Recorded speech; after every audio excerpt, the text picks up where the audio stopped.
Welcome on in, everybody, to twitch.tv/slackerjackal. How has everybody been today? I want to say I've been doing... I'm saying I'm doing decent. I woke up with existential dread, as I always do. Not a lot of fun, but what can you do? Then I went out, did some chores. Went to walk around in the park and get some exercise in, so that's always good. You can see all the ducks, the goose, the little chicks, like the little baby ducklings. I think I even saw a heron over there, so that's kind of interesting. But yeah, welcome on in, everybody. Hopefully everybody's doing fine. Today we're going to be playing something known as Game Builder Garage, which I think is supposed to be like Nintendo's answer to like Dreams, that game in the PlayStation 4. Which I do own that game, but I don't know if... I think they shut down being able to look at other people's games, which that kind of sucks. I'm not sure if Game Builder Garage ever did something like that, because I know it's like a bit more under the radar compared to Dreams. And if so, then I guess I'm just gonna try to make a game.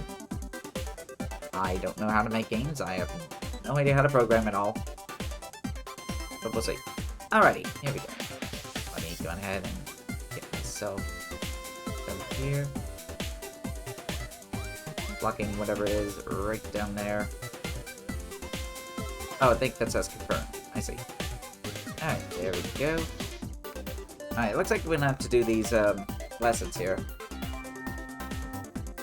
before I can get to the game proper, or at least check out the other games. So let's see here. The heck?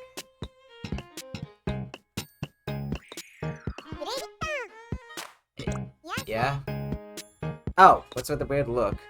Oh yeah, talking dot. Kinda strange, guy. Mysterious owner. How goes things? Have you made any games with this? I have not. In fact, this is like the first time I'm actually opening this game. I have like a lot of games on my backlog. I should introduce myself. You can call me Bob. And that's the other way. Also, how you doing, Mysterious Loader? Welcome on in. Let me just say, I understand your frustration. You can't finish this simple game, right? Well, yeah, because I can't jump for some reason. You can't jump by pressing B, so you can't reach the apple. Oh, this is teaching me how to program jump, isn't it? There's a good reason for all that. You see, the thing is, the game is still under construction. We can ship it. Yeah, I mean, if the people complain, we can just always just, like, put, like, a day one patch or something. Good. This is a cool game. I wish I had more time to work with it. Yeah, probably same here. If I had any, like, want to program. Let's see. Wait, is that the end dance? Yeah, sometimes you just don't have the time of the day. The way it is now, you'll never beat the game, no matter how many times you try to jump. In situations like this, I like to say, don't get mad, get programming. But I'm getting ahead of myself. We need to do a deep dive into this game to wrap things up. We need to peek behind the curtain, so to speak. So, why don't we do that right now? Could you probably... Okay. Okay, so I have played another Nintendo, like, game where it allows you to make your own game. Have you ever heard of WarioWare DIY? If it isn't, Bob. Good to see you, dear. I remember having that game and not really understanding much how to do that, but I know there was another game Nintendo made where you could basically make your own, like, micro games. Hey, Bob. Ooh, hi, Bob. Boing.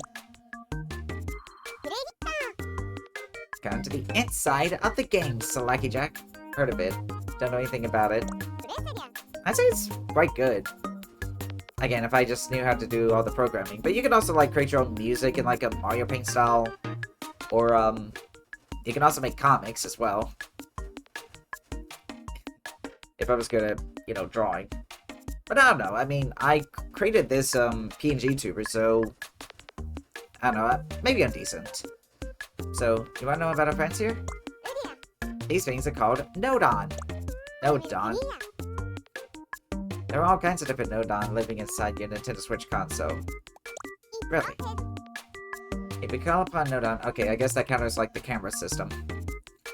If you call up Nodon on this to this here program screen, they connect them together. And pow! You're actually altering the game's programming. This place where you use Nodon to do programming has a nifty little name. It's called the Game Builder Garage. There it is. There's the title drop. That little fragment of a game you played earlier was programmed in the Game Builder Garage. But let's get down to business to use the Game Builder Garage to finish this game. What's with the blank looks like, Kid Jack? I took programming. It was not for me. You're going to use programming to finish building this game up. Well, hopefully you can, make it a little bit more interesting. It's not as daunting as it might sound. All we need to do is make it so pressing B lets you jump. See the output port on this button Nodon? Just connect it to the jump port on the person Nodon. Alright. Hello. I'm the button Nodon. I know exactly what you're gonna do. You're gonna push the button like POW. I'm kind of a genius about stuff like this. Hi there. I'm a person Nodon. Nice to meet you. It looked more robotic to me. It's a little character on the game screen, right? I put the character there, and I help it move around. Now, hold down A and move the cursor with the left stick the way I show you. We can make this connection. Okay, so yeah. Do like this. And they just wins like they just got pinched or something. And presto! We made it so pressing B makes the character jump. Now we should be able to complete the game. How do we head back to the game screen and give it a go, I guess is what I was trying to say. Okay, there we go. That was pretty cheeky of the game, though. That almost made me think that my beep button wasn't working. I'm just like, god damn it, am I gonna have to buy new Joy-Cons? You did! Great job! You got to finish building a game with a bit of programming. Well then, why don't we go back to the programming? Something like that. So what do you think? It's fun learning how to program a game, right? When it's presented like this, I don't know, it kind of looks like some kind of like preschool show. Actually, I think it might have a real knack for this, Lucky Jack. How about it? Hello, Snickering Hyena. You want belly? Sure thing. Nipples on belly? Good. How about it? Do you want to program some more games? If you do, then maybe you'd be interested in your new Pal Bob's interactive lessons. Just like now, you'd go through programming all kinds of games with me as your guide. And by the end, you'll have what you need to make your own game all by yourself. So how about it? Do you feel like taking some of Bob's Patent interactive lessons? We'll wait until later, for now. But this can't be! Leaving your talents on Earth would be a huge loss to the world of programming. And you... Okay. Okay, so never mind. It's gonna make me choose it. Do like the hugs and definitely the food. Perfect. In that case, I've got an awesome bunch of games for you. Let's take a look. Okay, well I guess we have to do this then. Instead of the Jackalope pizza, I would love some pizza right now. I don't know, maybe when I get the chance, I should probably go out and maybe get like a Little Caesars. Just splurge a little bit. Yeah, Little Caesars is considered splurging with my financial situation currently. We'll be making 7 games in these interactive lessons. Okay, and I guess after that we can look at all the other games. Maybe we can try making a tiny little game. In the first lesson, we'll make Tag Showdown, which is a simple game of tag. Actually use some unique features of the Nintendo Switch console in On a Roll. I guess that's for the Joy-Cons, yeah. Lesson 3 is the auto-scroll blaster game, Alien Blaster. In the game for the 4th lesson, we'll run, jump, and punch your way to the goal in the Risky Run.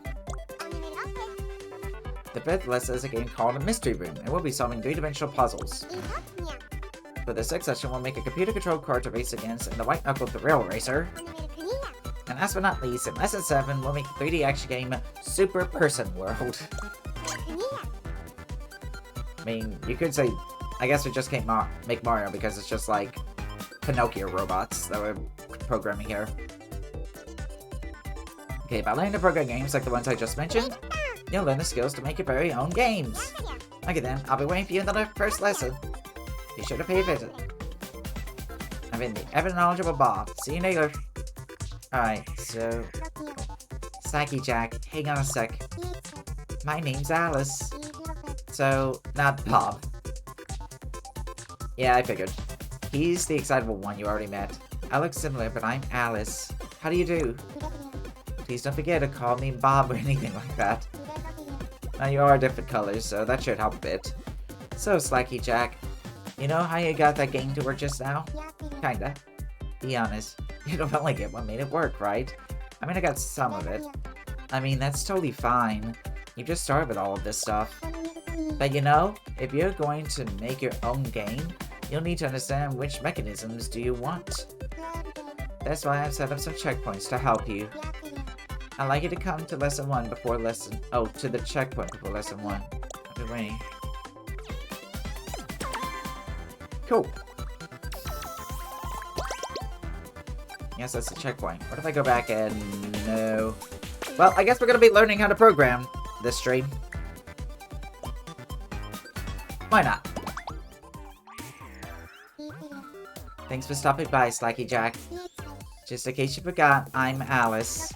And this here is a checkpoint. The idea here is to test whether you really know your programming stuff. And how do we test? With a puzzle.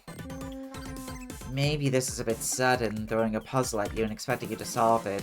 But let's see how it goes.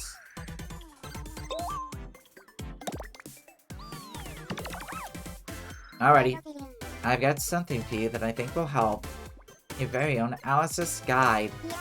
This will give you further tips on how to use Nodon to make games.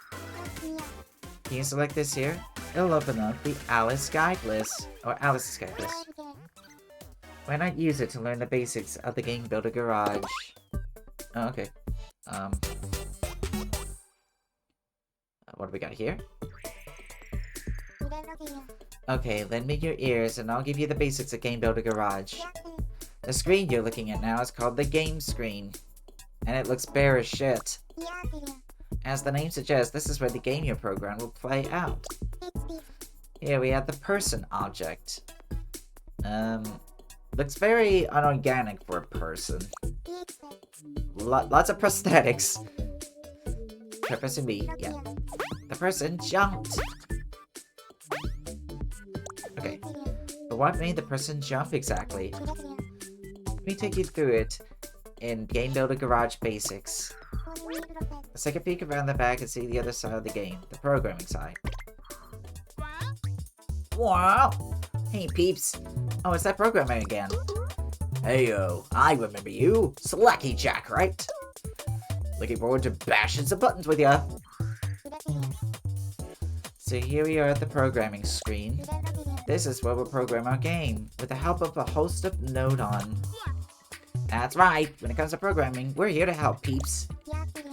Each Nodon has its own special function with the setup. Watching out for when a button gets pressed. We Button Nodon have that covered. And as for us Person Nodon, I'm the one that puts the person out there on the game screen. That's right, the person that you saw back then was the Person Nodon's doing. It's nice when people acknowledge my work. Take note of the position of the Person Nodon on the program screen here. The location of the Person Nodon determines the location of the person on the game screen. Huh. For example, if you able to move me over to the right of the program screen, the person will appear over on the right side of the game screen. Let's try it out. Grab the Person Nodon and drag it over to the blue frame. Okay, so do I like hold? Okay, yeah. Oh, I moved! How do you think that looks on the game screen? Alright, yeah. Yep, I see it. There you go. The person has moved over to the right.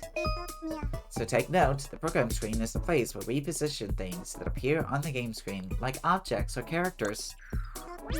Okay, head back to the program screen so I can school you some more.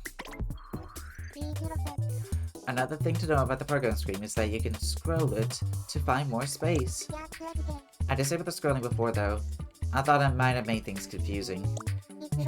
Not exactly. When that scrolling is enabled, try moving L. Okay, yeah, there we go.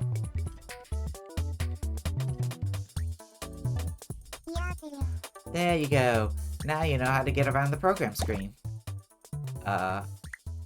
Okay.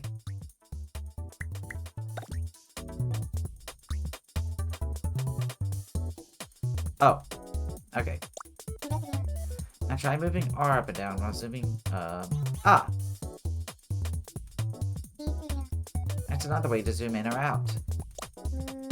I thought it might get confused to get the screen was moving around here in my guide, so I disabled it. But I think this feature will really come in handy when you're building your own games. Okay, let's put the screen back to how it was before. Okay, all done. Back to the main topic. I wanted to tell you about how to make the person jump. If you remember, pressing B made the person jump when we were on the game screen.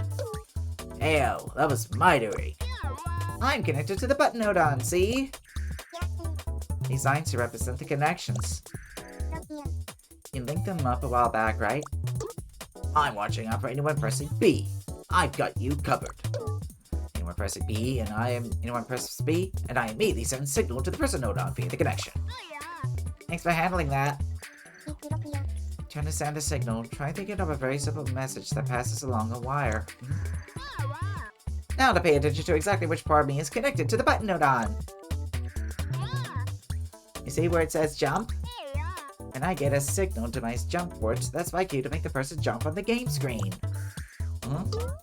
Simple, right? Very. Because we work together, the person jumps when you press B. Okay. Allow me to sum it up. Okay, yeah, I think I got it. The button node stop is a keyboard for B being pressed. And when B is pressed, the button node sends a signal from its output port.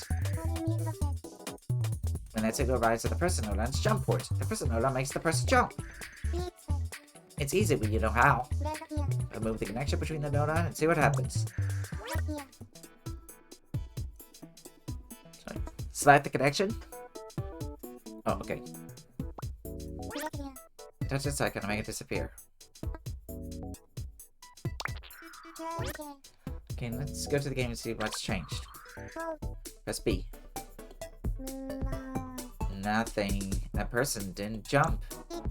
Because we erased the connection between the node pressing B no longer causes the person to jump. Okay, back to programming. Yeah, no connection, no jumping. That's how it works. That's right. If there's no connection, then the signal won't reach the person node when B is pressed. So that's why the person didn't jump and you pressed B. Could you reconnect the... yeah. Okay. Oh, there it is! I'm getting a signal from the button node again. Connecting node together is one of the most important parts of Game Builder Garage. In fact, I'd say it's the most fundamental aspect of working with node, so remember that. Okay. Up on the other side, the node I totally made to make the program work. Once you understand how things work in the background, you really start to look at them differently, huh? That's what makes programming fun. Are we just gonna keep doing this? Hey, Snacky Jack, you remember us, don't you? Yes, we've seen each other like 5 seconds ago. You'll be seeing a lot of us if you're going to be building games. Yeah, I can only contain myself. Well, I'm looking forward to it. Okay, cool.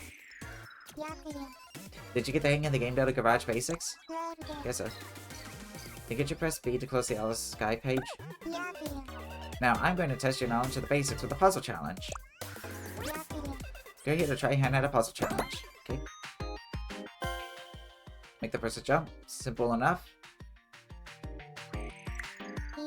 Snacky Jack, welcome to the puzzles. Here's where I'll be putting you through your paces with some puzzles to make sure you grasp the basics of Game Builder Garage. To clear the puzzle, you need to make the person collect the apple. How are you going to get it, I wonder? Yeah, I know how. As things are, there's nothing you can do to make the person move. You'll need to make a change if you want to get that apple. In fact, you'll need to do programming all by yourself. Alright, here we go.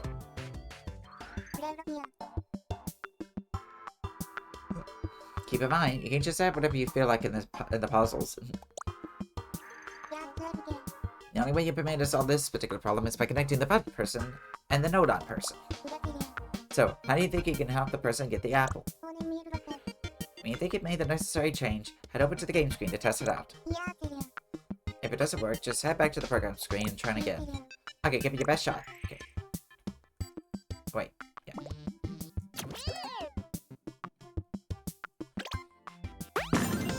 There we are.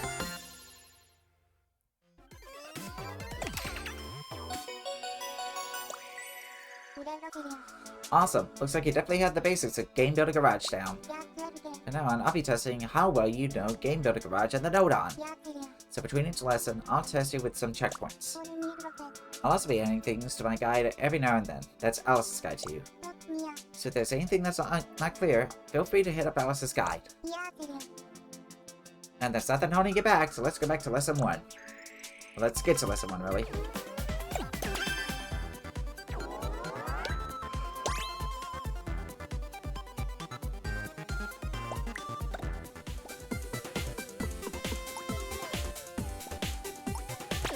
Alright, well, guess it's gonna be a programming stream of sorts. 101 tag action. Master programming basics. I guess if I'm gonna go through this, I may as well...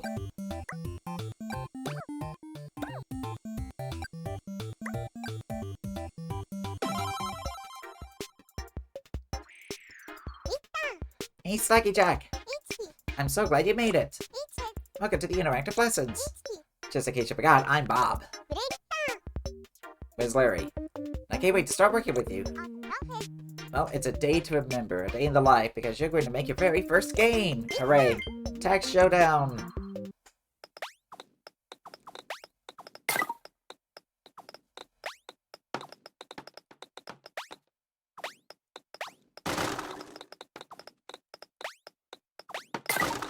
Ooh, okay. In this game, a tagger will chase after a runner while dodging a torrent of rolling balls. Balls. Sounds fun already, right? And this thrilling game will be played out right here on the game screen. Of course, you can't play anything just yet. I mean, you haven't even programmed the game yet. But now on, the programming that you do on the program screen will be reflected right here on the game screen.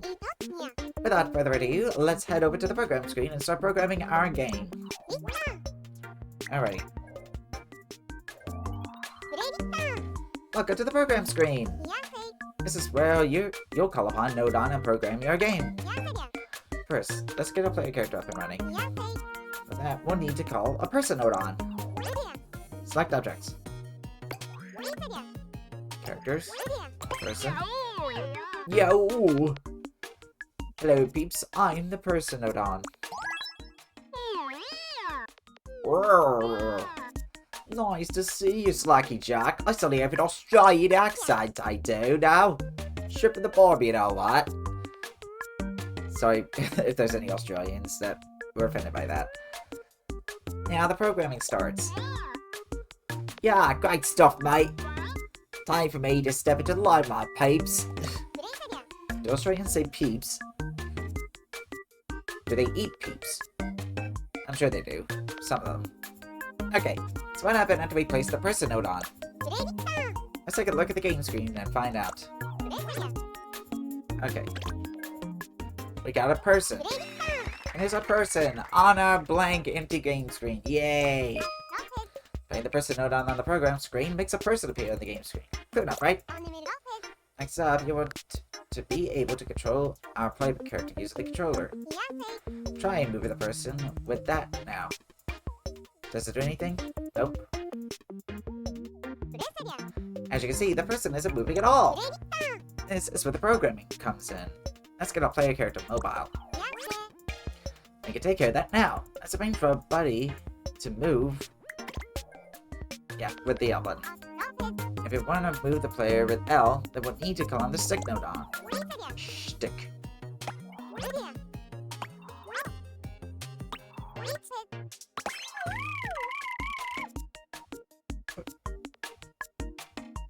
Boing. Hello, Mr. Stick Nodon. You're a Slacky Jack, right? I bet you can't wait to move that control stick around. Yeah? Move the control stick. We'll need to link up the stick Nodon app port. To the left and right Nodon port. Oh, their eyes fall around. That's kinda neat. I wonder if I could just do left and right on forward and back and make some kind of like, I don't know, odd challenge game of sorts. Hey, Sticky! Interesting nickname. Time to do what you do best. Sending over the output from the control stick. Boing! Okay, let's see what happens up on the game screen. Yep. Amazing! A player just moving with the left stick. Bravo! Now with that covered, we can move on to something else. Wouldn't it be good if the person could jump with a bonus press? Alright, yeah. First move the signal on over to the blue frame.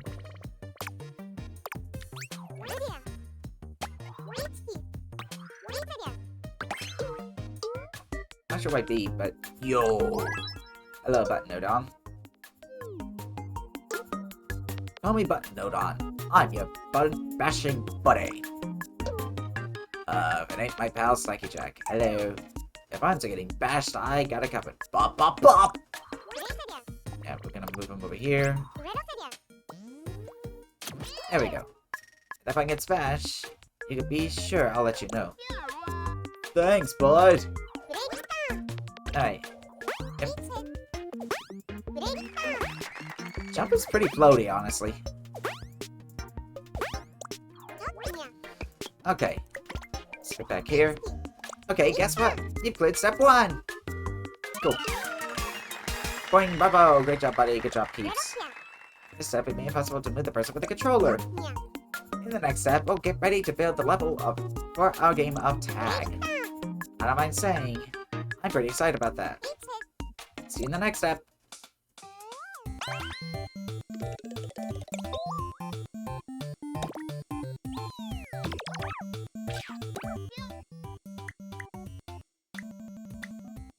I might do that later, but I am getting how to do that.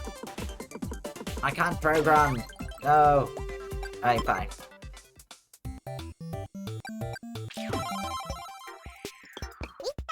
Welcome back, Slacky Jack. Let's get right back to, the tag game. First, let's have a little look back at what we've already done. Yep. You got it. Thanks for your top-notch work in the last lesson. We can now move the player with the controller. Oops. When do we get to install the death rays? I have absolutely no idea, but that would be kind of fun. I wonder if you can make a death ray on here. We'll be making the 4 walls, but first... Hello, Donkey Debacle, how you doing today? We need to decide where we're going to put the entire level. How about in this space up here? That should do. I'm glad that's settled. Now we need to make sure this area is shown on the game screen. But if we're going to do that, we'll need the help of the game screen. Hold on. Ah, okay. I see. Objects. Howdy, howdy. Cooking spaghetti. So about to eat like 1,000 kilograms of noodles. That sounds like a lot. But man, I should make myself some spaghetti sometime. Hello, darlings. I must say you're looking radiant today. I do got some, like, pasta to make some noodles, and even some, like, hamburger helper style stuff. I just need to get myself some ground beef or turkey or something. Oh, and you must be Slacky Jack. Everyone's saying you're the next big thing. With you at the helm, this is going to be a simply stunning production. We're sure to rise to the very top, darling. If we make use of the game note on screen, we can determine which part of the program screen will be reflected on the game screen. I couldn't have put it better myself, darling. Whatever iframe will appear vividly and thrillingly on the game screen. Let's make this game screen note on a little bigger. Okay. Okay, like that. Alright. Yeah, person isn't there. I think I noticed that our play character is nowhere to be seen. So we got dragged it up there. See, from the program screen, the person Nodon isn't surrounded by the game screen Nodon.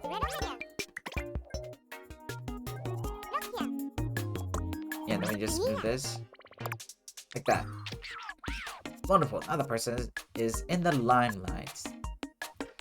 I love that song. The camera loves you, darling. Be sure to get my good side. Okay, now my character's just... Look, now we see the person reflected on the game screen. Yikes, but not for long. But anyhow, now we know that whatever is surrounded by the game screen note on the program screen will be reflected on the game screen, just like you saw. But we're not in great shape if our player character can stay on the screen. Okay, so yeah, we gotta make a floor now. We of course need an object node on to make a floor. Okay, objects, simple objects, a box. Heyo, the name's object node on. True to the name, object node on are node on that make objects appear on the game screen. Well, he's not wrong. Alright, so we're gonna drag them. Ah, okay. Interesting. Whoa, did you see that? Oh, sorry. I should mention, with nothing to keep them up, objects just drop right out of the screen. Alright. So we gotta fix that. Alright, so we select this. Settings icon. The settings screen is where you can make all kinds of changes to a node on.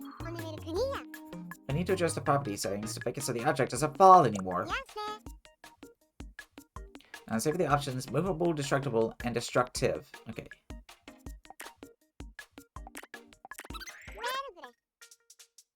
Okay.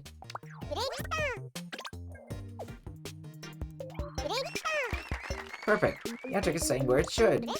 The person isn't falling out of the screen either. Though I'm not sure that floor is big enough. I bet the person feels a little uneasy there. Yeah, just here in like solitary confinement. Hopefully you don't have like a fear of like big wide open spaces. Right, so we do select. And we drag the icon. Like that. There we go. And that's a much more reassuring size. The plane won't fall off quite so easily now. The floor is doing its floor thing, but its color is kind of plain, right? I think we can change the color too. Okay.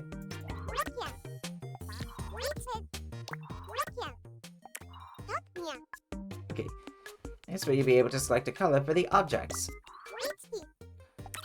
Yeah, let's make it poop brown. Sure. Well, it does look like dirt, but just like a really long candy bar. And the floor is now brown. Brown. Awesome! Well, the floor is all taken care of. But if the player goes past the edge, it'll just fall off again. Like I just did. Perhaps some walls to make this a little safer. Alright, here we go. Just like with the floor, we'll need to make use of object node on to create the walls. Adding more object node on, change the settings again. Sounds like hard work, right? So that should... I'd save ourselves some work and just copy the floor to make the walls. Okay, select, copy. I can be a wall, no problem. And we've copied the object node on. Alright, so we drag that. Oh, okay, so we drag it up here.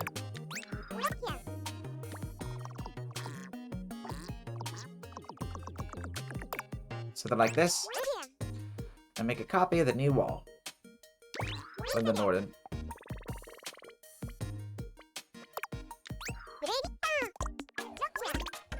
There we go, we got some walls. They certainly clip through it with their nose, but at least they won't fall. Yeah, it's a nice, say, brown walls. Yes, brown, the most appealing color, says the jackal who is mostly brown. No need to worry about our player falling into the abyss now. Okay, let's see. Yes. Are you a scientist? I hereby declare step 2 complete. Okay. Good job, darling. Well done, great word. Yep, good for you. In this step, we added a floor and some walls. In the next step, we'll add some platforms to complete the level. Bag it now. See you again for step 3. Step 3. More Valis' guide stuff, which I'll look into later.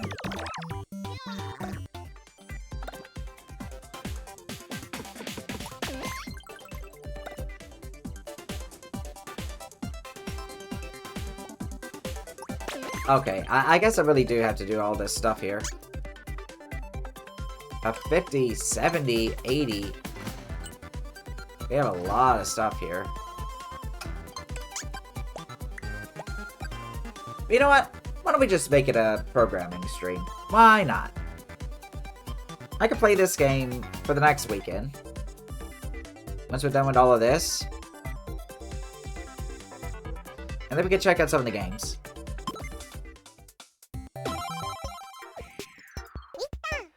And there you are! Okay, time to continue programming our game with tag. Last time we made the floor and the walls. Could you try moving the character? Yeah. Okay. In step 3, we're going to make exciting changes to the levels environment. We're going to make these an even slightly darker shade of brown. Yay! But does this same place seem a little small for a game of tag? Maybe. You could fiddle around with the walls and floor to make them a bit bigger. Or you could just make the person smaller. This will have the same effect as making the level bigger. Interesting.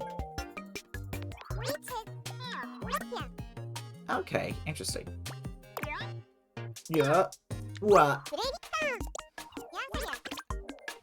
There we are. Actually, I guess it's shrink in size. Hey, can you at least get their gender right? Actually, I don't know what their gender is.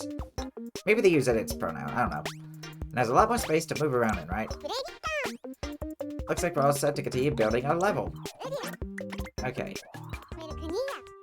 This is where we'll liven things up by placing a whole bunch of platforms. Okay. Select copy. Resize. Like that. Offer me all you want. I won't break. Cool. Now we got a nice platform right in the middle of our level. And we're going to make a whole bunch more, just like this one. I think it's ready to try and make it a sloping platform. Oh, we're going really... Oof. Get a bit smaller. As it rotates so that it's on angle. Ah, okay. Oh, wow. I've got all slidey-wise. Cool. Let's make another one just like it, but up on the opposite side.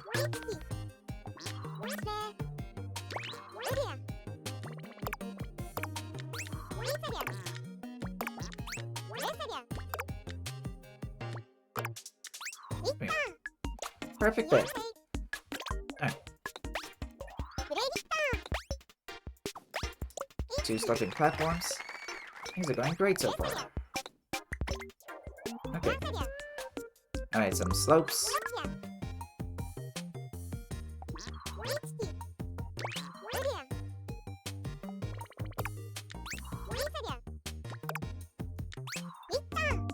Oh, okay.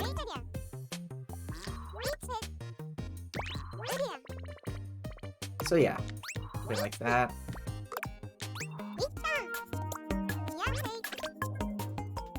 Ah, okay. I mean, it doesn't exactly blend the best, but it works. These wacky sloping surfaces are going to give us a thrilling game of tag, don't you think? Alright. Select the object node on in the middle there. Okay.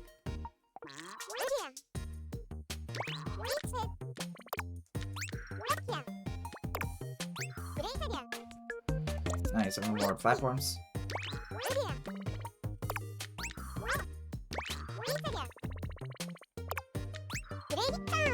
Okay, I think we got enough platforms now.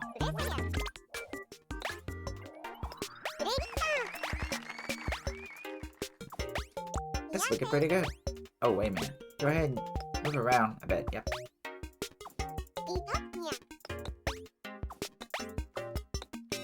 Just think of all the action-packed, pulse-pounding games of tag in store for you.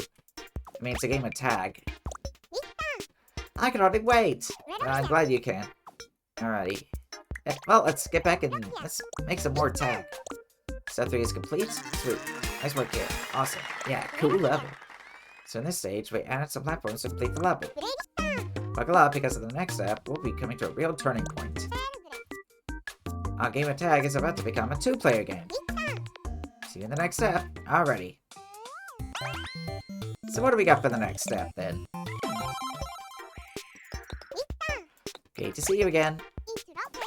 You're already halfway through programming a game of tag. You're zipping through this stuff. In this step, we're going to create a second person to act as a tagger. Then we'll have a real deal two-player game of tag. This time, we add some interesting touches to our level. Let's warm up a bit by moving our character. Imagine what it would be like when there's a tagger chasing the player. I get chills. Alright. You know, these kind of look like partial bones. The more I look at them. Okay. Now, before we make a tagger, let's adjust the position of the person a bit. So we're gonna put him over here. It's a good idea to move over the other node on and attach to the person node on too, and make things a bit easier to understand. Okay.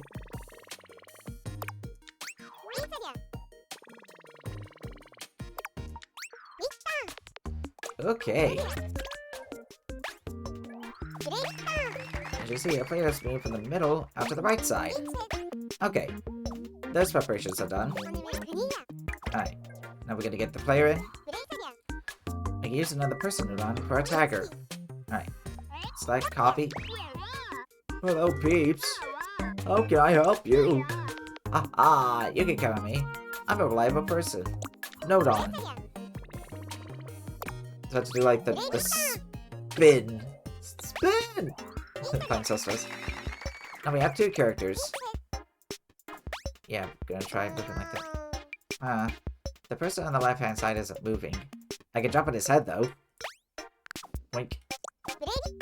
I guess it's not that surprising. We still need to do the necessary programming to control the second person.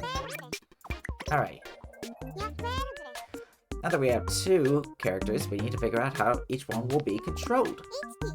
Since this is a two-player game, we need to have two players controlling one person each at the same time.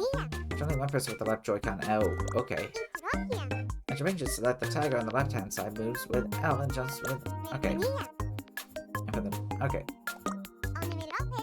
And then we got a plan. We get... Okay, the controls. Let's start with the tagger. First, we need to call on the stick node on.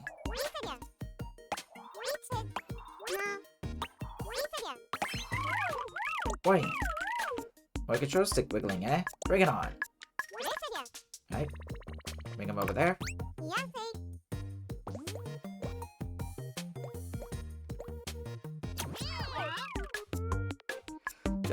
Good to be collaborating with you, Sticky.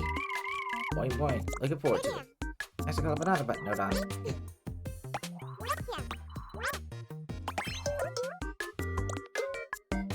Oh, I just know you want to smash L like there's no tomorrow. I would. Smash, smash, smash. Okay. You may want to wait until when it's dinner or something. Okay, the tagger's now ready to achieve controls. Next up, let's change the controls of our runner. Let's look at the node and so that our runner moves with R. Okay. That's done. You'll be able to control the runner. Okay.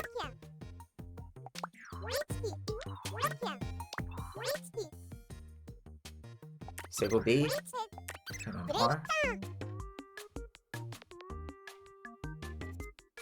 Okay. Ah, I see what it's trying to do.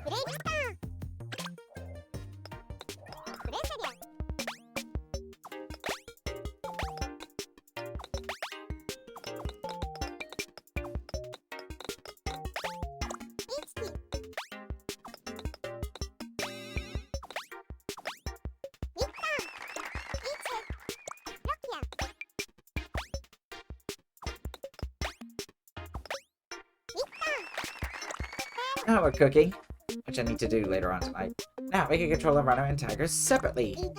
Oops. Right now the runner and the tagger look exactly the same. That could be a problem. Alright, I'm gonna make them easier to tell apart. Alright. Color, make them red. Red is blood. Blood that I'm going to extract from them. Alright, there we go. Ah, both of the person characters changed! Now we can easily tell the tagger and the runner apart. That's great. Can we make it even better? It's a game of tag, so we should make it so that something happens when the tagger catches the runner. Coming into the tagger. Uh-oh, nothing happens. That's understandable. If you want to make something happen, we have to program it. So I guess the runner is destroyed. Yes! We must destroy our enemies when they collide! This is what it's like when worlds collide! Oh. Alright, destructive.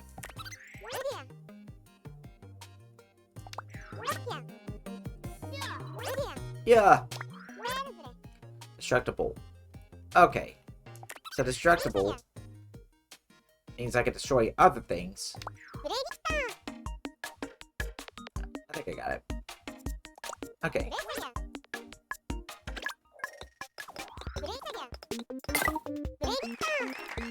That was cool! It means so that the tiger can destroy the runner. If the runner breaks, that means the tiger called the runner. In other words, the tiger won! A game of tag is now a true two-player game. Wahoo! If you got the runner and you want to play again from the start, you can press it. We try for a do-over.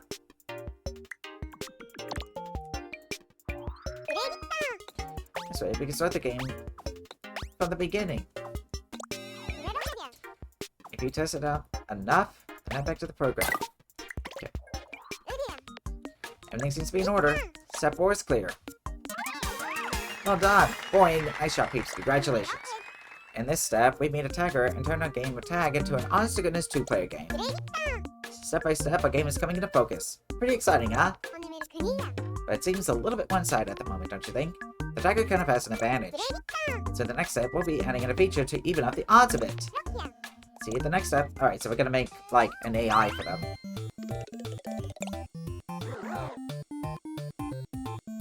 And I mean like the good kind of AI, not like generative art AI. Fuck that shit. Hello, good to see you again. Alright. Or this. Quickly done what we've done so far. Means that the runner can move that. Yeah.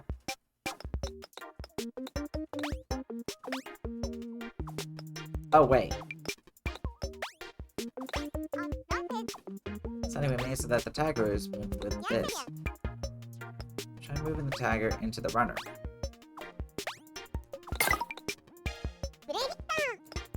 As you just saw, we also made it so that the runner breaks up with colliding with the tagger. That's already enough for a game of tag. It seems like the tagger is a little too strong, doesn't it? Right now, there's no way for the tagger to lose. That's not really fair. I thought we'd make things more interesting by adding some rolling balls to the level. And what if the balls can destroy both the runner and the tagger? My game of tag is about to reach a whole new level of excitement. A whole new set of thrills. We shall rain death upon them. Whoop! In fact, I'm eating a bathtub worth of spaghetti. Mike is almost ready to make an Optimus Prime. Nice! And I wish I could have a bathtub worth of spaghetti. So, first, the rolling balls. We need a new type of nodon. A launch object nodon. Alright, here we go. Launch, destroy, attract. Launch objects. Whoa! Who's calling me? I'll DM up with the leftovers. Okay. Want me to throw things? Is that what you want? How long am I in here? Oh, like super loud. Gotta be careful. You want me to upbuild your game? Is that Wait, you're the game programmer, aren't you? Why didn't you say so? Of course I'll help. I love making stuff. Just tell me what you want. Introducing the launch object nodon. He's full of hot air and objects. Alright. Sit serious and drag him up over here. Okay. Whoa, hello. Look, sharp spears. A blizzard of balls.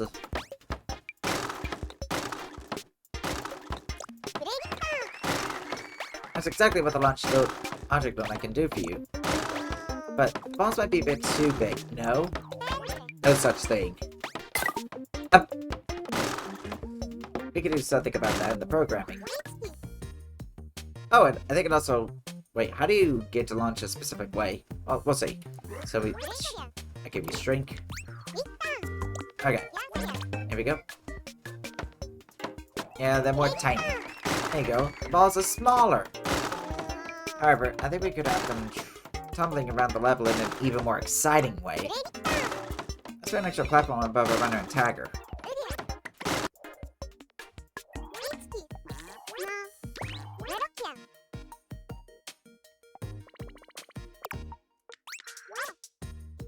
Okay, do this.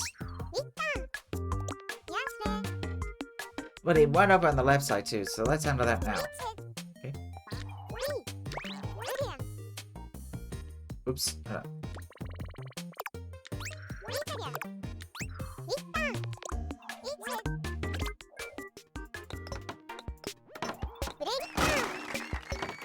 Now, our target and runner have a little shelter from the torrent above.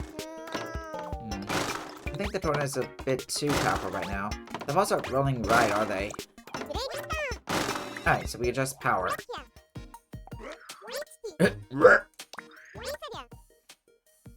Okay, set the launch speed to 4.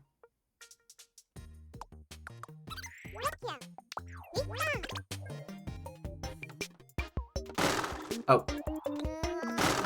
That's much better. We came to torrent now. But see how each ball breaks when it hits the next one? It looks like we need to make the interval between each ball launch a bit longer, right? Okay. Okay, so we increase that to 7. Now, the interval between each ball launch will be extended to 7 seconds.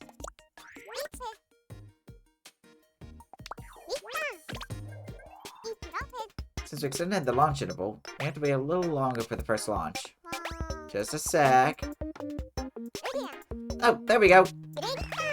With that fixed, we get the balls rolling the way we want them to. How are you thinking? We need some rolling balls over on the other side now, am I right? Alright. I can't get over that. I did it again. I'm ready to go. Yeah. I got you. Lemmo.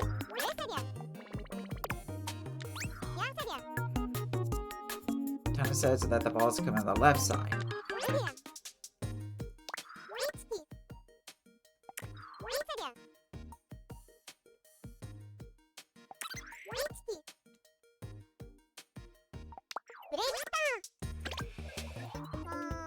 Wait for it. Wait for it.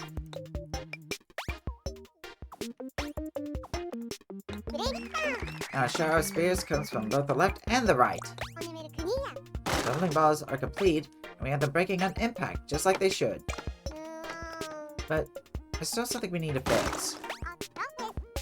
Try moving the tagger with that. See what happens when they come into contact with the ball. As you see, our tagger isn't damaged when the ball hits. Okay, let's fix it. So select person. Enable destructible under properties. Okay, yeah, destructive means I can wait. So destructible means I can be destroyed. Destructive means it can destroy other things, I think.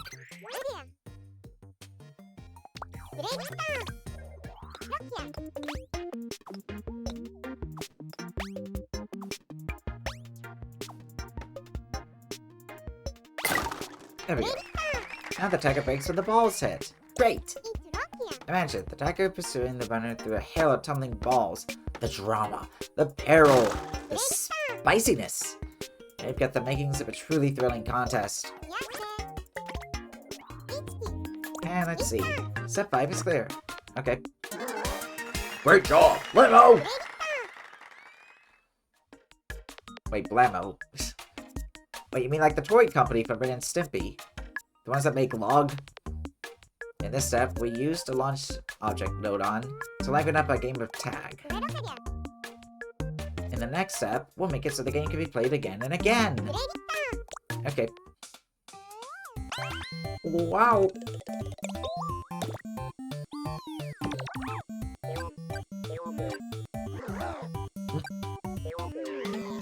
Yo, Alright, let's see this. You made it! Great! We're getting pretty close to completing the game of construction, the construction of a game of tag. As refresher memories about progress so far. Let's see. Last up, we really up the danger by adding some destructible bowling balls. We've done a lot already. In fact, our game is almost finished. This time, we're going to make it a bit easy to play. You can say we're adding a quality of life upgrade. Oh, give me 1 second. I keep forgetting to do this. I keep forgetting to turn on streamer mode on Discord. It's always on me, though. Okay. Now, at the tiger of the runner breaks, the player needs to press the retry button themselves to play again. It seems like a lot of work when you're supposed to be having fun, don't you think?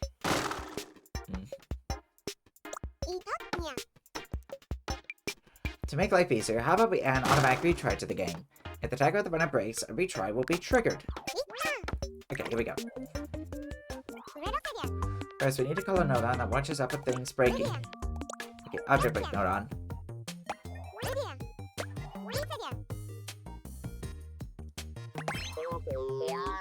Hi, honey. Something I can help you with? Object break. What's that you say, Han? There's something you'd like to ask me? Don't be shy. That's right. If the tiger of the runner breaks, we'd like to let you know. Like you to let us know about it. I'll take care of it, sugar. Don't you worry about a thing. If that's what you're looking for, why don't you open up the settings screen and take a look at my check what setting? Check what? Okay. Wait, chick? Just chick? Yeti? Sumo wrestler?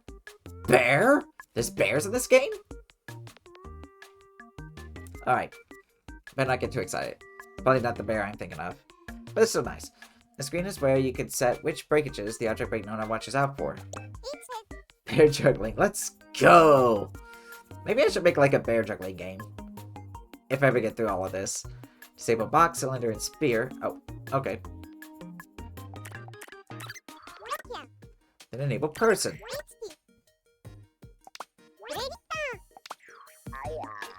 That's the way to do it, honey. I'm all set up now. I'll keep a lookout for a person breaking. If that happens, I'll be sure to let you know about it. Don't worry about it, hon. I got you covered. You just focus on what you do best. Programming. I can't say I'm the best at it, but let's see. Next we need another Nodon. One that makes the automatic retry happen. Namely, the retry Nodon. Okay, so output. Retry and swap. Oh, dear me. These noises. Oh, if only I had my time to do over again.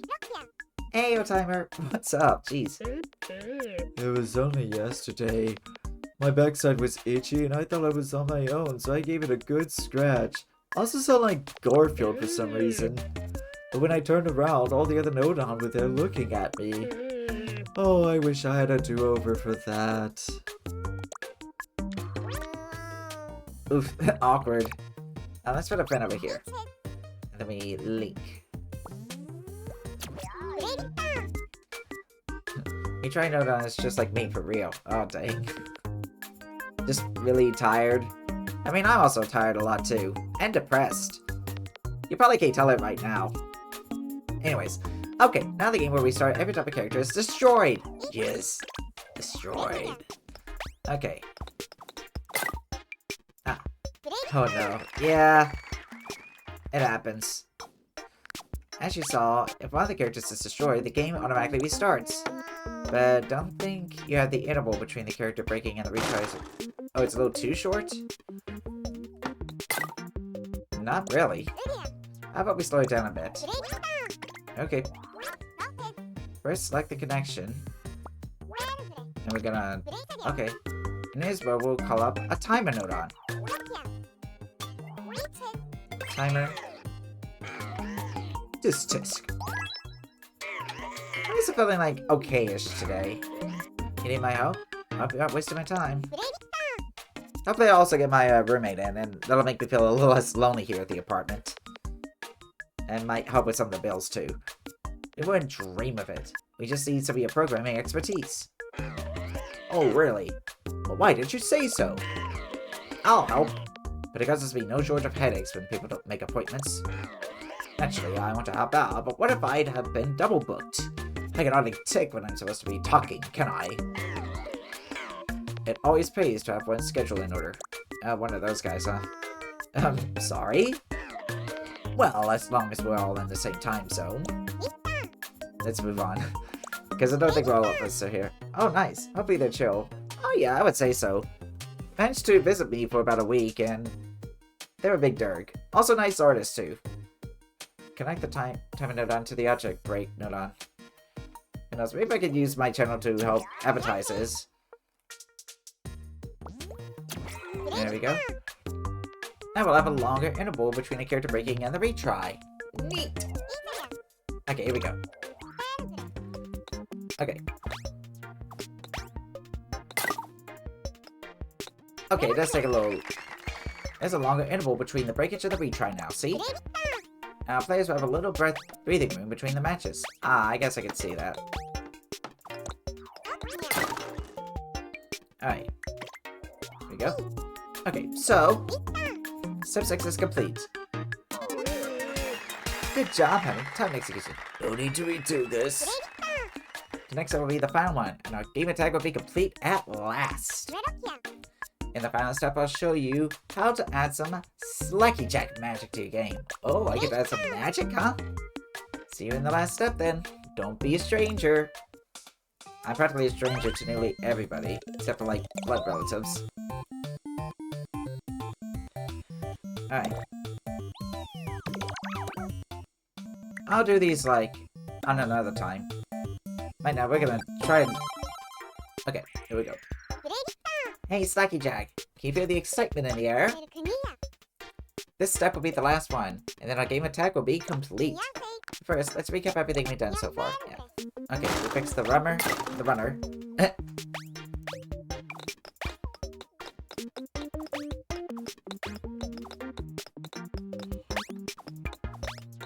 Oof, okay. And we made it so that it's game over when a ball hits either player.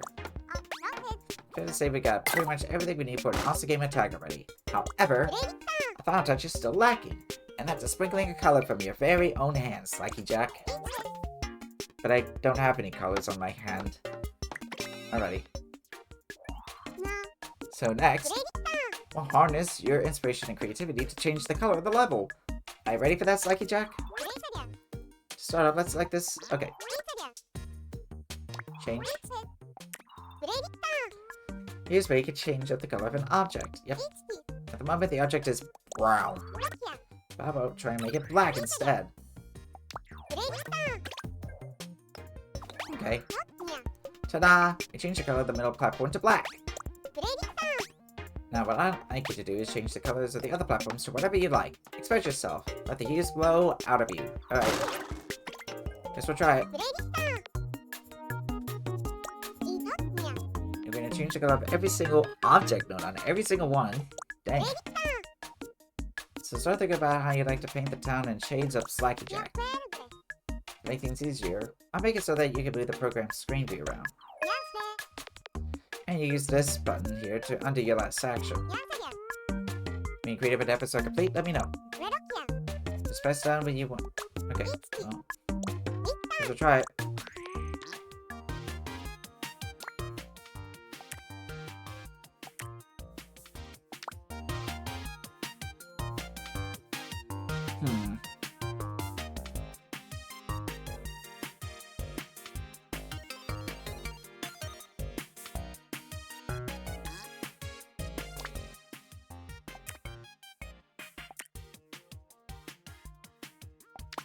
I'm just gonna make him like one of each or so. Egg! Oh. I haven't heard that in a while. Yeah. Oop. Oh no, you're fine. I have it there for a reason. It's funny. Or at least I think it's funny. Just gonna make it like, I don't know, I guess a little bit Pride themed. If we even can.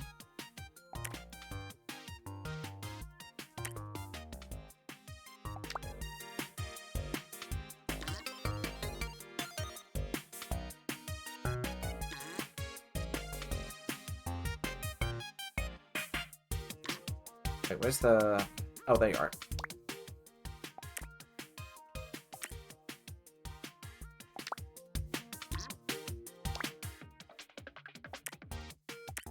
Oops, no, I want purple.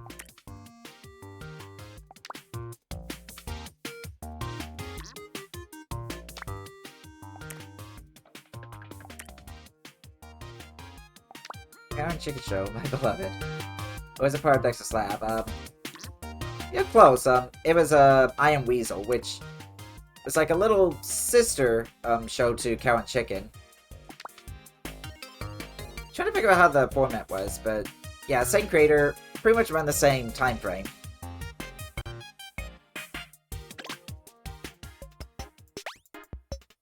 I was gonna watch Dexter's Lab. That's a good show too. Oh wait, I was supposed to tell the. How do I? Oh, okay, we go up here. Yeah, we're good. Oh, done already? Alright, here we go. Very colorful. Alright, I'm taking myself, but I love watching it in the morning.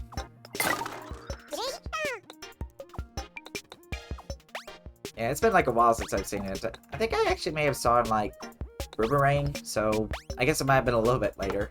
I know Count Chicken was like, when did it come out? 99, I think? Oh, what style?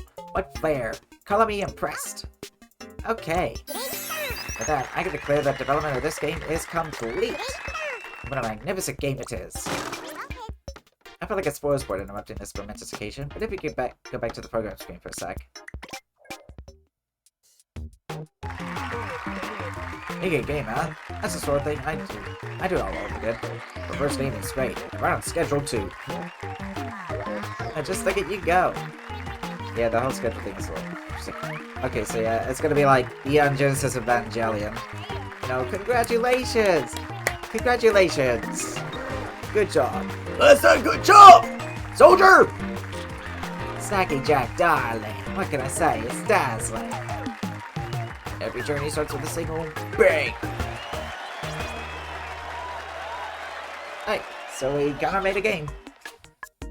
You come a long way already, Slacky Jack. Oh, yeah, I think the Belly Redeem is done. But don't worry, if you save up enough points, you get to see it again for another hour. We've got the makings of a genius programmer in you. There's no doubt about it. Now all that remains is to have our game of tag take place of pride in the game list. Okay, here we go.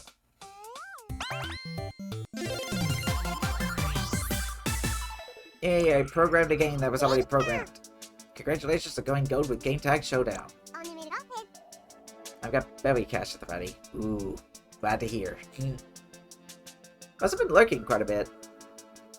When the game is finally finished, they say it's gone gold. It really gives you that feeling of accomplishment and completion. Going gold for the first time is a momentous occasion. Let's keep it for posterity by adding your game to the My Games list. Okay. So this is the game you made, Slacky Jack. You'll be able to go back and play it anytime you want. I made a little lurking as a treat. I'm shy. Oh no, it's totally fine. Nothing wrong with lurking. I like to lurk sometimes in other streams. Mainly because I like to just like bundle up and I don't really want to get my arms out in the cold. Well, this is the pre-programming mode's games list. Put simply, this is where you will store the games that you build from scratch, Slacky Jack. Just as the name pre-programming suggests. You know what I'm trying to say. When you press this button, you'll start programming from the ground up. You'll start with an empty environment. Aw, cozy Jackal. Yeah, I do like to get cozy. Of course, you've just gotten started with your programming journey, Slacky Jack. So don't worry if sometimes things don't turn out exactly the way you imagine. It's a day to remember. Your very first game is available to play. Why not wrap up the fun by letting friends play the game you made? You bet you feel like playing that. Let's get back on the track with Lesson 2 of the Interactive Lessons. See you in the next lesson. Alright. So this is how we unlock it. Here you are, Slacky Jack. Right here is the place where you can receive games that other players have made. If you select this, you'll be able to receive games that nearby players have made available.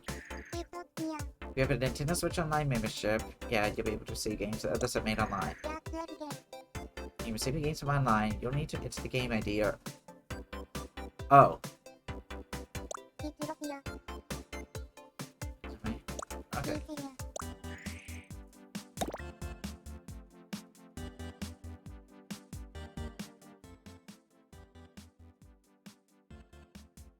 Oh.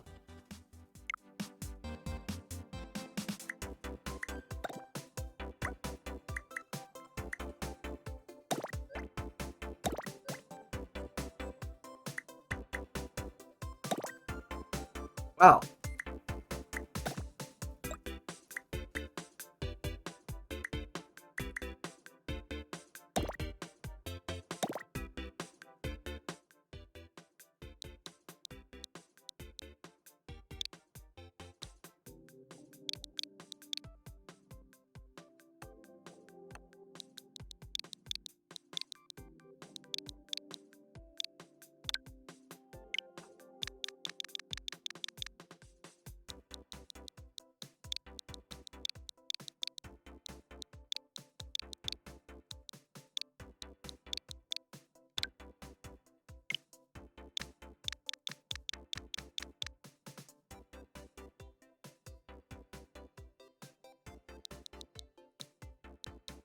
Well.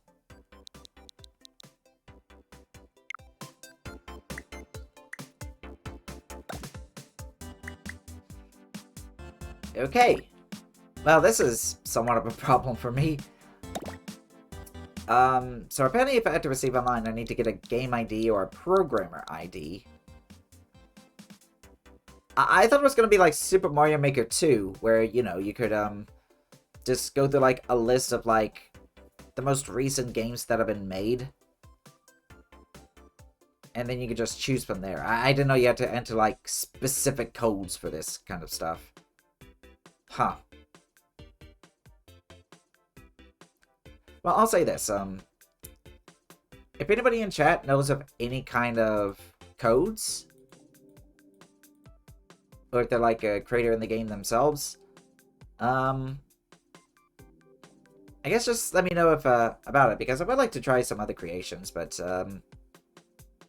yeah, I didn't know that I had to get these, like, IDs and stuff. Dang.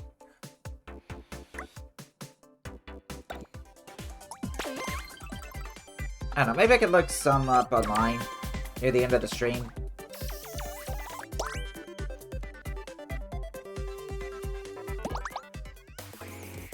Let's see what they're about. Okay, here we go. Looks like you completed the first lesson. Great work. Hold on. You didn't forget about my checkpoints, did you? Checkpoints are where you will test if you've really understood how to use the Nodon properly. You have to solve a Nodon, press a puzzle to proceed. There'll be 5 puzzles for you to solve. Let's start with this puzzle, okay?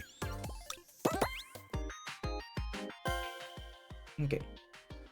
I gotta dig out my Switch at some point. I haven't touched it since Animal Crossing. Dang. You know, I haven't touched Animal Crossing in a while. Like, ever since, like, the major update, I was gonna be like, I'm gonna wait until I start streaming before I play the game. And I've started streaming and it's like, I still haven't touched it since that major update. I'm starting to wonder if I should, because, do I want to do, like, Animal Crossing streams every now and again? Because I got, like, a whole ton of games in my backlog. And I'm probably going to get through all of those before... Oh, we'll figure it out. Maybe you forgot what you were supposed to do, so allow me to explain the puzzle again. The puzzle is solved when the person collects the apple. Make it so the person can collect the apple. Okay, yeah. However, you can't just go willy-nilly in this puzzle. Your actions are limited. To solve this puzzle, you have to add a connection between the stick nodon and the person nodon somehow. You'll be fine. Just pay attention to what the nodon are thinking and you'll figure it out. Okay, now do your best to clear all 5 of the puzzles. I'm sure you'll be great.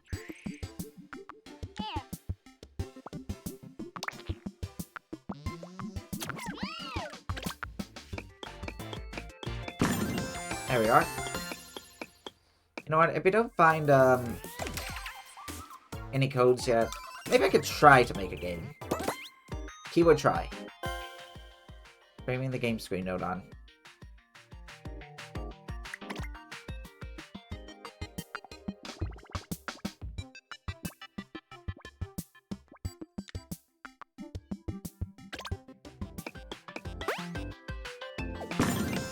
There we are.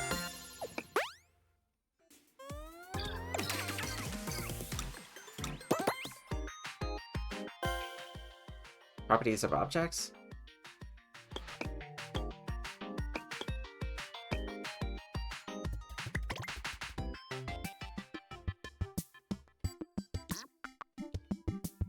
I guess it's like, you know... Wait, what? How's this different from the others, though? Visible, solid. Oh, is it because it's movable?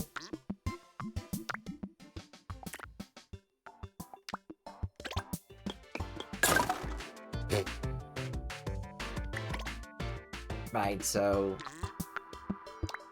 I guess if I give it this... Yeah, it just destroys my character. Kind of funny. But there we go. Apparently this is like the top rate game on this one site. Okay. I think once we get done with this... Invisible objects? Yeah, once we get done with this here... I'll give it a try. What does it mean by... What, do I need to make it visible?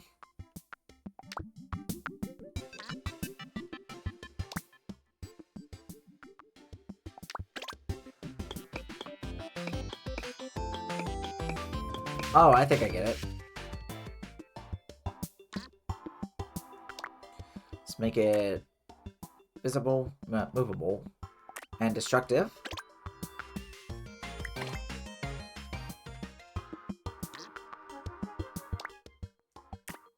Destructible? What am I doing wrong here?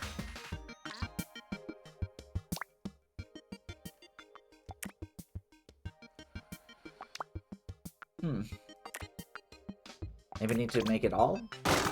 Okay.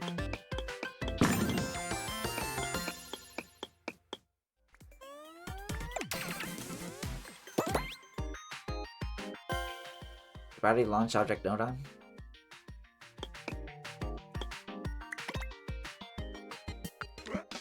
Okay,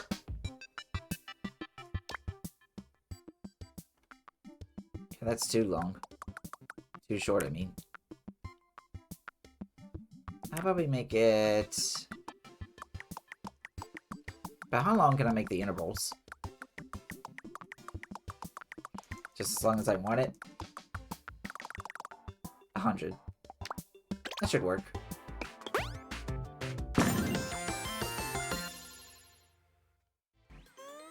Okay, we got that done. Yay, it's all clear. Looks like your knowledge of our Nodon friends is really coming along. If you're going to be programming games in Game Builder Garage, it's really important to have a good understanding of the Nodon and how they work. All those Nodon, those funny little things living inside the Nintendo Switch console. You can say that Game Builder Garage is a tool used to wield the Nodon to write programs. So please use Alice's guide and the puzzles to learn how to wield them properly. Okay, see you later.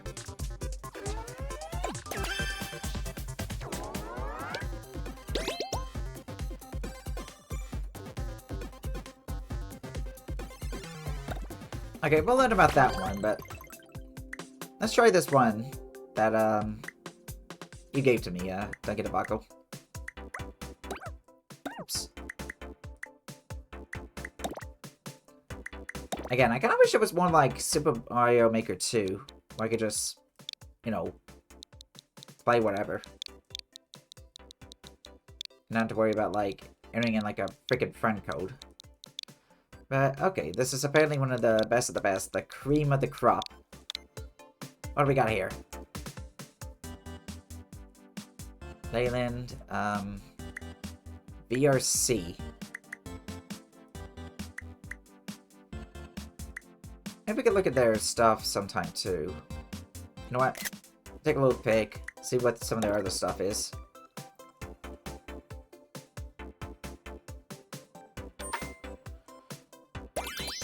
Alright, so let's see what this is.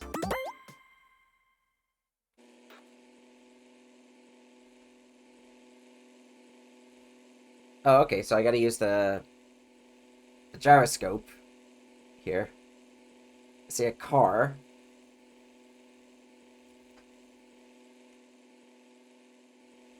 Oh. Hello, car.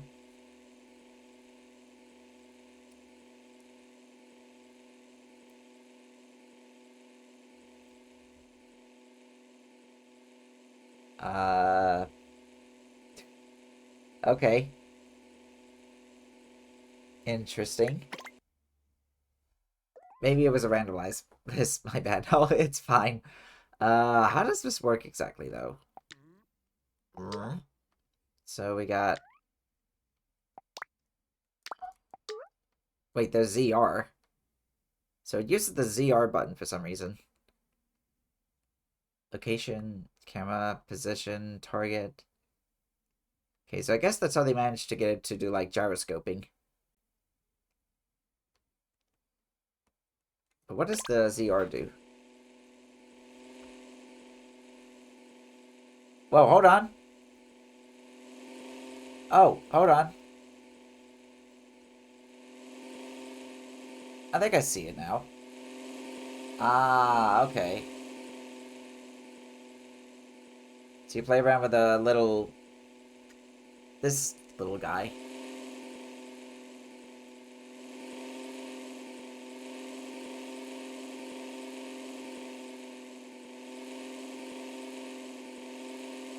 I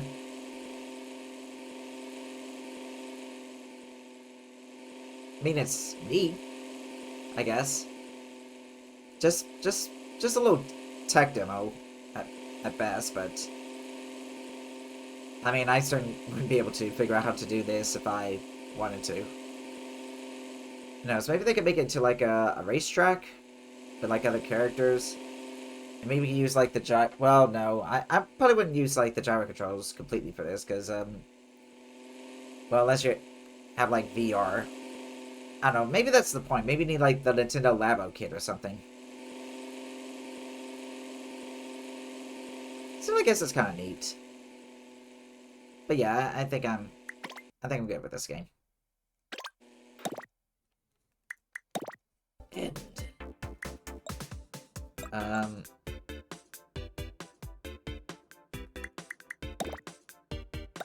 Like, how do I get from the same person, though? Shadow Tea Leaf. Hello, Shadow Tea Leaf. Welcome on in. I guess Game Builder Garage has, like, a pretty good amount of people who like this game. Oh, okay, there we go. So I can also reset it whenever I want to. I'm looking at some kind of, like, little demo game here. In Game Builder Garage. And yeah, it's cute. What's Notopedia? You found Caboose? Don't think I've heard of Caboose. I've heard of Cariboots, though. They're a really nice streamer. Now, they haven't been streaming for a while, mainly because of, bad snowstorm.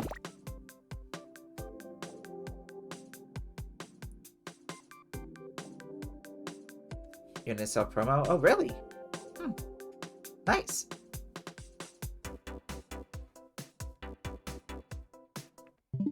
Let me see about game share. Oh yeah, that's like the new feature that's gonna be coming out.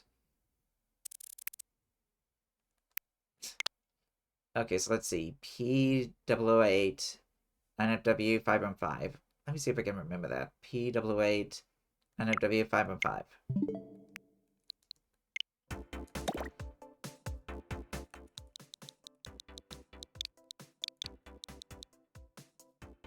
You play on Switch too? Sweet. Yeah, this is a Switch game. Let me see, I think it was 9WF 5M5? What did I get wrong?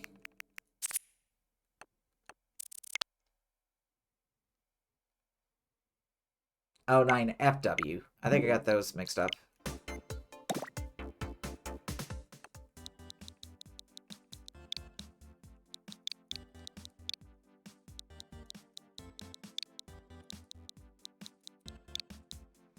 You play Apex, Master Duel, DVD, and Pokemon games, and Splatoon 2. Nice. Quite a lot of games. I played quite a lot of games myself, too. You can probably see from the thing that I played a little bit of Mario Odyssey, and I went to like a marathon of the Ace Attorney games. You know what? It doesn't matter. I'll look at it later. I think I'll go back to the interactive lessons. See what it's like to make some of these games here. But yeah, if anybody has any like Game Builder Garage games that they want me to try out, definitely let me know. Because like I said, I didn't know that there was going to be I needed a code to play them. That was, like I said before, why wasn't it like Super Mario Maker 2? Just give me like a list of levels and let me play them. I don't need... Okay. I don't know. Feels a little back-ass words, but whatever. Hey, Psychic Jack, you made it to lesson 2. In the previous lesson, we made ourselves the no-holds-barred tags showdown. And you were great. You think it would be like that? I know. Like, that's definitely my big complaint. I mean, I guess you could go online and do some code, find some codes. Maybe I could do that later on, but we'll see. If you care to join me, I've got plenty more to show you in lesson 2. Next, onto the topic of our next game. This one's going to be all about tilting your controller. And the name of this game is On a Roll. You're best off playing the game. Oh, come on, really? You know what? No, I'll be fine. Travel to the next video. I could look from above at a box with the balls inside.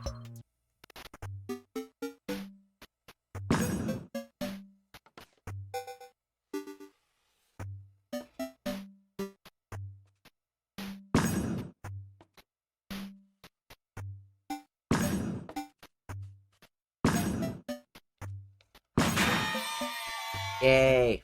Okay. Basically, you have to tilt your controller like you'd tilt a box with a ball inside. As you can probably guess, that means for this lesson, we'll be doing our work in overhead view. Alright, so here we go.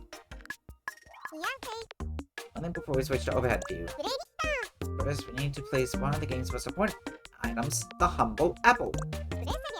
For that, you want to call up a fancy object node on. Okay.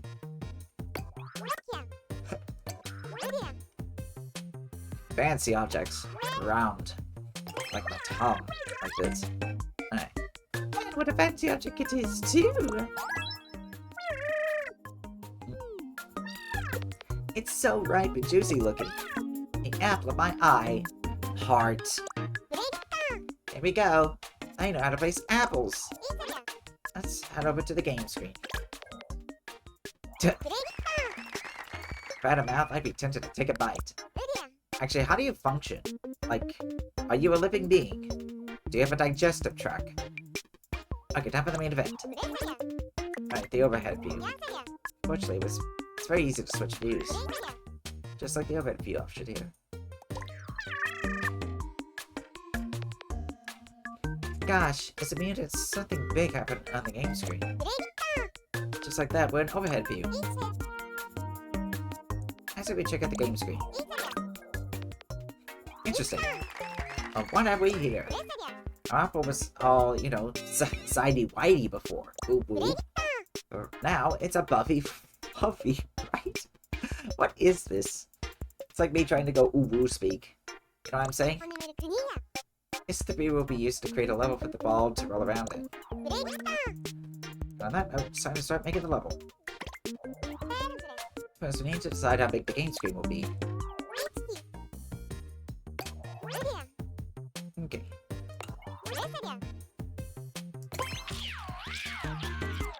Why, hello there, darling. Don't you worry about the game screen. I've got all under control. Ah, single frame Bowie. No time can escape my gaze. Nice. Alright, so we resize this fabulous game screen to a friend to fit the blue frame. Sometimes I do like to tease a little bit here and there. Absolutely gorgeous! I can tell I'm going to fit right in here. I feel like that's supposed to be a joke. Okay, that's done. Now we use some object donut to make the outer walls. Open objects. Simple objects. A box. Howdy, I'm a wall. Okay, here we go. Like that. I need to tweak a wall setting a bit. Oh, for a moment I thought it said mayonnaise. Okay, only visible and solid. Oh, we're gonna change the color too. To red. To red. Okay.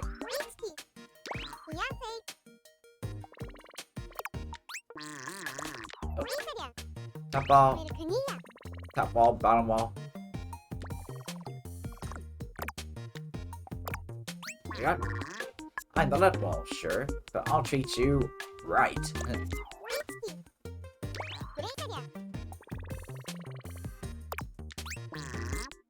Yep, I reckon we got the whole screen walled up. Beautiful. Alright. There we go.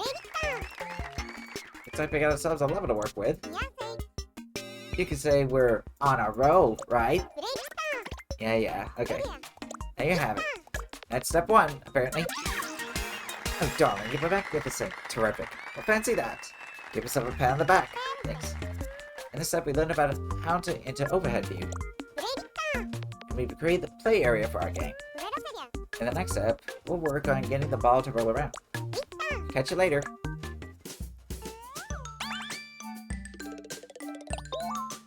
And ready?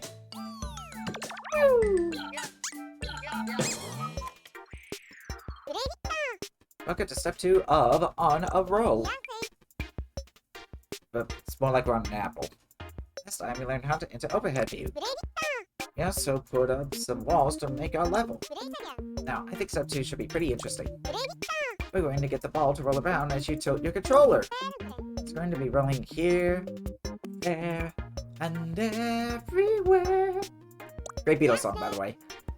Okay, time to get our ball bearings in this topsy-turvy world. Before we do anything, we will of course first need to place a ball. Time to call up a spear moving object node on. Okay? Objects. Oh, special. Oh yeah! Ooh, ah! Moving object node on here. Ready for action.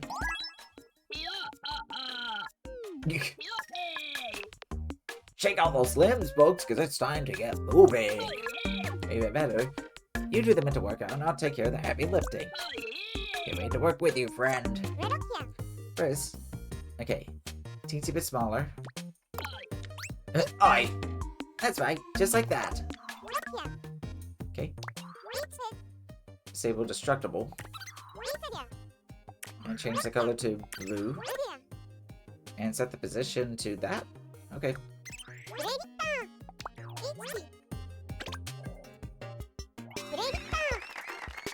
Roll on up and feast your eyes upon the incredible soon-to-be rolling ball. Okay, try to the control and move the ball around. You had one job, ball. You know why it won't move? It's because we never taught it to how to roll.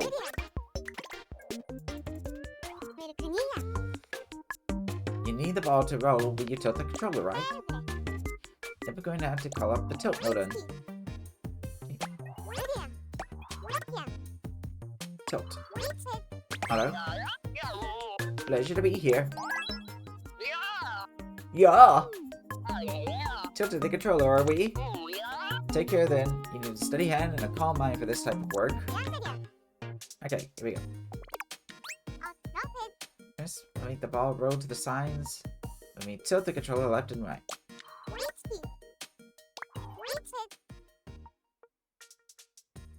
Okay, range from 0 to 0.15.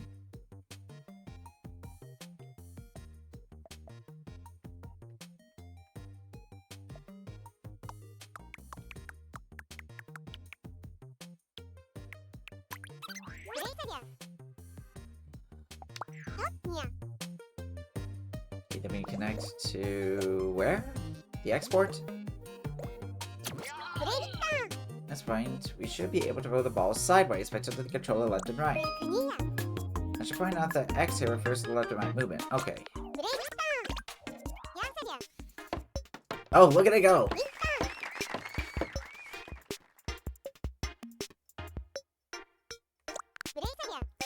Now I can move the ball in 2 out of 4 directions. Try to tilt the controller toward and away from you. Not so much movement, of course, because we haven't programmed it to do anything yet. Alright, here we go.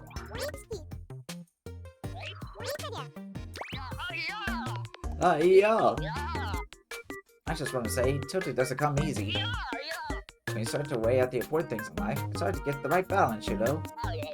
Sometimes you just start leaning hard into one direction, and then your whole world just tilts. Ha. So wait, is it easy to tilt or hard to tilt? Seems like opinion is what's tilting back and forth here. Alright, so we'll slide him over here. We can tilt forward or backwards by rotating around the x-axis. Rotating around the...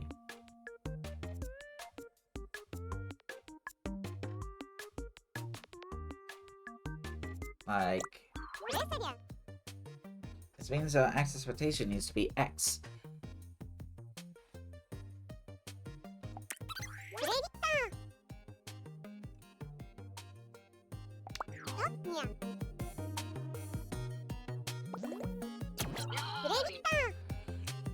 After you tilt the controller back and forward, the ball should move that way too. D deals with forward backward movement. Okay, I think I got it.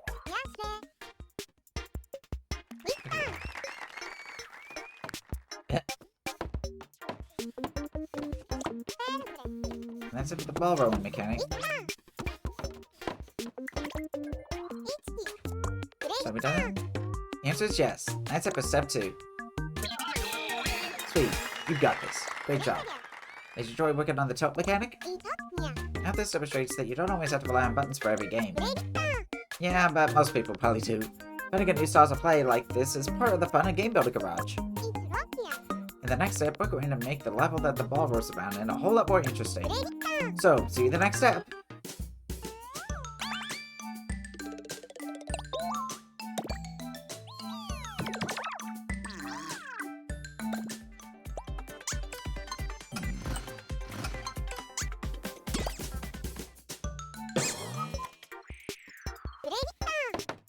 Yes, Slacky Jack, it's time for step 3 of On a Roll.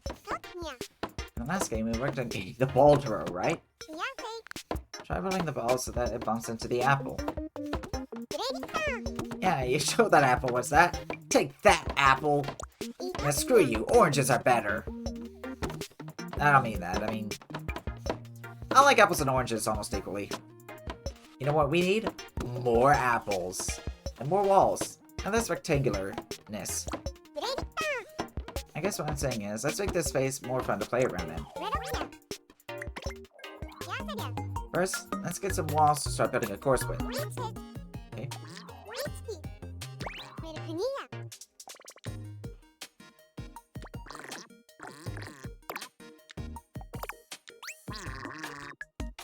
Yep, on the wall. I'm also the building block from which all the other walls shall rise. Copy it again, please. Okay, there we go. Under or over? I'm up or whatever.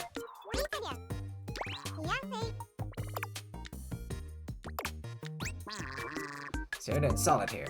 I'm king of the walls. Done with that, thank goodness. What, do you not like them? Apple pie. Apple pie does sound really good, yeah. Let's head to the game screen. Quick! Oh, whoops. So we get our walls right here, where we want them. We covered up our apple in the process, but never mind that for now. See if you can roll the ball to the bottom right area. Hey, you're a natural at this. Yep. I like I just zoomed all over the place. I'm a fun to steer the ball, now that the level's more complex, right? Alrighty.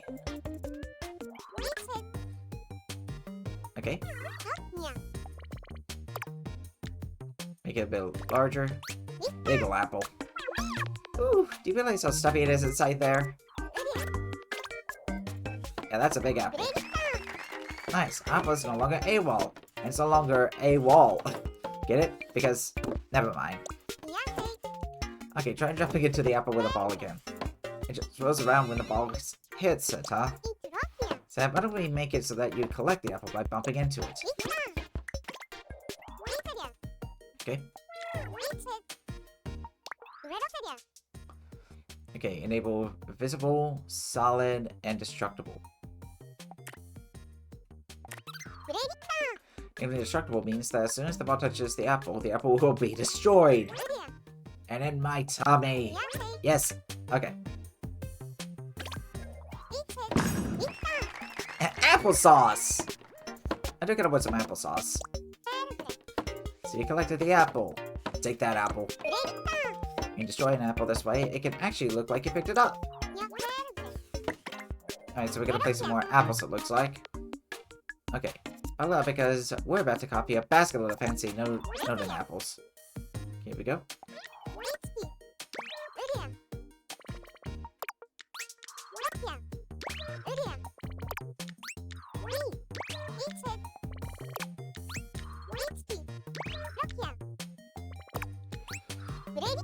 There, that makes 5 apples in all. We got ourselves a 5-apple squad. Let's see if we can collect them all. You're handling the controls like a pro. More apples on the playing field. It looks like our game looks way more exciting now, don't you think? Yep.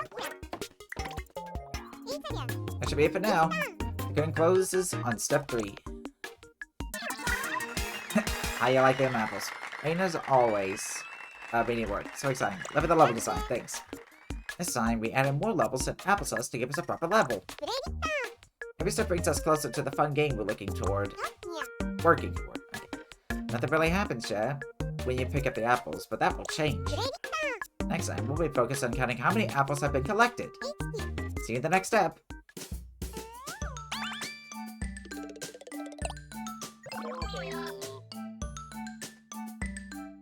That's a new one, sir. Your attention, please. Step 4 of Honor Roll is about to begin. Last time we filled our level with walls and apples to make make it feel more alive. This time, we'll start working on a rule that should really capture the feel of a maze game. Collect 5 apples to win the game. So for this step, we'll need to make a way to count how many apples have been collected.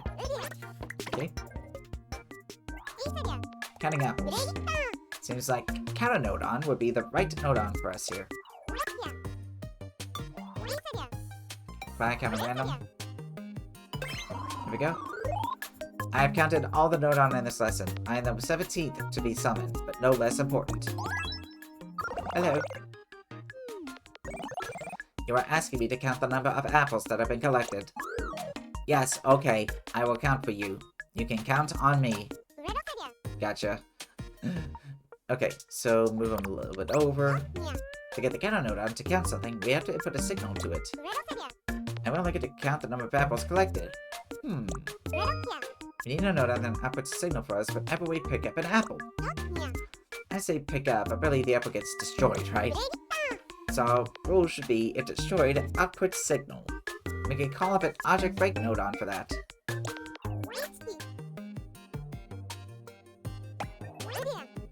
Okay, switching. Break. Hey there, sweetie. The little bird tells me you're making a game about breaking lots of apples. Technically it's about collecting apples. Same difference. Anyway, I've got it covered. I'll watch for the exact moment they break. Sounds reassuring. Okay, open them up. We only need the enable app option. Enable apple. Where's apple? Oh, there you are. Okay. Okay, move it over a little. Link the object break Nodon to the Counter-Nodon's count port. Oh, count up. Oh, I'll be watching, sweetness. As soon as an apple is destroyed, I'll tell you right there and then. and I will count how many times it happens. And that about does it. Our apples collected counter should now be fully functional. Let's see what's happening on the game screen. Call up another object node on.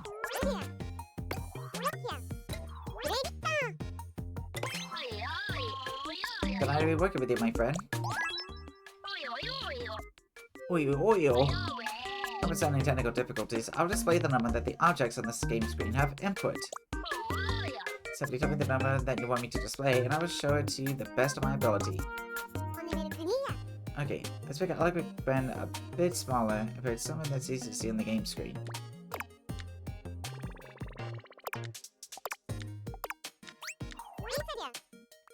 Time to open up the settings. Properties, we should enable visible. And change the color. I like red. Well, I can't choose. I want to change the color of the text on it too, so go ahead and open text color. It should be white. I think 1 digit should be enough for us. 1 digit. So please set the whole number of digits to 1. Let's just set the position to say 60 meters.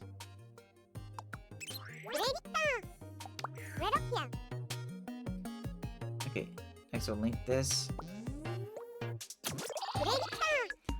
If all goes well, the number of apples we collected should now be shown on the game screen. And presto, our apple hoard is being displayed as... absolutely zilch.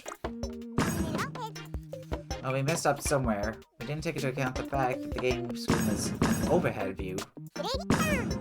We need to make sure that the number display is pointing upward. Okay?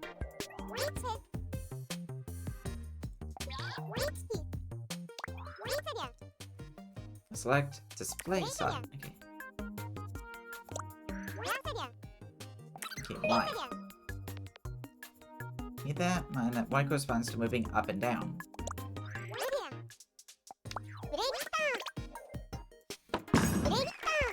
Oh, what the hell? Where did my ball go?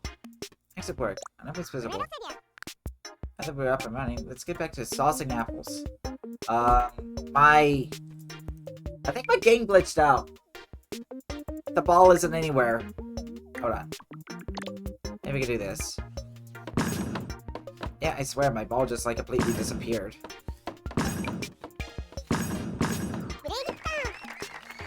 Yep, it was showing the number you squished. Or collected. Alright. Getting the ball and breaking the game. Smashing my head. And we're done for now. Step 4 is a wrap, so give yourself a pat on the head. Not gonna lie, that was pretty good. It was a glorious day for counting. Perfectly pleasurable performance. This time, we worked out a way to count the apples that we've collected. Next up, we'll be using this number to work out when we picked up all the apples to win the game. The programming we did here is going to help us out a bunch in the next step. What we do in the next step will help us even further along the way. It's one of the coolest things about programming. The fact that everything you do builds towards something even better. Can't wait to see you in the next step.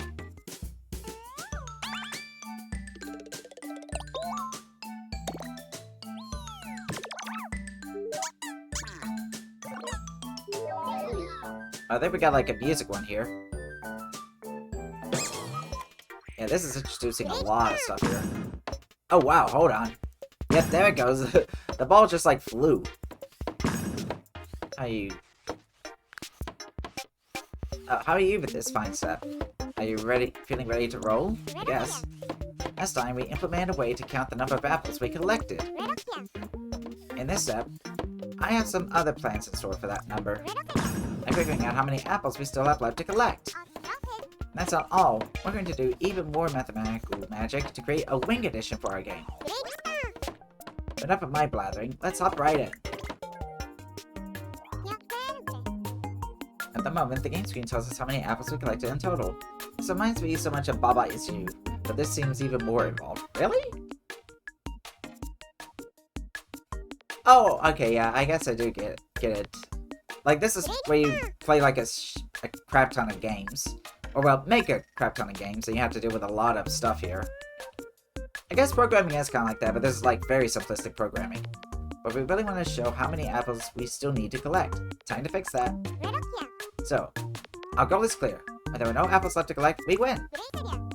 Let's see. We have to collect 5 apples in total. I do want to try Baba Is You sometime. It looks like it'd be a lot of fun. So we can work out how many apples are left by subtracting the number we collected from 5.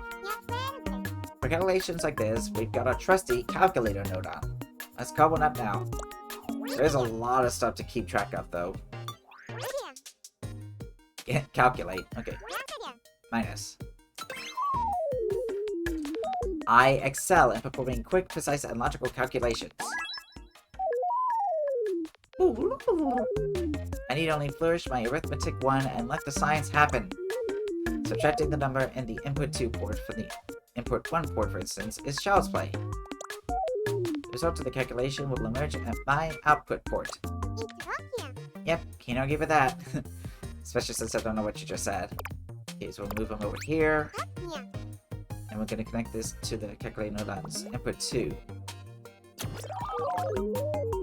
This fires the number of apples you have attained.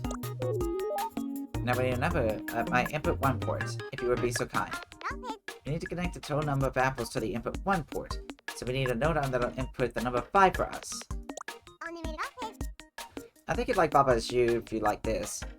My one brain cell only let me get through like half the game before the puzzles got too hard. Well, that's probably gonna be the same with me. I kinda suck at puzzle games, not gonna lie. Okay, so let's input this constant. There is but one immutable and changing truth in this world. Yo! I know none of it. Yielding spirit, your constant companion, shall be your rock to lean on. Glad to hear it. Okay, let's move it over to the blue frame. Open the setting now. Set the input value to 5. Oh! There you go. A fixed value to 1, it will constantly output that value. So 5 then? This number shall go on in living memory. 05. 05. 5.00. Okay, so we connect this to put 1. 5. A very good number. I don't like 6 or 4 that much. I will subtract the number of apples collected from 5 and output the result with my superior algorithms. Okay, I think I'm starting to understand it. Have to connect the node on that we want to be input to the number object node on. Select the connection between the and we won't be linking anymore. Said we link the calculator node on. Okay. So much the calculator node on in between the other node on. So to process calculations for us. With that done, we should be able to see the number of apples left now. Okay. We're at the beginning. And it says 5, so that looks right. Try to pick up all the apples now. There we go. It's going down from 5 to 0. Looks like we have a working counter for the remaining apples. Now, we can get to the part where you win if you get all the apples. Okay, now. What our if you get all the apples condition really means is if you get 5 apples. To find out whether the players got 5 apples or not, we need a node on that'll help us to compare things.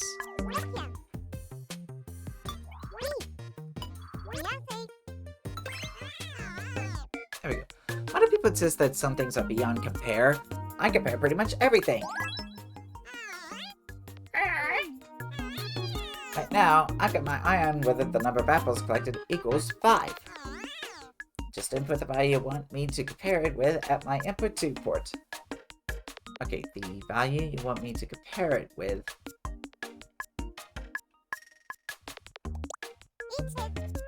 I can do that. And I can add the constant node onto the 5, huh? Got it.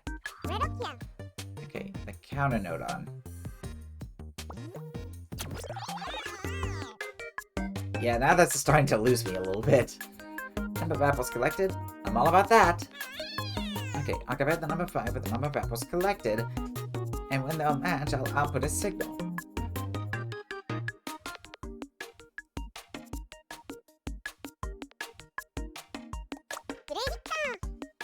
Hydrate? Ah, sure thing.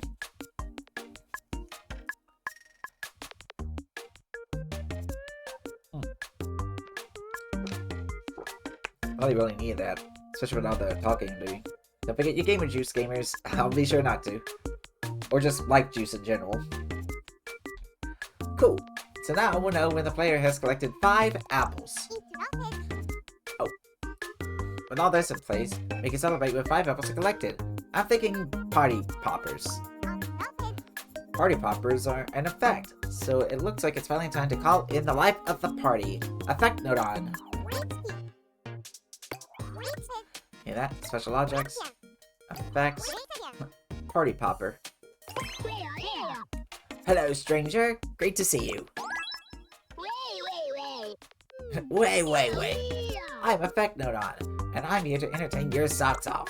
You want me to settle some party poppers when you finish the game, right? This party's gonna be poppin'! Sorry, I tend to pop up with terrible puns whenever I'm in a party mood. Yeah, I'm probably gonna get along pretty well with this guy. Yeah, we asked for party poppers, not party stoppers. Now move it into the corner there. Okay, so let's connect the comparison node onto the effect node on. Quickly. And now the party popper effect should go off once you picked up 5 apples.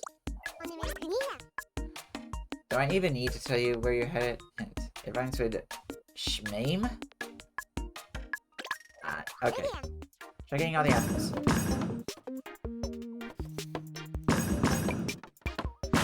There we go. Yes, the party poppers went off when you picked up the last apple. Still, I feel there's something missing. Party poppers alone aren't quite cutting it. This is a big moment.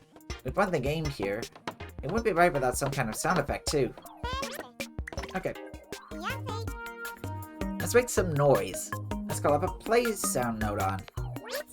Output. Play sound. Sound effects. Ba ba ba ba. Yeah, ba ba ba ba.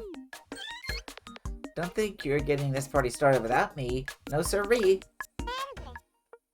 Okay, put them up here. The animals. Here in the setting screen, we could choose what sound our play node on will set. This time, I like to select voice. Then yeah. That's the kind of sound we wanted to liven the mood. Would be funny if I just went with booing. Okay, now we compare to the play port. Volume, pitch. Evil laughter, let's go. I didn't see evil laughter there.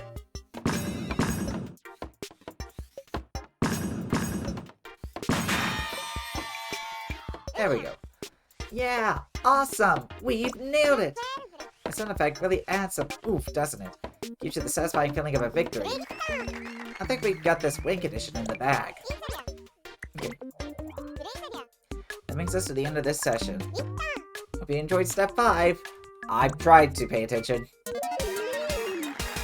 I remain impressed. I could prepare you to a summer stay. Congratulations are in order. Ascending. You've got some real talent. We did a lot this time around, eh? We got a game to calculate the number of apples left to collect. And we also compare the number of collected apples to work out if the game is won. Next time, we'll be introducing some things that'll make the game easier to play. Okay.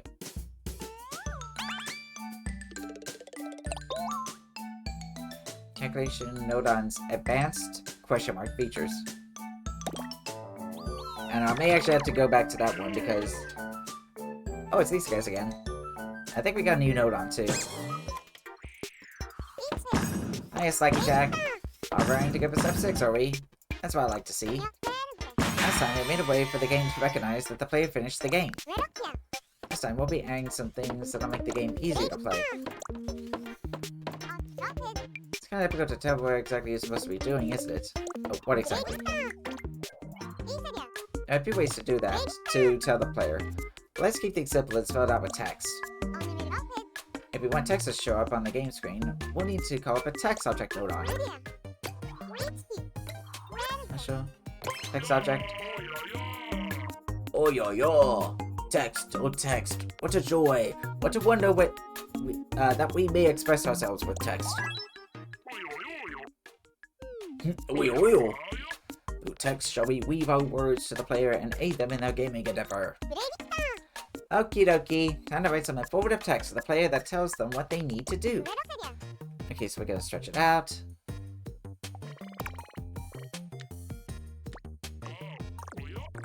Whoa, oil.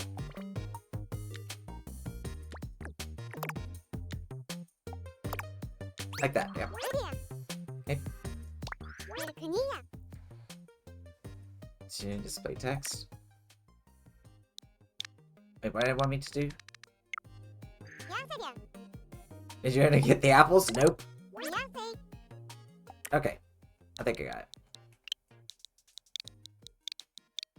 Okay, so it's Y. Oh, shit. No, I pressed X by accident.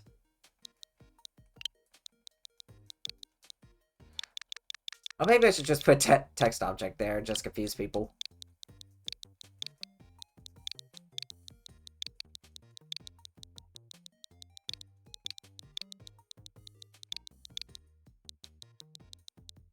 There we go. Yep. Okay, we just got a few more settings to adjust. And the properties enable only visible. We'll also change the color. Let's go for red. Did I mention I like red? So we get to add the text display size settings. Okay. Y position to 6. Okay, there we go. Yeah. Hooray! Our text is legible!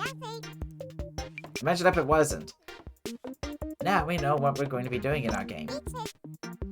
Okay, what's next? I can't really tell what this number here is supposed to mean.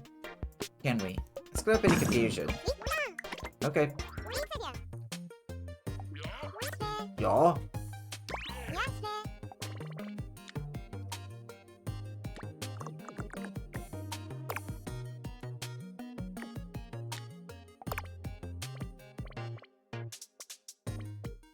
Okay, there we go.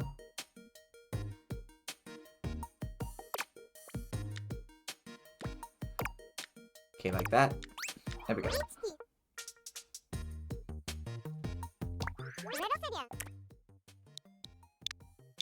What did it say? Remaining?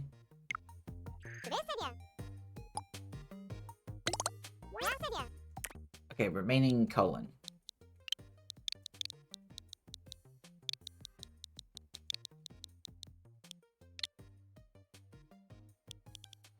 Oops, hold on. How do I...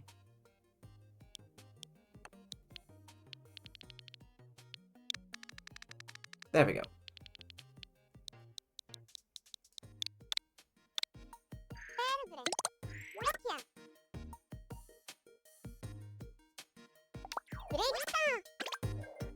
There we are.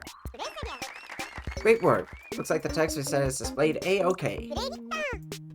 There shouldn't be any doubt about what that number means now. But before we move on, could you try collecting all the apples again first?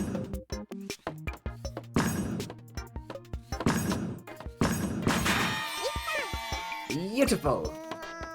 Say, if you wanted another try at the game, you'd probably be hoping for a way to redo it, wouldn't you? Let's streamline the process and make the game automatically restart when the player wins. Okay. Should I go recall? Okay.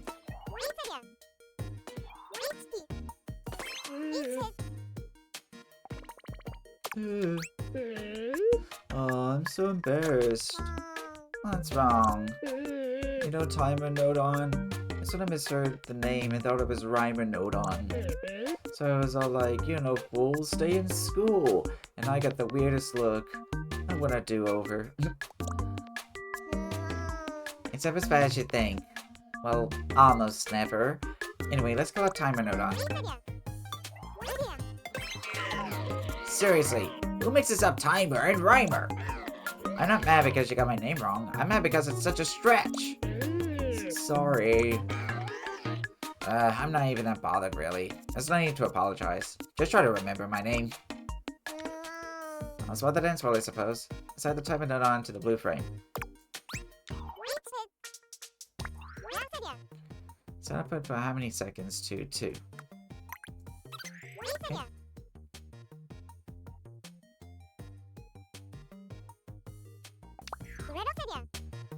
Okay, so connect the comparison node on.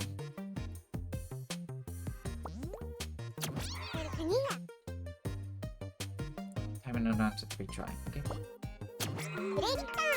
So now, 2 seconds after you finish the game, it should restart. Here we go. For the apples.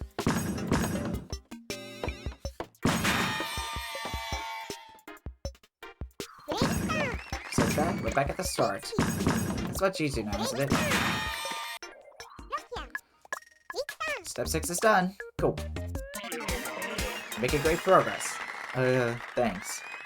What's up, early tree? I've never seen such syllables. What do you mean, never seen such syllables? We make a few quality of life improvements this time. I used a text to explain how to play. And we also made a way to retry the game after you finished it. Next time, we're going to up the ante and add some teleport traps to keep you on your toes. See you in the next step. Oh, on my toes, huh? Okay. Yikes. Oops. Hiya. Ready to roll up your sleeves and work on steps in? Now last up, we add some on-screen hints to tell the player how to play the game. Could you please try beating the game for me? I already did, but okay. Nice. I like the way you roll. And our retry feature is working as intended. It's fun enough as it is now, for sure, but I think we could still do better. You know what this game needs? More spice! How about this time we make some obstacles for our player to overcome? Like some teleport traps, for instance. Can you make a teleport trap? Very glad you asked. Simply list the services of a very talented teleport expert. Teleport object entrance node on. Wow.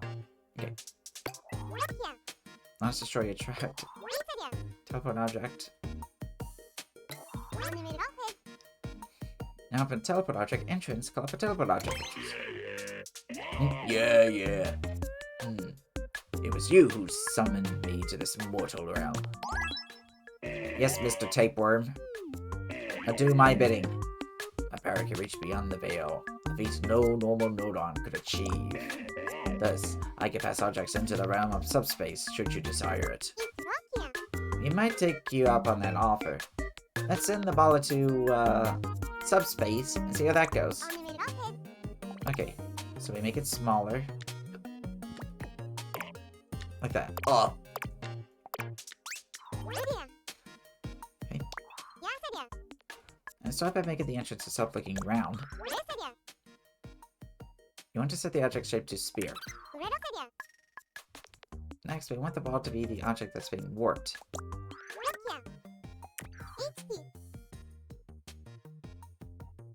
You enable sphere. Okay.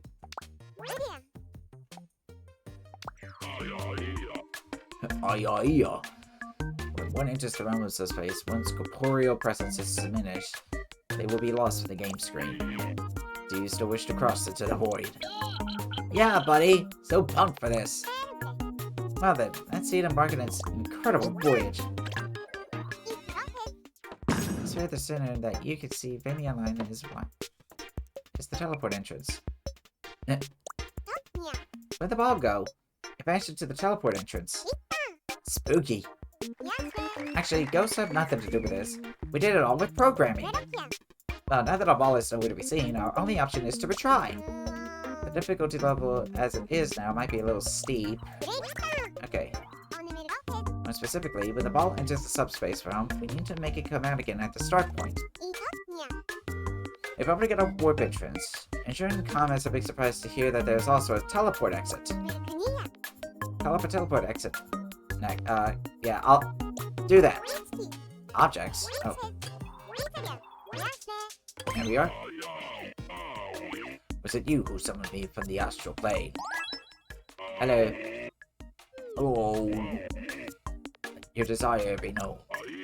I can instantly manifest any object whose material form lies in subspace. You need only position me at the place you wish to the objects to reappear. And then let's place that over here. And of course, we're going to check it on the game.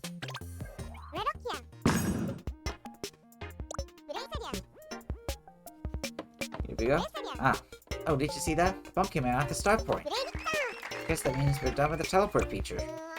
Although, it's a bit difficult to tell what it is exactly that you touch to trigger the teleport. Okay. You use a fancy object node to place a hoop at the teleport point. Okay. Hoop. Make it put it. Okay.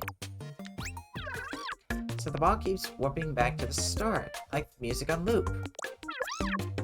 On a loop like a hoop. What a marvelous metaphor. Okay. Visible. Let's place another hoop right at the start. Okay.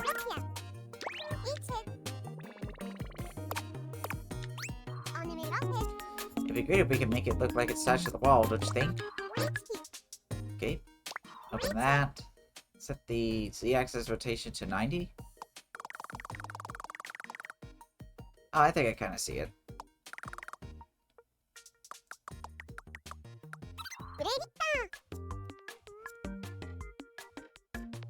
Ooh.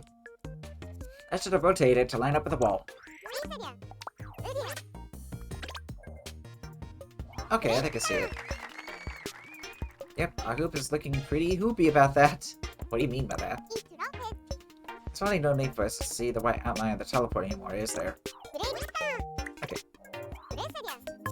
So, our plan is to hide the teleport points. Appearance. Okay. And here in the properties. Okay. I am here in mind, but not in body. A strange experience.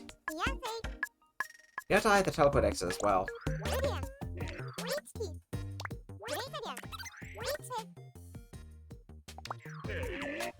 Even without Imperial form, my power persists. There we go, that's a lot cleaner. The white teleport lines are nowhere to be seen. Good job! Having just one teleport trap doesn't really generate the level of excitement we were hoping for, though, does it? We want action. We want nail-biting suspense.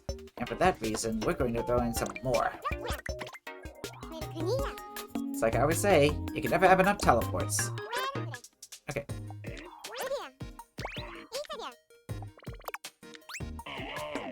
You're not the warp. It is merely an invitation to a world yet undiscovered.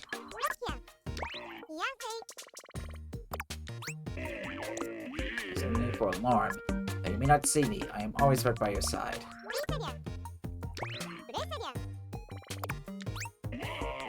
Belief is the power that expands one's world. Believe it or not. I got one more teleport entrance now, but they're all connected to the exit that's at the start. Okay. Even if maybe a teleport object entrance so then should rain down from the skies. My door will guide all lost souls to this world for as long as I remain. We're going to need a bunch more hoops, huh? Okay.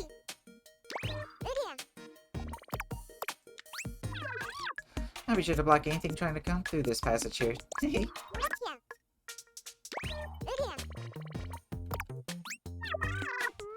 better slow down and come this way. Somebody's going to be hooped. What'd you? Why was there a plus with a hooped? Hoop poopy doo. You're not gonna get past me. Okay, here we go. Look at all those teleport entrances. I remember back when all we had to do was throw the ball into the apples. Now we transform our level to a real gauntlet that'll have you on the edge of your seat. Take it on, if you dare. Alright, here we go. Oh, shit. Oh no.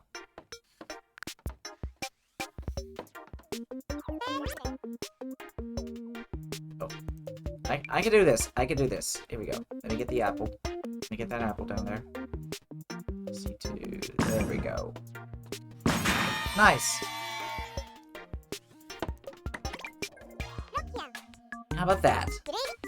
It's time to close the door in step 7. Almost worthy effort. Ascension is nigh.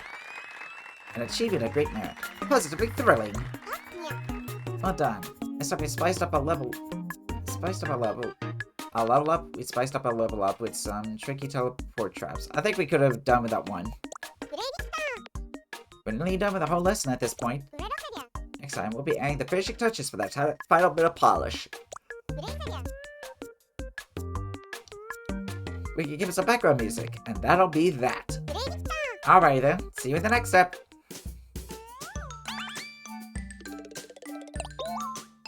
Is it magic? Potentially making pacts with interdimensional demons to collect apples. Yeah. Isn't life? But you can make it, Psyche Jack. Of course, those interdimensional evils being global supermarkets. Here we are at the final step of On a Row. This time, I'd also like you to add some of your own personal flair. We still have a bit of lab work to do before we can change the game's look, though. It's time to call up a certain Nodon that can meld the world like putty. World Nodon! Whoa. Whoa. Why do you sound creepy? You like that look in your eyes. It is a look of great resolve. Oh boy. Speaking of interdimensional demons, let's go forth and create the world you envision. World Nodon here has the power to change the shape and appearance of the game screen. You can test it out by changing the floor texture. Okay. Sounds like a ghost type Pokemon. Yeah, it kinda does. Set to metal. Oh! Interesting. Hey, that's a lot different from how it used to be. Change the world appearance with World Nodon lets you completely alter the mood of your game. Okay, put some backgrounds to it. For this, you can call it the aptly named background music Nodon.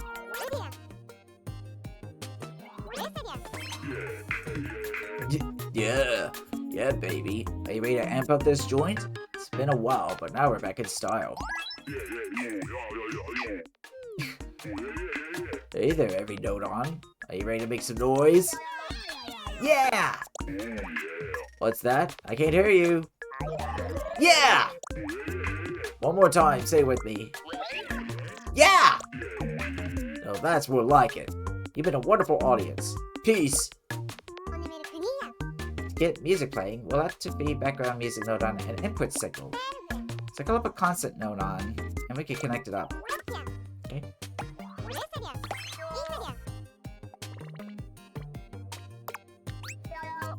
I've got unceasing passion, and I never miss a beat. Constant Nodon is in the house. Now there's a Nodon who's got the groove on.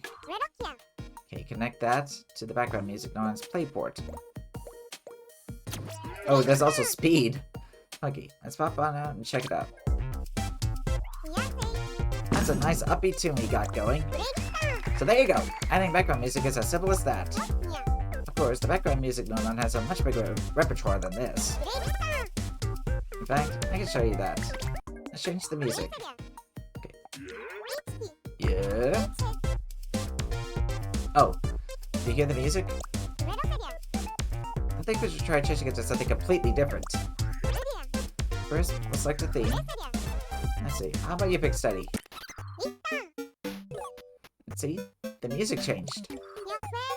You can also combine the melody, main accompaniment, sub-accompaniment, and rhythm however you like. Mix and match them to come up with your own creations. For instance, try setting the main accompaniment to acoustic guitar. And now, you can do guitar strings in the foreground. Next, try setting the main part to wah-wah guitar. This guitar made our music start to sound a little more out of the ordinary. And now, try setting the main part to silent. Now our wah-wah guitar is gone, and there's no main accompaniment playing it at all. set this accompaniment to silent as well. Now I've got a background track with only a melody and rhythm. You can adjust the tone and number of instruments like this and tailor your track exactly to your liking. Here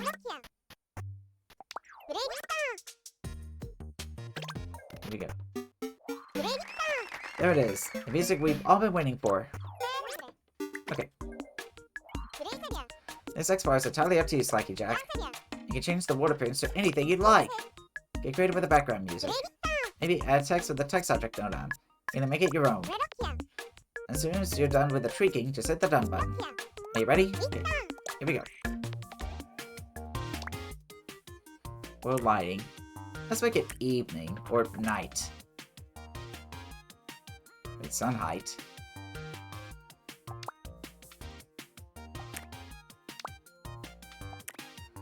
How about we make it like some tiles? Yeah.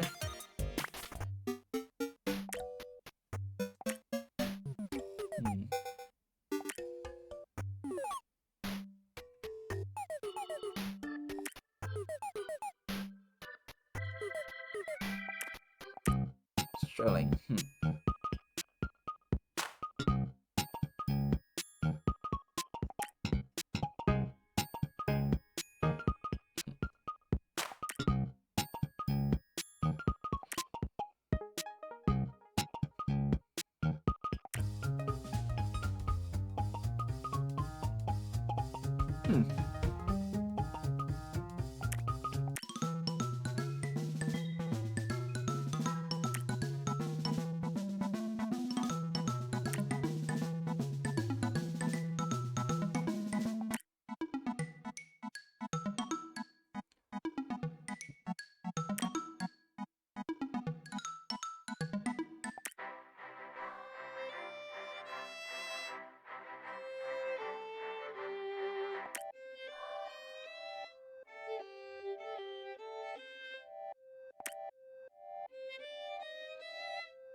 See here.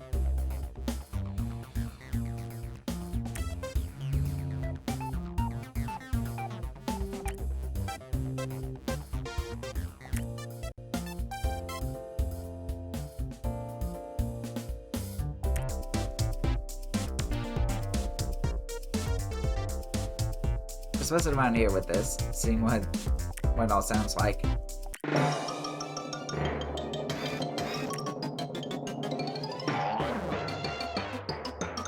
What is this?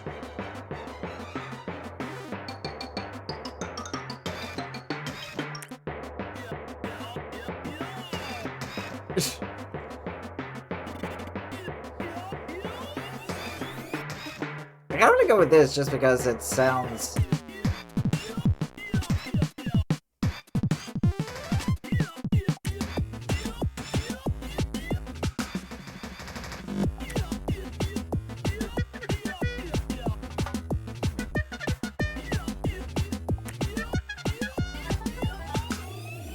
Well, let's do this.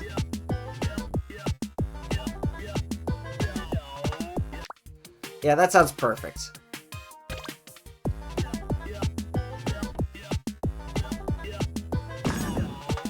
Doesn't it sound beautiful?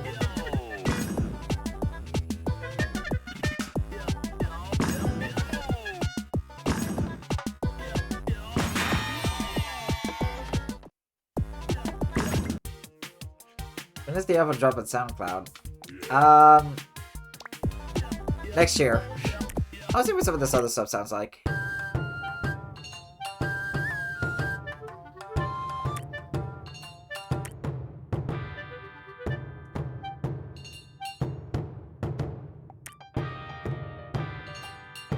Irish?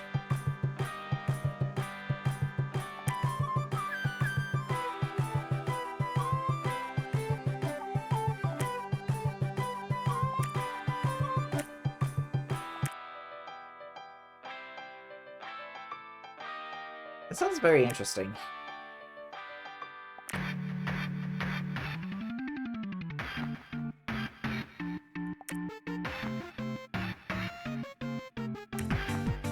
Eurobeat.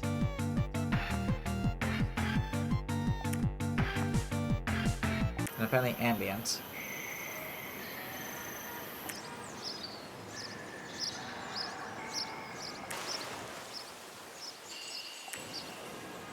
Four? Interesting.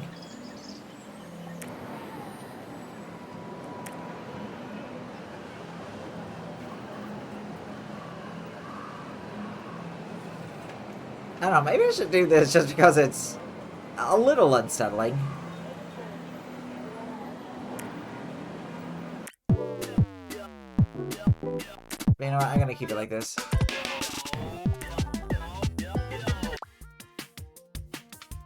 I think we're done with this here. Yes. All done? Is it time to see the finished product? Yep, it is time.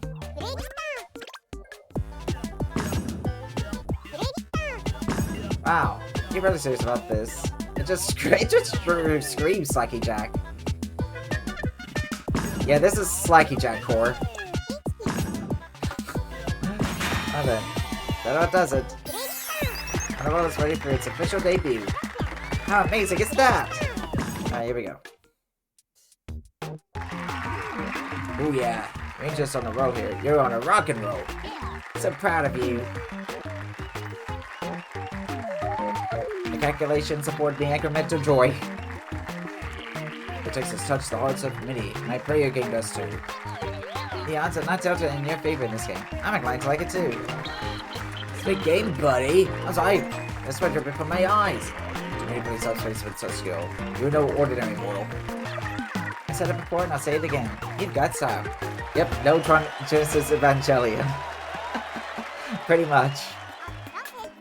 Congratulations from Penguin Nodon. We dealt with a number of tricky aspects this lesson. Tilting, making calculations, comparing values. But you breezed through it all like it was nothing, Slacky Jack. You really are natural. I hope you're looking forward to the next lesson, because I certainly am. Okay, let's add on a roll to your My Games list. Once again, well done. Give yourself a huge pat on the back, and I'll see you back at the menu. I still gonna see, Neon Genesis Evangelion when I can. I've heard it's actually a really good anime, despite the really out there ending. Good work at getting on a road to gold. Congratulations! It's your second one now. I must say, you're moving through the lessons at a great pace here. Alrighty, let's add on a road to the My Games list. Alright, so there we go. Okay, so you added on a road to the My Games list. It's a game that uses the Nintendo Switch console's features to the max. Huh? Did something happen? I gotta finish watching again. I'm only like halfway through season 1. Okay. Well, sorry about that. That was really odd. Like, my chat just kind of went down for a second there, saying it needed to connect.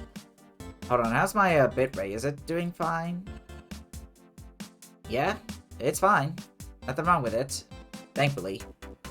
I'm gonna ask a few of your friends to play it and tell you what they think. They probably think I'm crazy.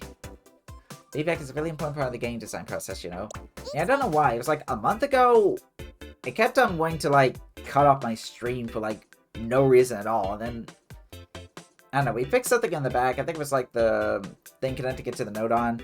Because I don't have like a hardwire, or whatever you call it. where it like connects directly to the Wi-Fi. I probably should get one of those sometime. I think Twitch is just glitching out. Yeah, that sounds about right. Don't miss it.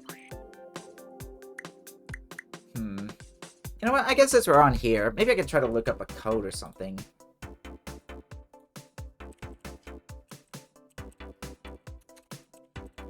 Because I'm not sure if people want to just see me do, like, Game Builder Garage. I guess it's kind of like... Game Builder Garage. Whoa, hold on. Dang it. It's off! Oh, wait. Well, no, it's on. Okay. Wait. So apparently somebody made, like, a Doom Eternal game. An F-Zero? And these are, like...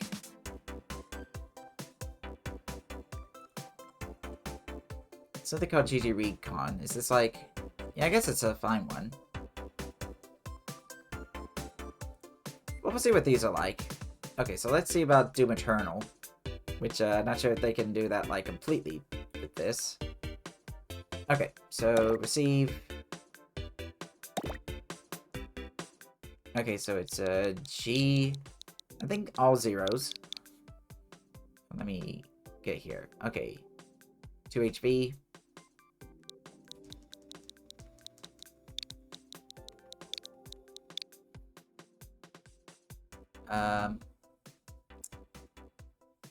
BLG. So this is apparently Doom Eternal, or something like that.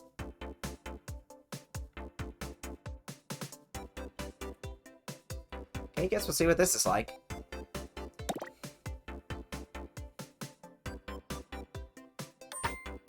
Yay. Doom Eternal Garage teaser. Oh!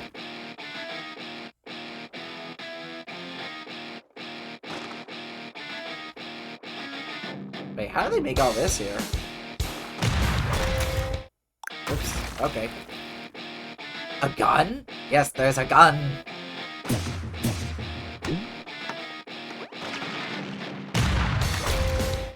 I died.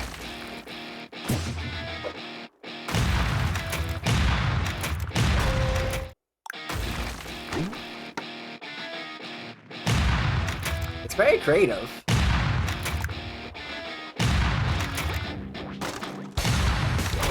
Ow. Try a different gun. Oh, this is better. Ow. I keep getting... it's like one-hit kill. Ow. This is tough.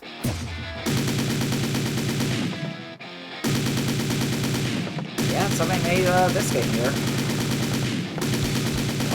Oh, damn it.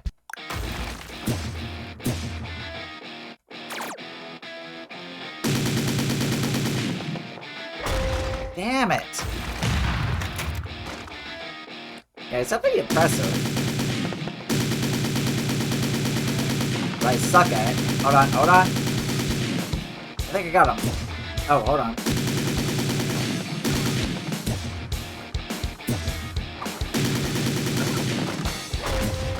Damn it. I do kind of want to see. Oh, what is this? Look. Oh, wow.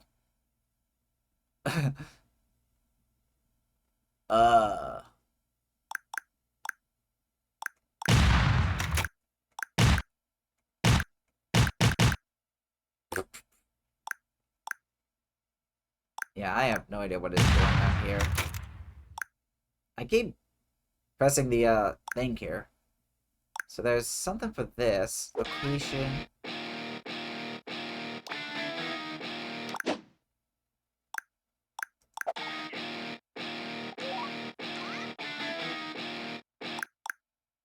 So yeah, it looks like there's a lot of... it's like a two-hoo bullet hell. Probably is, yeah. Jeez, why does it keep on playing, like, sound effects?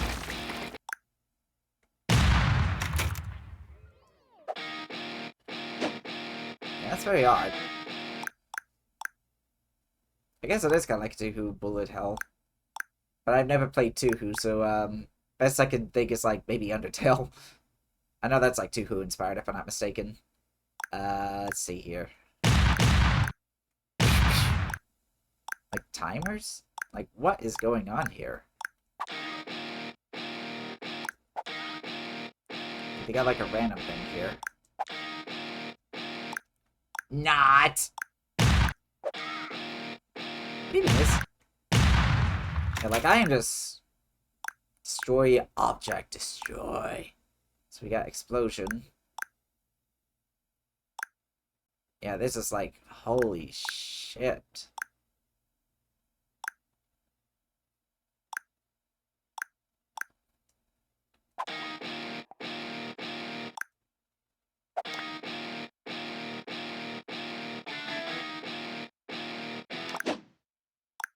The auto-tune, like, guitar is kind of funny, or at least out time.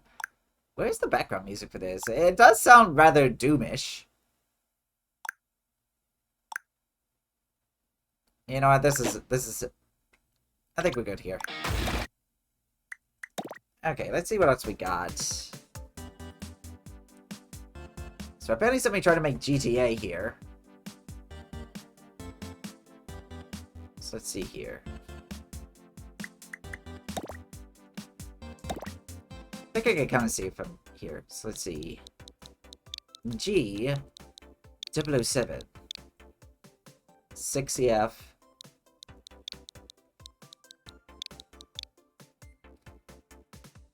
DC Zeto.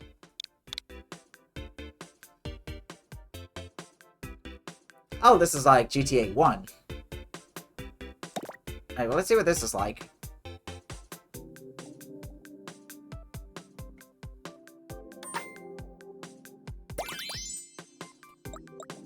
GTA 5.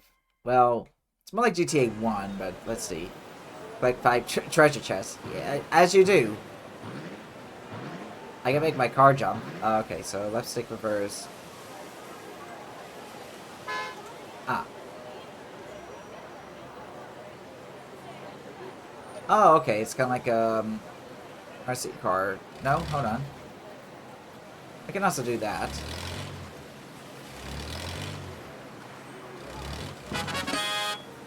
Yay. Can I... Yeah, I can.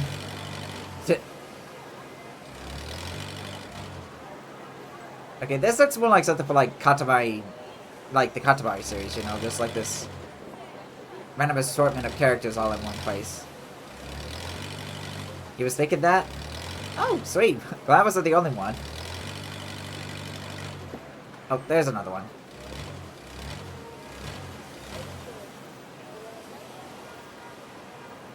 Come on. Oh, that's how you... I'm not sure if I would call this, like, Grand Theft Auto, but,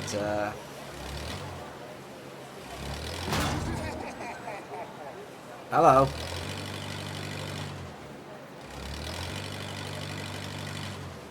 Ah, I see.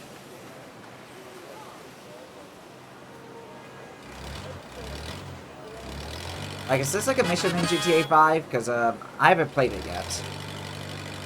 In fact, I haven't really played any. I bet someone's tried to make Katamari Damacy in GVG. It's got to be a sticky Meldron. I'll have to look into that. It's a ducky. Wah.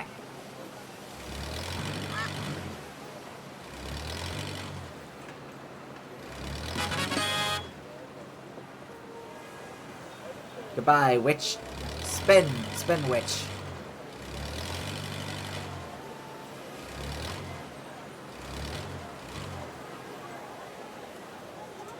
It's a little odd having to back it up like this. Dang it. Oh, what the? Whoa, hold on.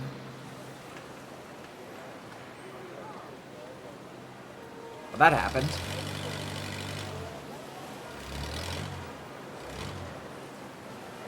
So I gotta find one more treasure chest somewhere. Ah, okay.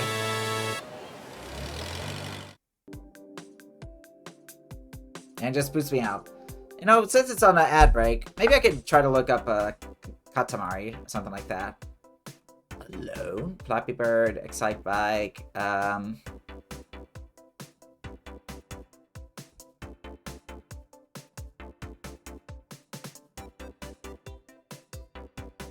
PT, huh? Interesting.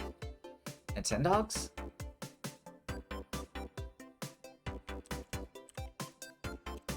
Damn, I can't find it. Here we go.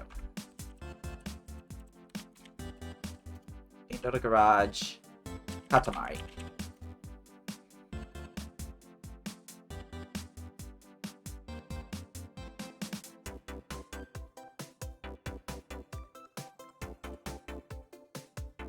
I can't seem to find something like that here.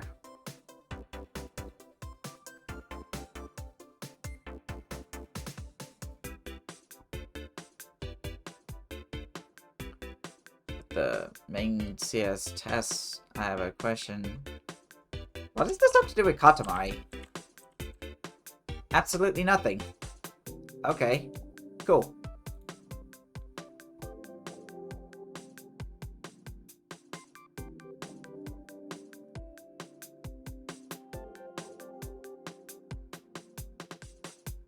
Okay, I think I found something to that effect. It's not quite Katamari, but I do see a code here for one. So let's give it a try.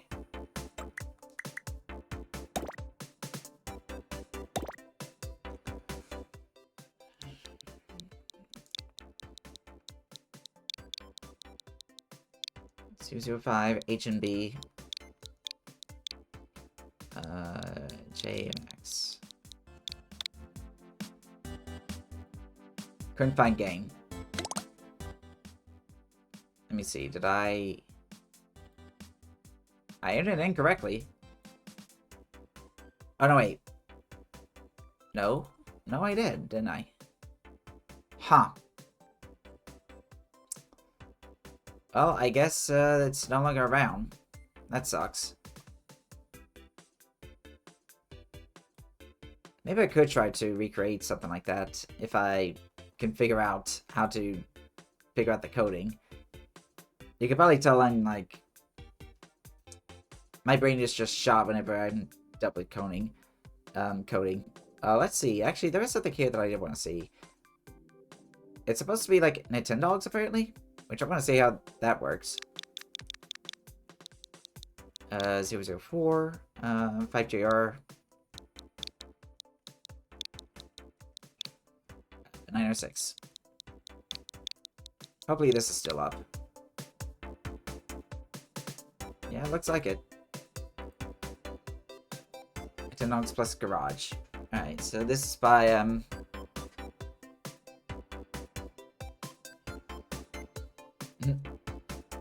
gotta take care of some stuff, but we'll hopefully catch the tail end of it. Hopefully.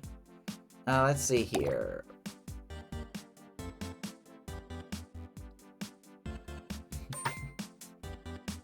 Let's see what this is like. Nintendogs plus Garage. Okay, so it's another one with this here. We got a dog here. Very blocky dog. Whoa, what did I do? Doggy. Oh, what the heck?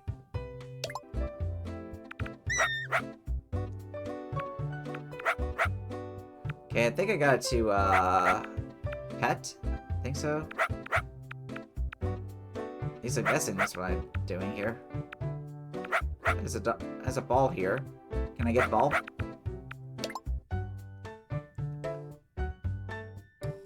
Got like this little thing here.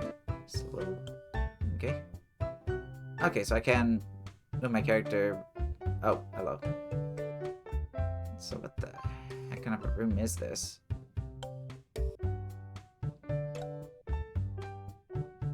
Oh, okay, well.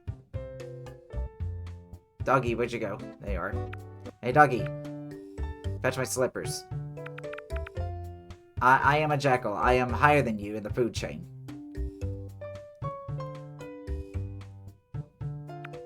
I could eat you for breakfast if I wanted to. But I won't because it's, like 8 o'clock for me, about 9 o'clock, so it's more like dinner time. Dinner. Okay. Okay, it's kind of a cute little... Oh, yeah, and this teaches me a lot of stuff. Like... Although for some reason it... Yeah, it does that. Watch ad. I'm very, rusty with my Japanese. I mean, I could eat this, like... I think that's... Fure? I think? That's like... Are? Are? Oh, I see oh.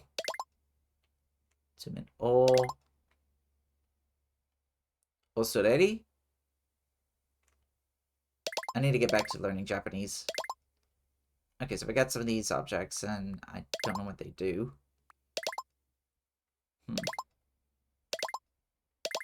Can't see object television. Wait, what about the dog? Where's its thingy? It's like a... Ooh, there's a lot of stuff here.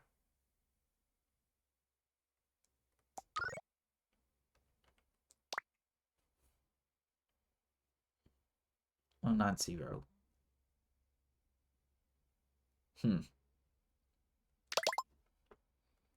Okay. Maybe this is a sign that I need to go back and learn this stuff. I need to go back to school.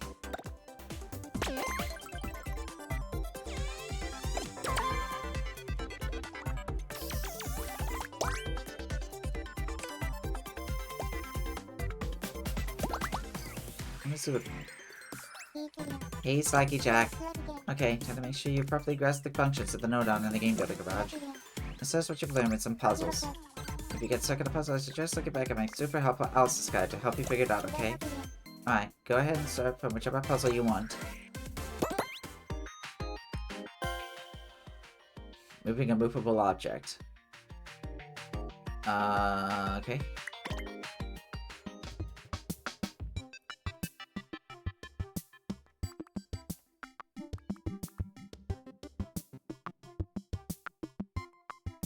Moving a movable object.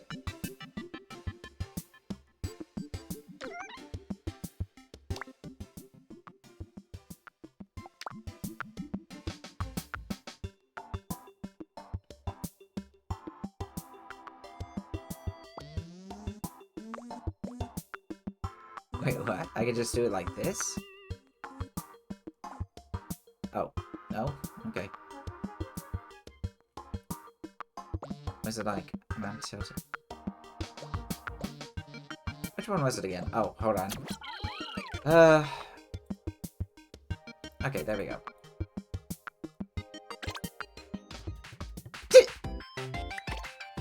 Just eats on out of here. I think it's the y-axis, isn't it?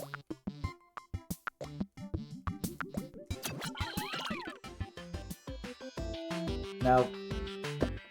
I can make it ascend, though. Ascend! Alright. Okay, so it's X, yeah. There we go.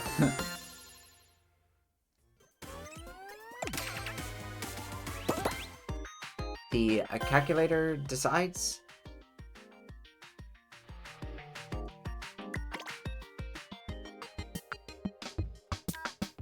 Ah! I'm supposed to fix fire. Ah! 2.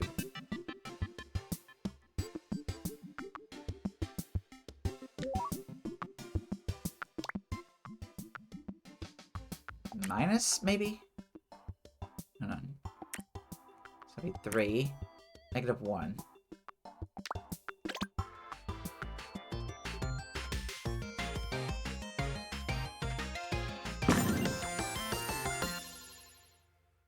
Okay, I think I got it. Counting counters.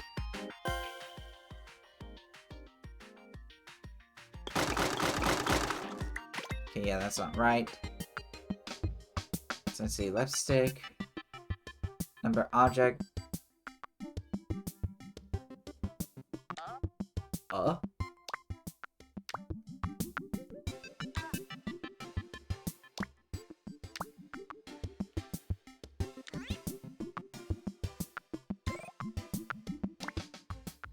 No, it's not that. Starting value 0.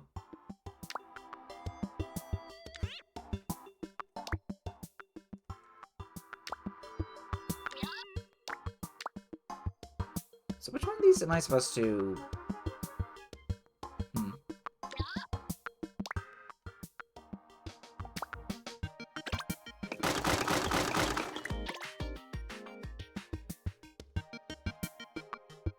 It's not that, I would say.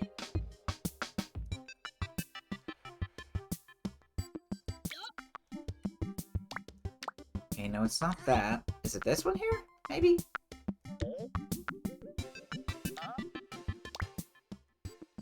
No?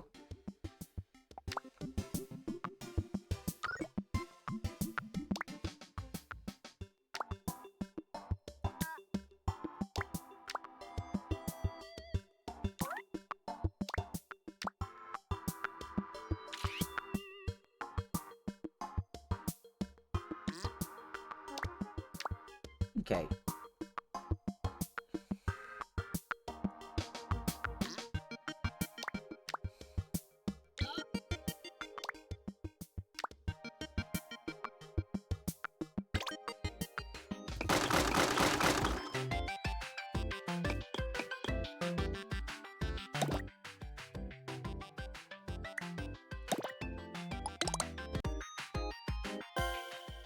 Okay, so yeah, counting counters.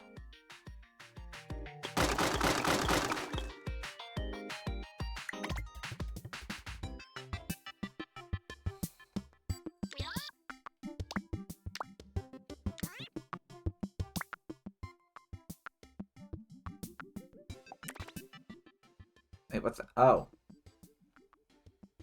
Oh, is this like a...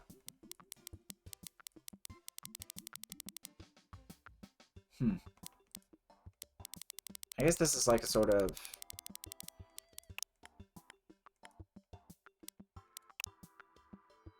instruction manual.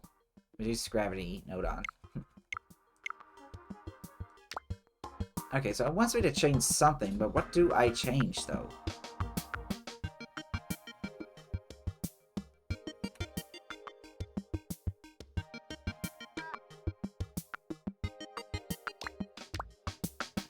Okay. So it's not the box. What am I changing? No.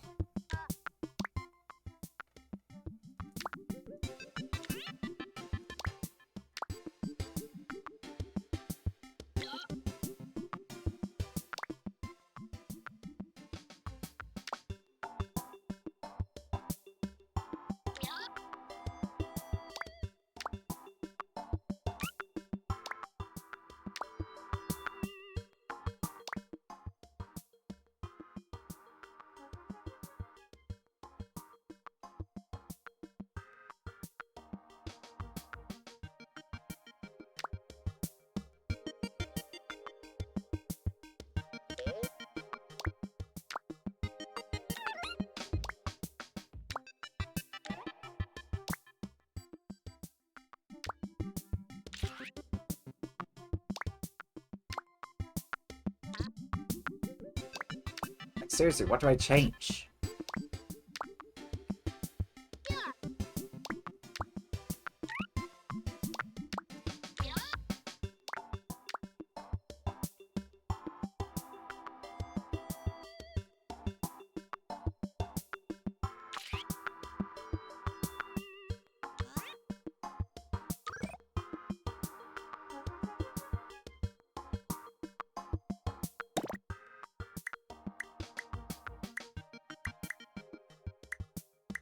Hold on.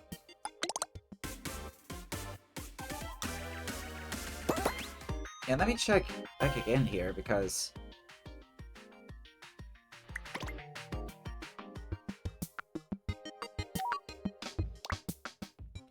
Yeah? I want to see what happens if I divide.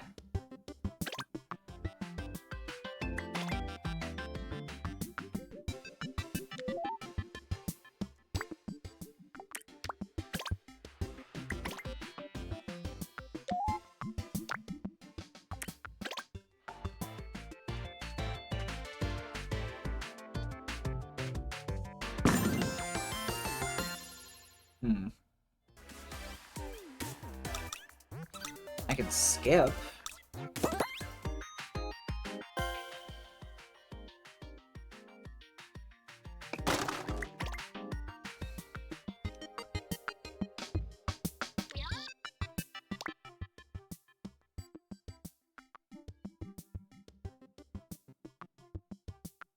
Like, seriously, which one do I press?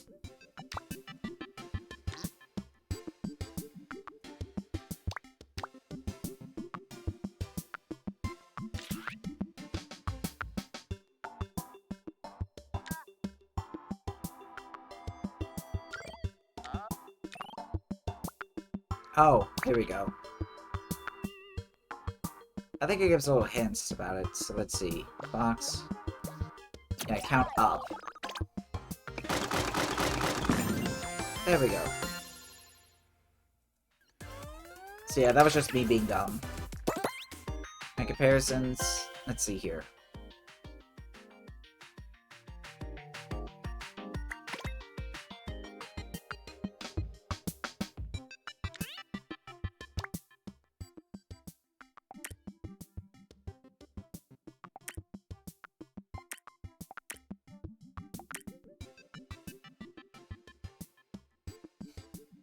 This only compares two input values. If they fulfill the specified condition, it will send an output of 1.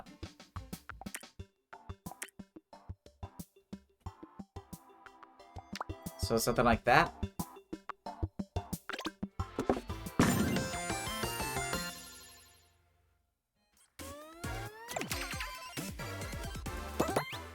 Teleporting etiquette.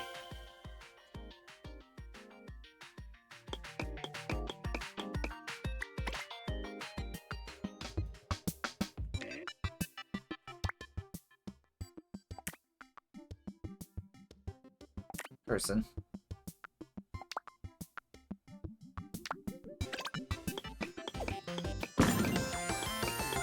There we go.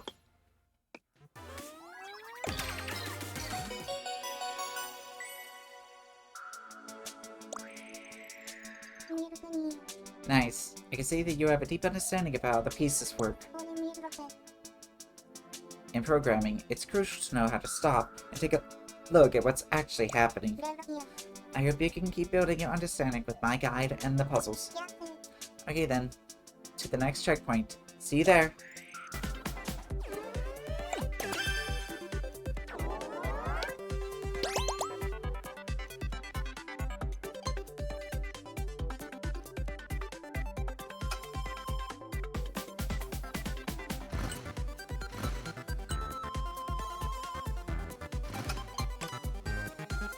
I guess we'll try Alien Blaster.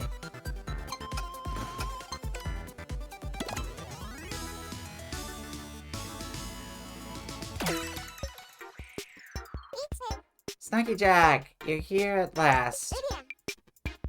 So far we completed 2 lessons. I felt like you're starting to get very familiar with the art of game programming.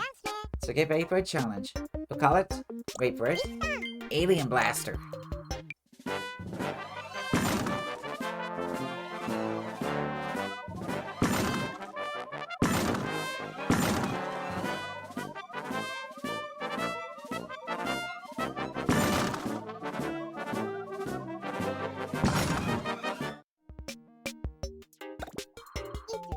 Space. You can travel through it for 1,000,000 years and never get to the end. That's pretty big. If you were traveling through it though, you might find some pesky aliens blocking your path. And that's the inspiration for our game. To be more precise, we're going to make a side-scrolling blaster game. Alright, so here we go. We're gonna be shooting aliens. Time for a bold pilot to take their debut. For this, we're calling the UFO node on it. Just UFO. Greetings, Earthling! Take me to your leader. I always wanted to say that. Ah, yeah! Good to meet you at last. Word on the space grapevine is that you're quite the programmer. I don't think grapevines grow in space. There's no oxygen, or... yeah. Or soil. No soil, especially. And getting a look at you now, I can see why. I have no doubt that you'll see this through. You're a mighty Earthling indeed. What an endorsement! Okay. There we go.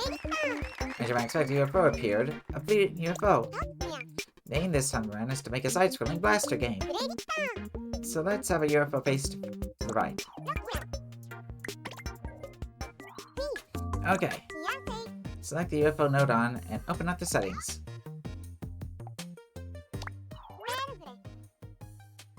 First, let's change the y-axis to 90 degrees. Oh, negative 90 degrees.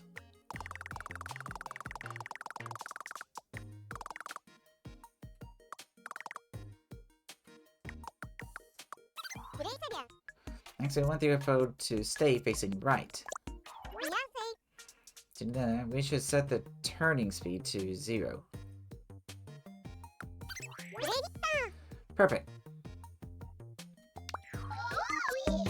Now I know exactly which way I'm headed. There we go. The UFO is now facing right. Our UFO is prior to ready to travel to the right.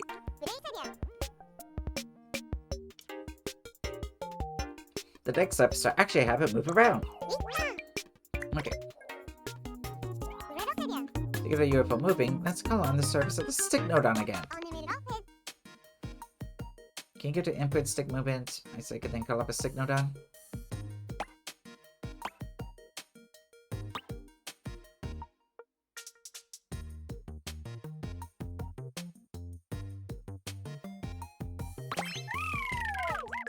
Boing! Good to see you again, Psycho Jack. Reporting to duty, ready to wiggle. Connect the stick node to the UFO's left-right port. Oh, something's twitching. Can I move? Let's find out. Yep, there we go. We've got movement! Cosmic! Alrighty. Call up another stick node to handle that via input stick movement up-down.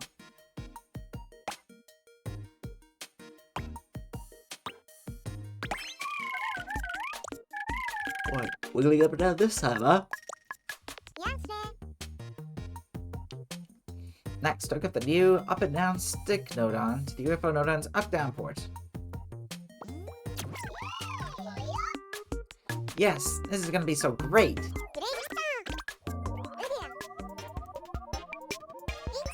See, it's moving up and down!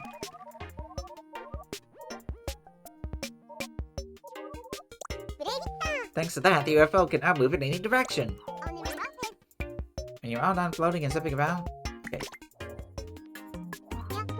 Next, we're going to determine how we're going to be the game screen during gameplay. Okay, game screen node on. Okay.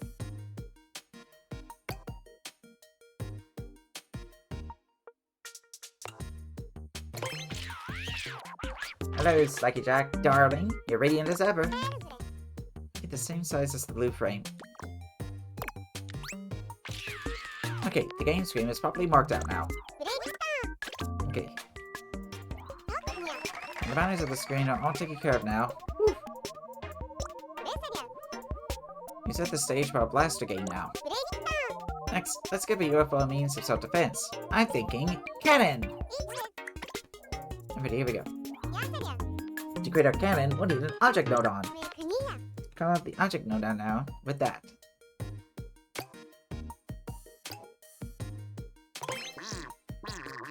Hey bud, cannon, huh? Love it! Make it smaller and put it to the side of the UFO node on. Now rotate the object node on, so that it's pointing sideways, like a cannon would.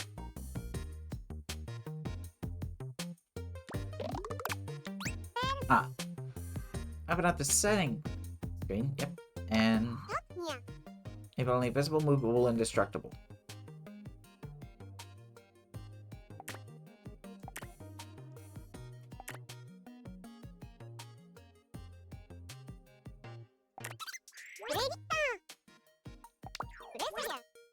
Okay. The cannon fell off. Oops. If that happened too quickly for you to see, press the retry button for a do-over. Let's think about this for a sec. Since gravity is in effect here, it's only natural that things will fall, right? The UFO, however, is a special case. It's not affected by gravity, so it doesn't fall. Some objects, on the other hand, will just drop.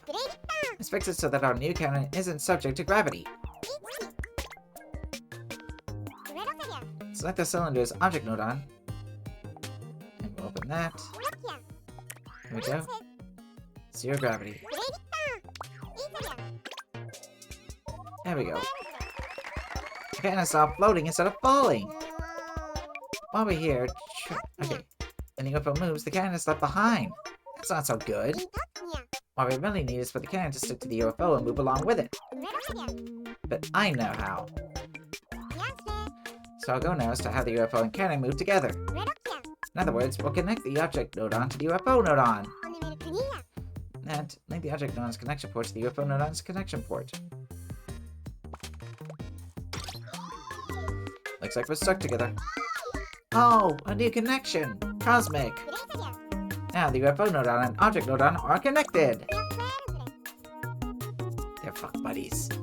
This is how we'll connect node on and make objects move together in the future too. Pretty neat, right? Remember it! Let's see how the UFO and cannon now look now that we've connected.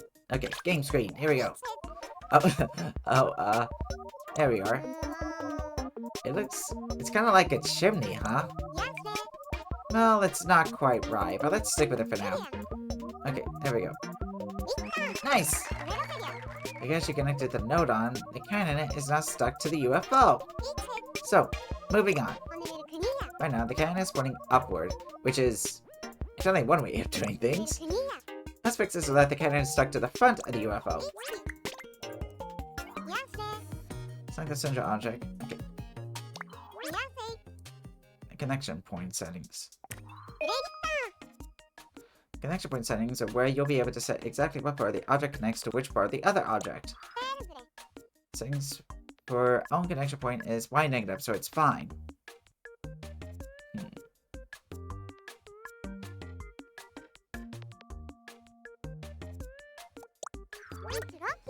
Setting for the target connection point needs to change though. Change it to Z. Okay.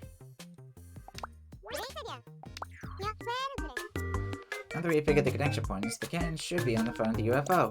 Here we go. Hey, it worked! The cannon is on the front of the UFO, as it should be!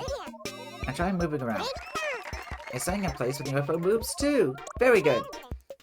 With that, our leading character, the UFO, is complete. And there you have it. Step 1 is clear. Cosmic! Great look, darling. Good stuff. Boring. Good stuff. This time around, we learned how to connect things. We saw that if you make use of the node on's connection port, objects can be linked to each other on the game screen. So what's up with the next step? Well, next time, we'll arrange it so that our UFO's cannon fires projectiles. Ooh. See you then!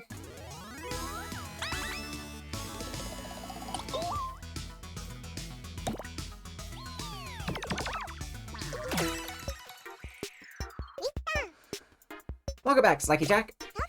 So last time we made it so that we can control the UFO with the left stick. And we also connected an object node onto our UFO to serve as a cannon. So our brave UFO pilot is pretty much done.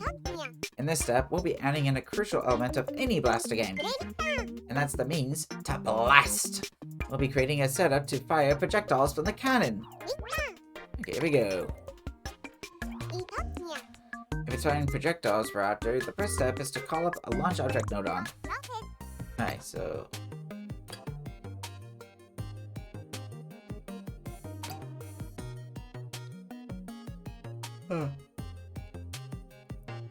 Like, what's the difference between, like, launch 1, 110, and all that? Oh, whatever. Oh! Making a blaster game, are you? About time! Finally, a chance for me to go blabble! Because that's what I'm here for. If it goes pow or blam, then it's my jam! Okay, make the launch master node on a bit smaller to fit into the blue frame. Ooh, that's very small. But perfect! Oh, you shut me down. Well, that might be small. Well, I've got a big roll. Ultra concentrated. Boom! I can't wait to get blasting.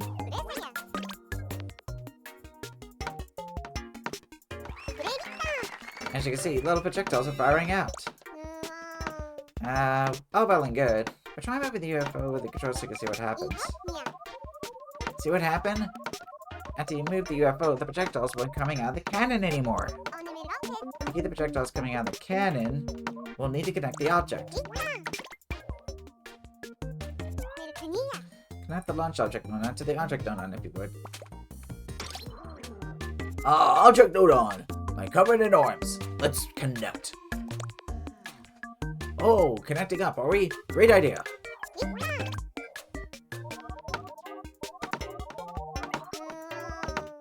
Oh, the projectiles are firing downwards. That's not good. Let's forget about that for now. The launch point of the projectiles follows the UFO when it moves now, as it should. Awesome. Next, our job is to make the cannon fire projectiles off to the right. Select the launch object node and open its settings screen. Now open a connection point. Set own connection point to X. Then set the target connection point to Y+. In the last round of changes, the projectile should be coming out at the end of the cannon.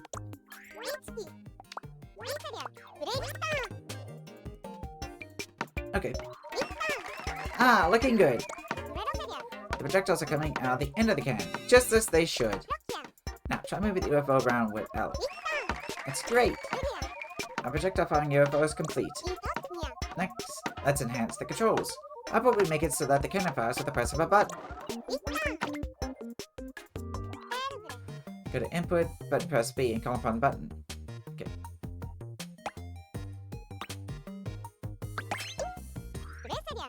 And connect the launch button. Okay. The connection pressing B will cause the projectiles to launch. Ooh! Fire the cannon! Yeah! Boom! Bam! Pow! Man, you're really into this. You're a node after my own heart. Oh. Okay. Now, press B and see what happens. You fire the projectile! Now, next try holding B. The projectiles are just coming out in a slow drip, right? Perhaps we should change it so that projectiles are fired continuously when the button is held down, hmm?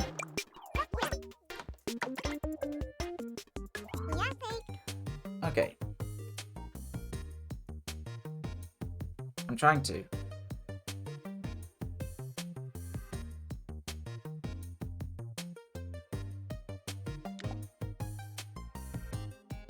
Oh, launch object. Okay. Set the launch to 10.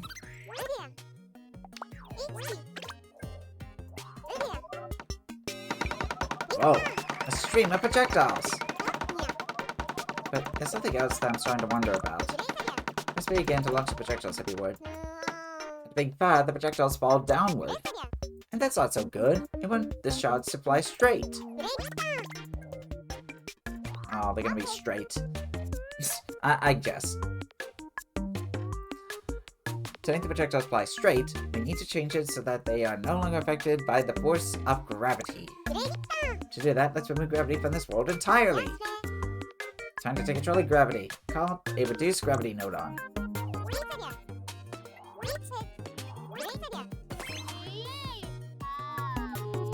You called at last. Hello? Wow! This reduced gravity node on is just what we need. Just what I needed. Supply it with a signal, and it'll banish gravity from the level.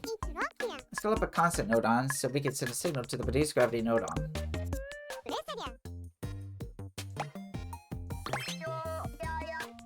I am the constant node on. Ever steadfast. Gravity or no? Now to connect the constant node on to the reduced gravity node on. A value of 1. I will up with a value of 1. Value of 1.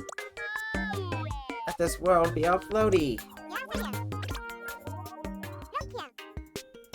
There we go. Straight as an arrow. Unswervingly linear. I'd say that's a success. It's starting to feel like a real deal blaster game now, huh? Okay, so, step 2 is complete. I'm pulling for you. Good job as always. Nice work. Really put the blam in that one. In this step, we create a UFO that fires projectiles. And that's a very important step on the road to completing this game. In the next step, we're going to start building up the level's environment. Yeah, because it looks like crap now.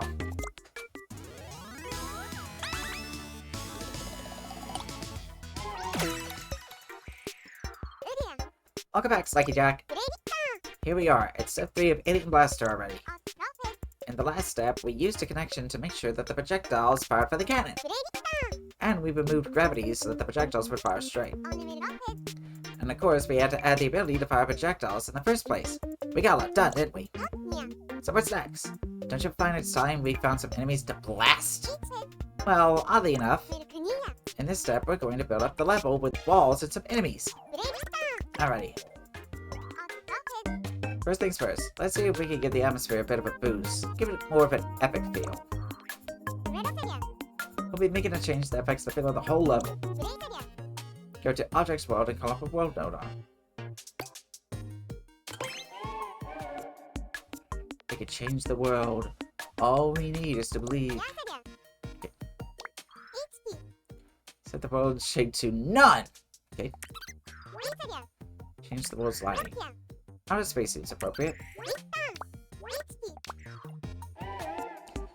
You've got the whole world at your fingertips. Here we go. Nice. Ooh, sweet cosmic vibes. Edging ever closer to the look this game needs. All we need now is a few enemy aliens to complete the scene, don't you think? Here we go. Let's get back to creating our alien menace. Go to that. Fancy objects. Round, I think they said.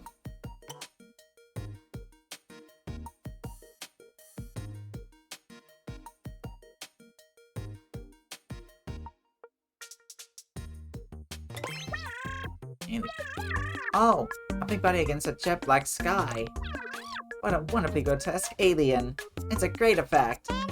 Open up the settings screen for the fancy object node on.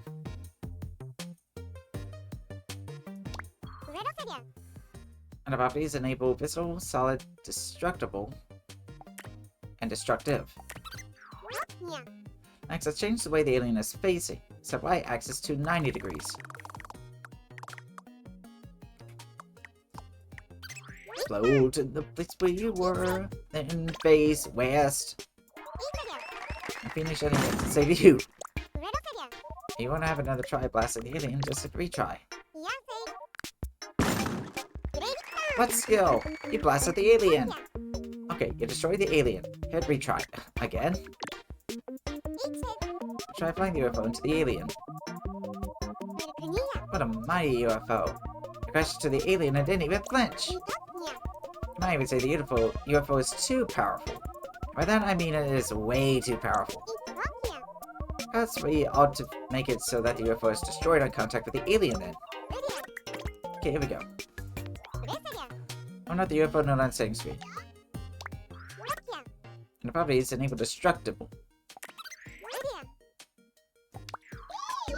Oh my, we've upped the ante here. I'm going to get a cosmic crunch when I collide with the flying beam. You will die. Ah, there we go. We salute you, UFO. You put up a brave fight. Our enemy alien is complete. Just one invader doesn't quite cut it though, right? Not very menacing. How about adding some more aliens? But before we get to that, press retry, please.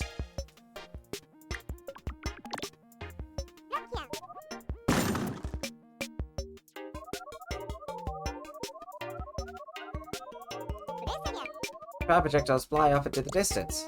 Projectiles are flying right to the edge of the screen. If we send more enemies out, the projectiles will fly right through them. Let's see if we can fix that. We'll add in a wall.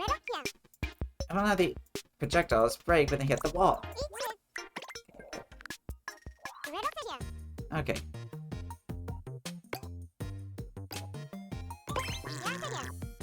Here we go. Okay.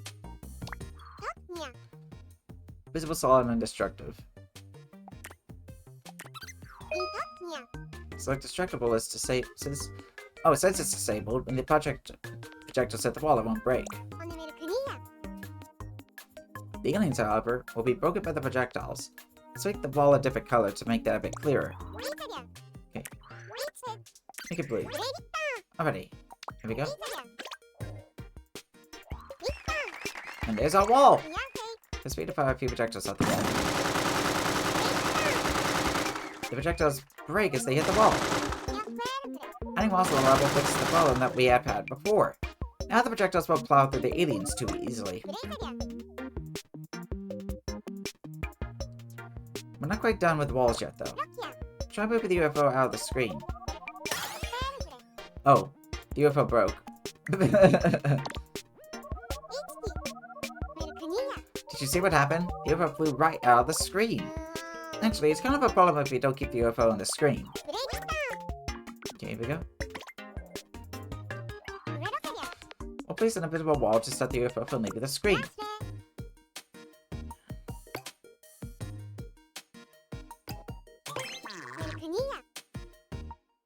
There we go.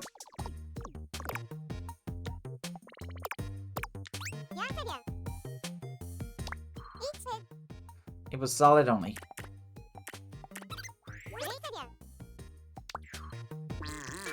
Hey up! I'm invisible. Okay, copy.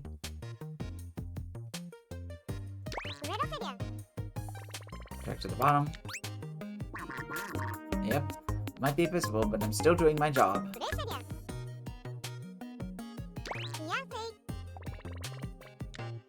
Now, the more I play this game, the more I'm kind of wondering if maybe I was playing this in a dream. Despite never touching this game before. Like, this feels vaguely familiar.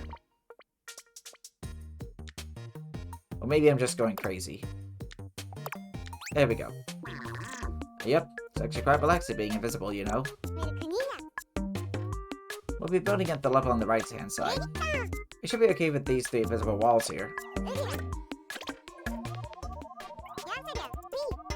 Oh! The UFO came up against the invisible wall, right? I need to worry about getting lost now. Alright, with the finishing touch, let's create a setup to trigger an automatic retry when the UFO is destroyed. Okay, here we go.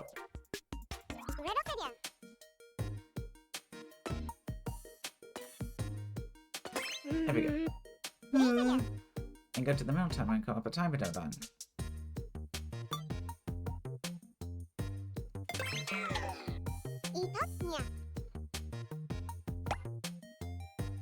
State change. Object break.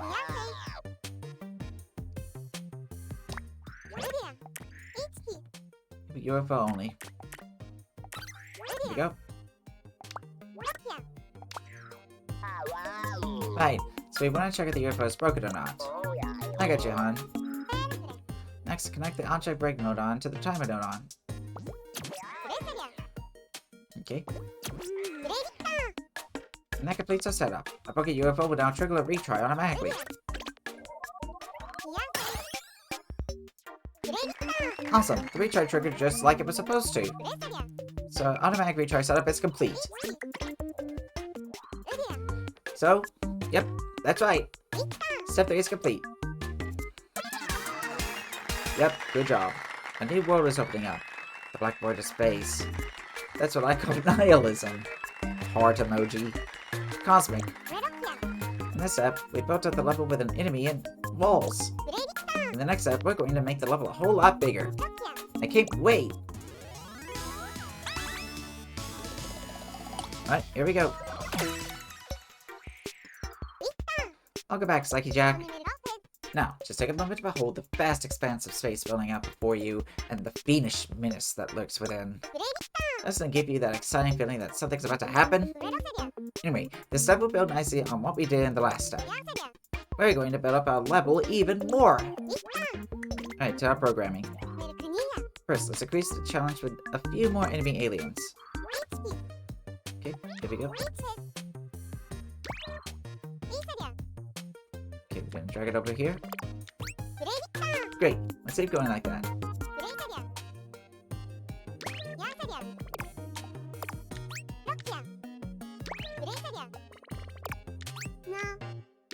Nah. Alrighty. I guess we should place another 4 enemy aliens. Here we go.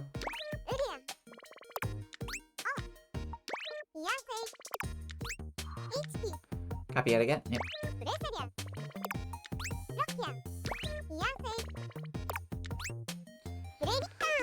That's quite the alien horde you've assembled there. So, moving on to something similar. Let's put a few more walls on the level. Copy the object Dodon.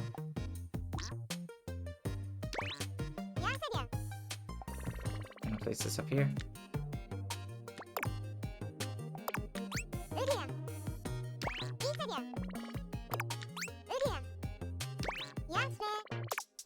It's kind of like it's saying it again.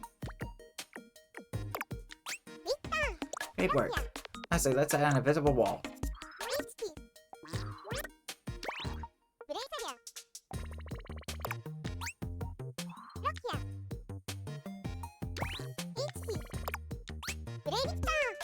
There we go. Yeah. What? Where's all that work we just did? Well, all the work we did was outside the game screen. So actually, it's not surprising that we can see it. Okay. Let's make the rest of it visible then. Select the game screen. And make it bigger so we can fit the whole level.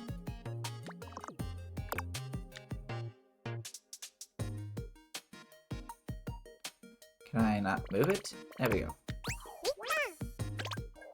There we are. We can see the whole level. But things are kind of small, don't you think? It's a little hard to play. Also, if it made the level even bigger than it is now, it wouldn't fit. Again. But I have no fear, because we're going to solve those problems right now. Because I keep forgetting all this stuff to tell you. Okay. Our solution will be in the form of an automatically scrolling level. If we can automatic scrolling, we can expand our levels as much as we want. Alright, here we go. Metaphonia. To start, let's return the game screen Dodon to its original size and position.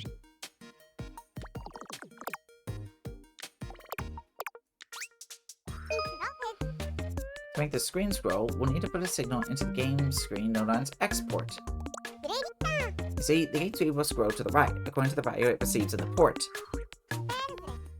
Okay. I am the constant Dodon, friend to the steady scrolling screen. Okay, go to middle, flag counter random counter to call up a counter Dodon.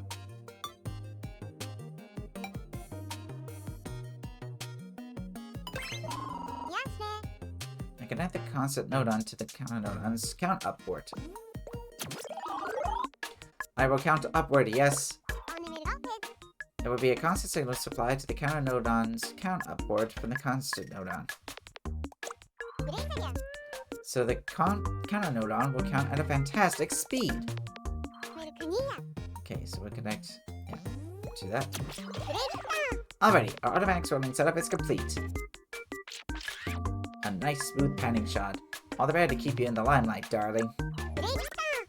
Here we go. Oh! Ah! Well, we're certainly scrolling with some gusto. It's not what I would call extreme, but we can't really leave it like this. It's too fast to play. And I think we just got out of the game's barrier. Yeah, the pace is just too quick. The pace. We'll have to do something to fix that. A level doesn't actually go on forever. It's gotten into it. So, the scrolling is too quick. That means we have to adjust the speed a bit. To that, we need to lower the value that the game counter Dodon outputs to the game Dodon.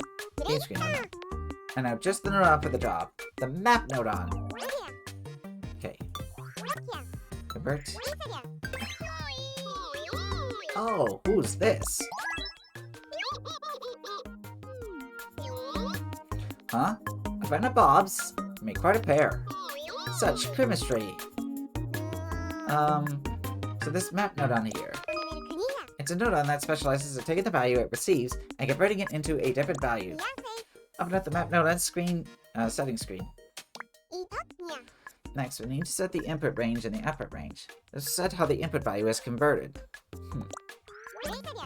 Set the input range to between 0 and 60.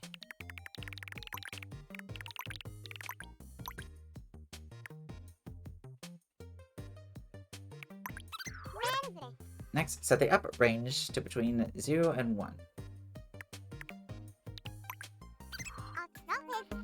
With these settings, inputs of between 0 and 60 will be scaled down to an output of between 0 and 1 by the map nodon. Huh?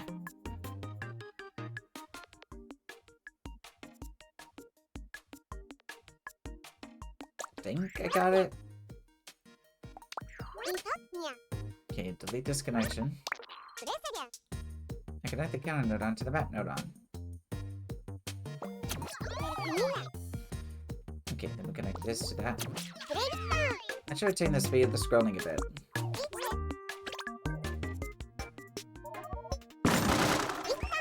Oh, nice slow scrolling. Just the right speed for a game. Not too fast, not too slow. Please try and get in another road. Try playing it through.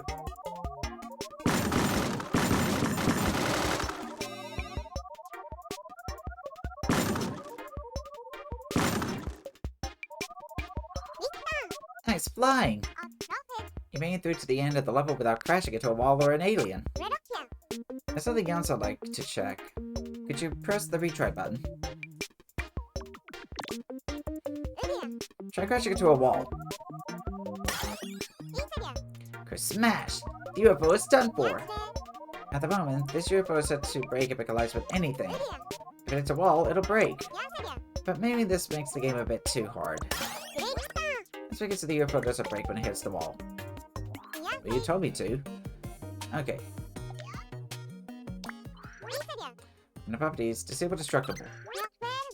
Now open up the detailed settings of the destructible property with a button next to it.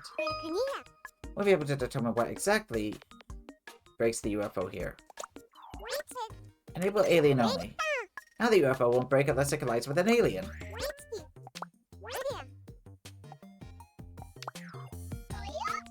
Now the UFO won't break if it collides with a wall or one of its own projectiles. So our character's a whole lot tougher now. Let's try spiking that. Yeah. As we hope, the UFO broke when it hit the alien. Next try colliding with a roll. No fear. Our character's intact. I call that a success. Now the UFO will only break if it comes to contact with aliens. That makes the game a lot more playable. And with that, step 4 is complete. Uniformly excellent. The hard work has paid dividends. Allow me to count the dividends. A very nice ending. Psyche Jack darling, sterling work as usual. So in this step, we add an automatic scrolling feature. And we expanded the level. Looking back at that, this was a pretty long, challenging step, wasn't it? But well done for making it through to the end. I'm impressed by your stick-to-itiveness, Psyche Jack. I try. That's just the kind of dog determination that will get you through the next step. Alrighty, see you in the next step.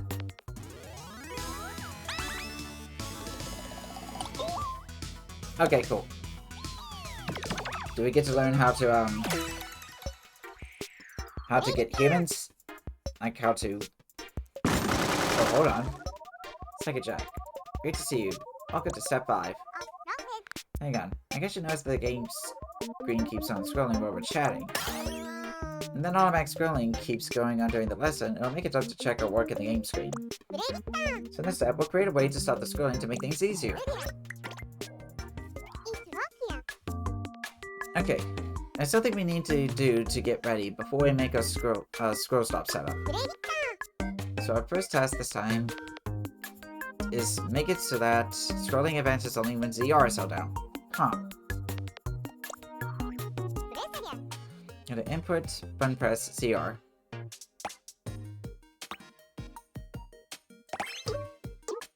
Heyo, I'll put the power at your fingertips. select the constant node on.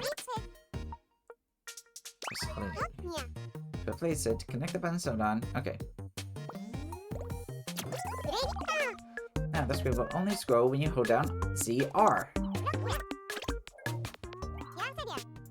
The screen will scroll until you press ZR. Try pressing. Ah! It moved! The screen shows even ZR is held down. Just what we wanted. However, I have a new problem. Since you can't play the game unless you hold down ZR. Maybe we could flip things around. Make it so that holding the button pauses the scrolling instead. So we want the opposite of our current setup. Well, we make it so that the scroll stops when ZR is held down. Remember? Look at it from another angle. You can see that scrolling happens when ZR isn't held down.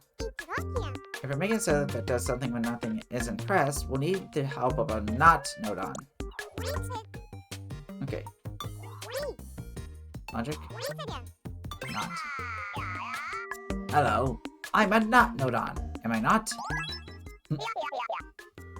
Yeah. I'm not here to help. Not.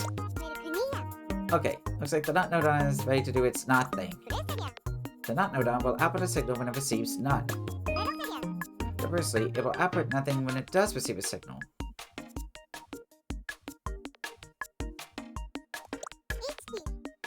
It's what you'd call a contrarian. Yep. Hey. You aren't telling goods about me over there, are you? Okay, delete the connection between the button node on and the counter node on. Connect the not node on to the button node on. Hey yo, what a team! Nope, not working with you. Goodbye. Connect them. Okay. There. Now scrolling will pause when ZR is held down.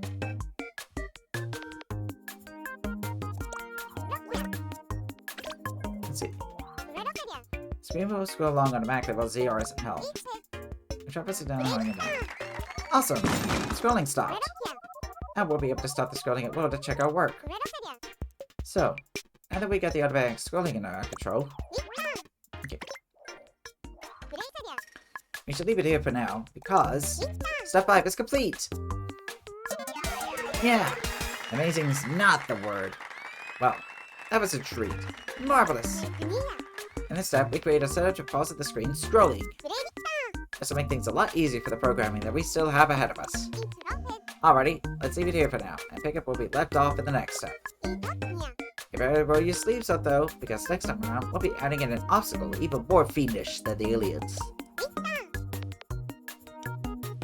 See you there!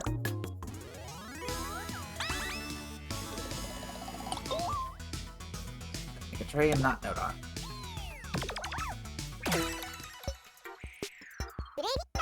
Thank you, Jack. Just the person I was hoping to see. Okay. Alright. Scrolling stop. Last time we added a setup to pause the automatic scrolling, right? That means it's a lot easier for us to check things at the game screen now. We'll be making use of this capability a whole lot as we move forward. We'll be adding a whole new setup this time around. First up, let's extend the level a bit. Cover the fancy object node on. Okay. Okay.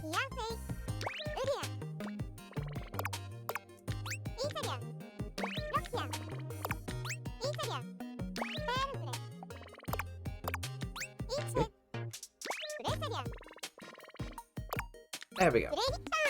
That should do for enemy aliens. Now repeat walls.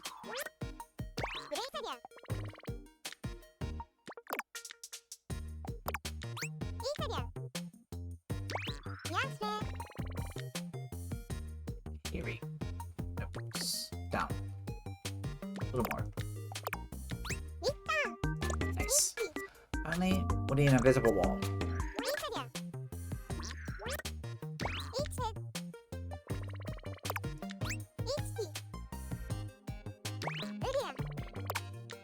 There we go.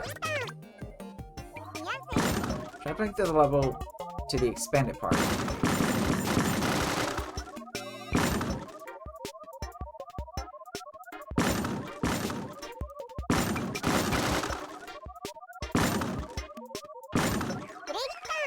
So, here's the part that we just made. It's looking good. Okay, so the level is longer now. Takes quite a while to get up to the new part, doesn't it? As a workaround, would change where the game begins for the time being. Set the game screen note on. Move a note to the part of the level that we just made. Okay, so we select the UFO node on.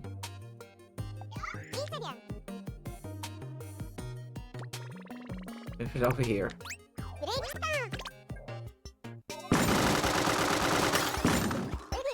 Yep, the start position changed. Now when the game starts, I'll start from the extra part that we just created. Okay.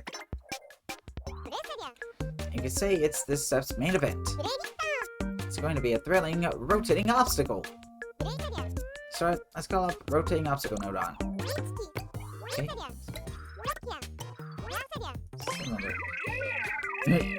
Cylinder. You called? Hello, Mr. Rat with the mustache. Rotation is my life. My life is rotation. Tra-la-la. As the name suggests, the rotating object node on will put rotating objects on the game screen. Alright, so we make this larger, I guess. Okay, open this up. Since you could break it with the projectiles, let's make it the same color as the aliens. Okay, make it pink.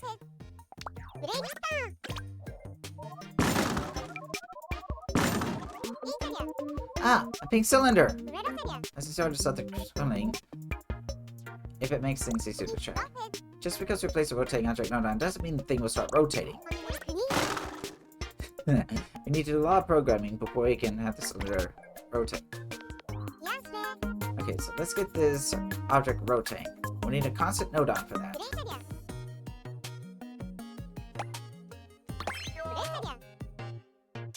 Okay. So the output is 0.2. It's quite a fairly low number though. So use the keypad instead of the slider. It'll be a bit easier.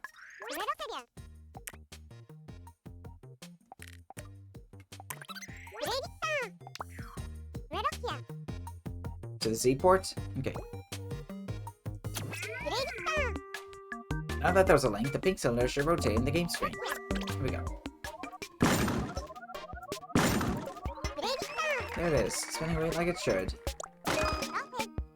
So you just saw how we need to supply a rotating object node with a signal to make the object rotate. Alrighty, since we've gone to all the trouble of setting up a rotating obstacle, let's boost it up by connecting some other objects. Okay. Okay, objects, simple objects, cylinder. Okay, we open this up.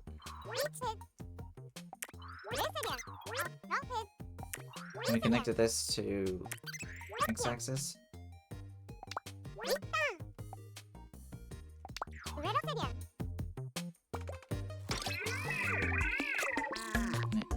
Oh, it says something. Hey, what kind of dance are we doing? A foxtrot, a tango, maybe a jaunty little paso doble? Here we go.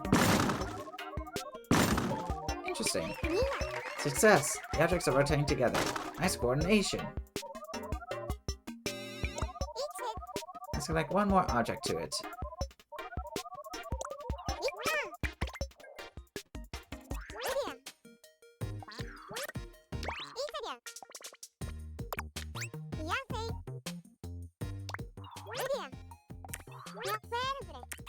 Why? Okay.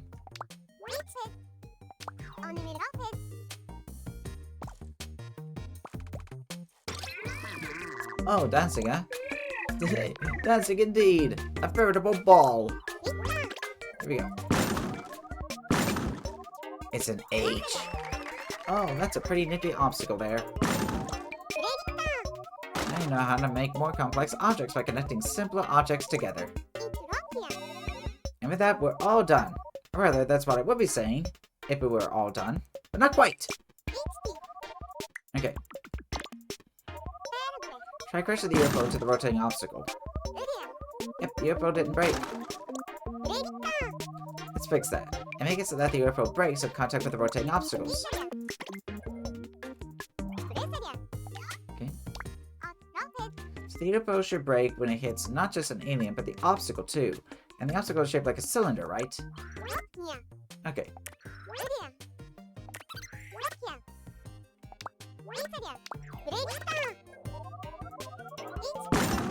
Try again for the obstacle. And the UFO broke! Alright, this time I can say that the rotating obstacle is truly complete. Alright. And that's right. Step 6 is clear. Well, I'm a bit dizzy here. Oh, that was a graceful foxtrot of a lesson. Good job. Unchangingly brilliant. So in this step, we create a rotating obstacle. We also learned that we can make any shape we want by connecting objects together.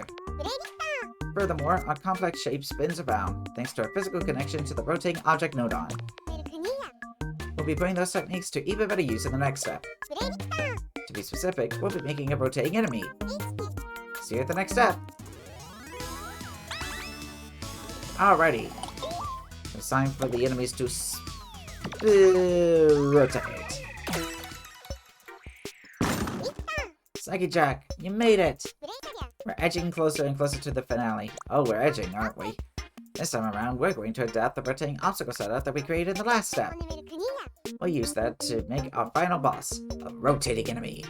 That seems pretty fitting, don't you think? Alrighty, let's get spinny. Okay. Just a bit more work to do in the level first. Let's add a few more aliens here. Okay. Copy.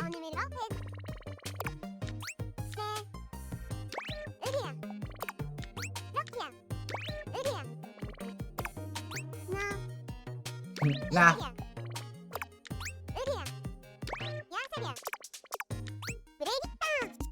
My, what a terrifying horde of aliens! That's plenty. I would say so, yeah.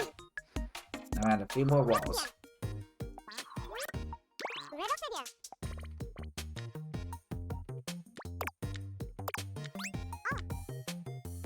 Ah! Oops, hold on.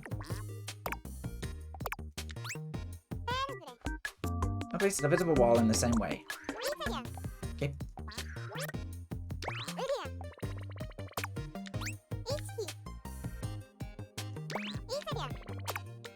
There we go. Awesome!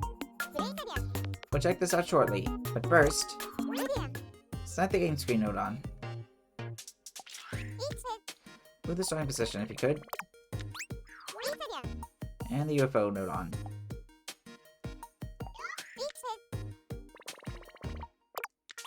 Very stretchy. Okay. Here we go. So here's our extension to the level. Now, we can get to building our final and most magnificent contrivance, namely, a rotating foe. Okay, copy. This is the last boss, so we better scale it up. Make it bigger and fit the blue frame. Open up the fancy objects on, yeah? Okay. Change this to enable movable. Alright, here we go. There it is! An enormous alien! Looking good. Just the ticket for the last boss fight. Okay, we need to check if it can be destroyed with the projectiles. Okay.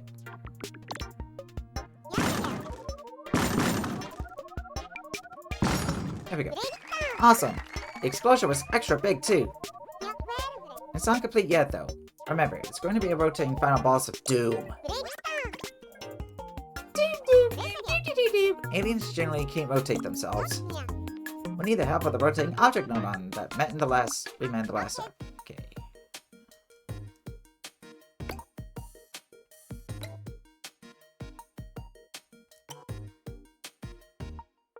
Box. Tra-la-la! How lovely to trip the life fantastic with you again. Slacky Jack. Okay. Movable only. Tra-la-la! You made me invisible. Love it. Perhaps you can see me, but I'll still be spinning around and around. Okay, like before, we need to supply a signal to have the object rotate. Okay? Pass it node on.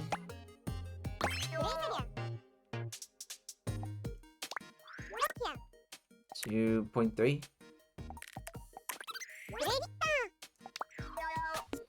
Yes, 0.3. The value is 0.3 and never shall it change. Okay.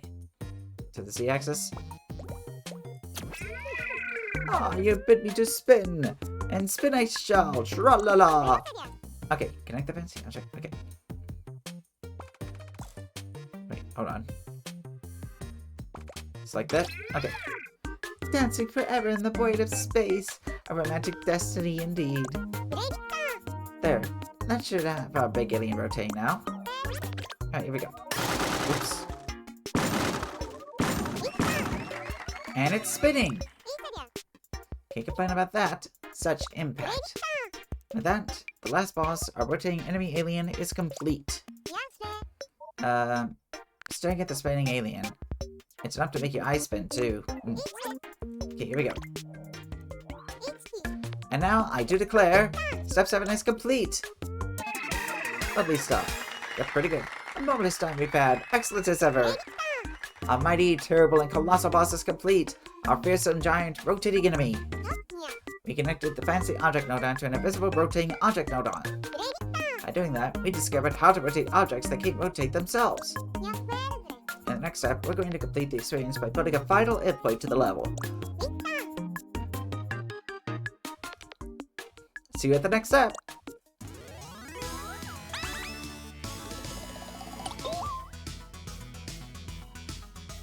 And that's how we destroy all these aliens. And we got a whole lot more stuff now. Okay, here we go. I think we got a new node. Welcome back, Slacky Jack.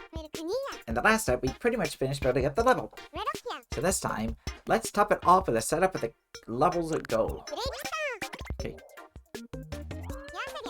Before we get started on our goal setup, we need to add in some more invisible walls.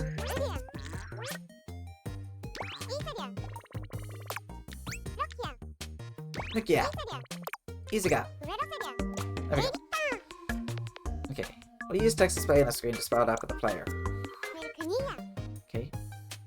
Oh, objects. Text objects. Your words are the wind, carrying your thoughts to those with the power to see. Okay.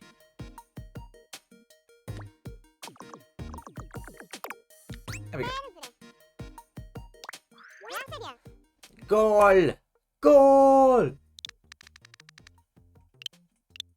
Alright.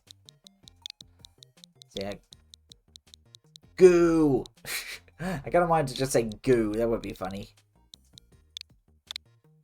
Or maybe goalkeeper, so it's like badly mistranslated or something. There we go. Oh, color? Okay. Black. White. 2, 1.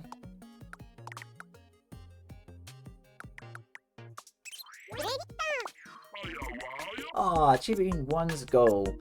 Think of it not as an ending, but a new beginning. A goal is just a starting point for future successes, you see. Wise words. Now let's see how our goals looks in this. Yeah. Okay, here we go.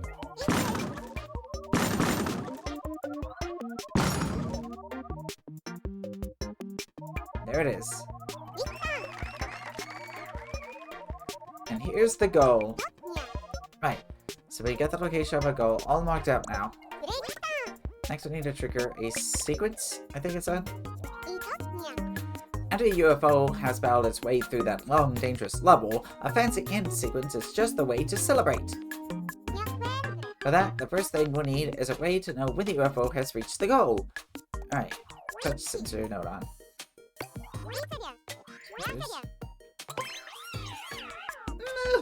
What is it?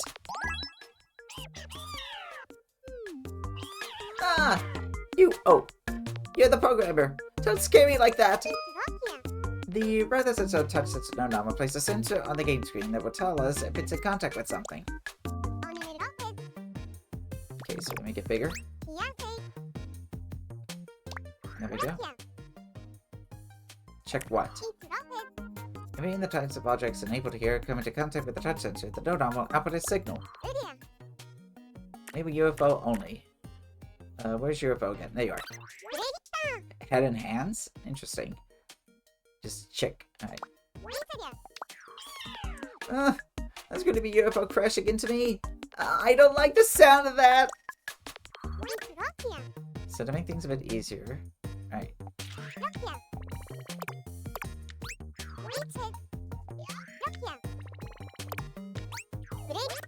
Here we go. The red box here is the touch sensor. When the UFO hits the sensor, that's a sign to us that the goal has been reached. Maybe it's better if we make the white box invisible, though. Okay.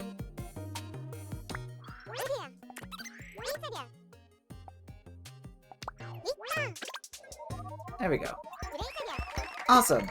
The sensor's white outline is gone now. Now that we've done that, we can move swiftly onto the programming of our goal sequence. Here we go. So when we reach our goal, it'd be really empty to celebrate with some sound effects and fun sounds and effects, don't you think? First, go to, output, play sound effects.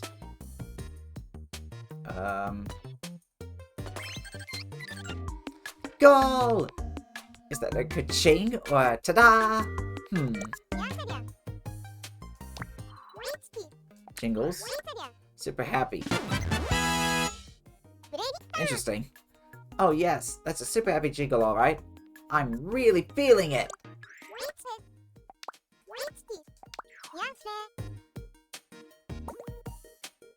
To the playboard?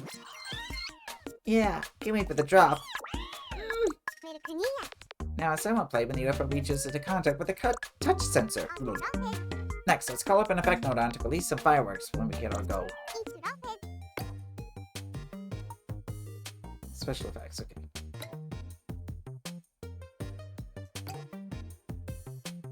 Fireworks, okay. Oh, it's Slacky Jack! Still building games, huh?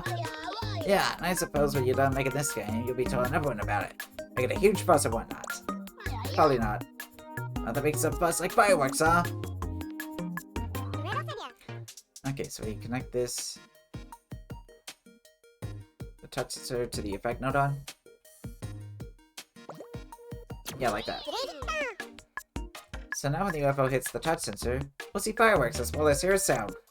There we go. Why don't we sometime know where they go? That's it! You reached the goal! Both the firework effect and the sound effect were triggered like they were supposed to. Now for the finishing touch. Let's create a setup to automatically retry the game when you hit the go. Alright.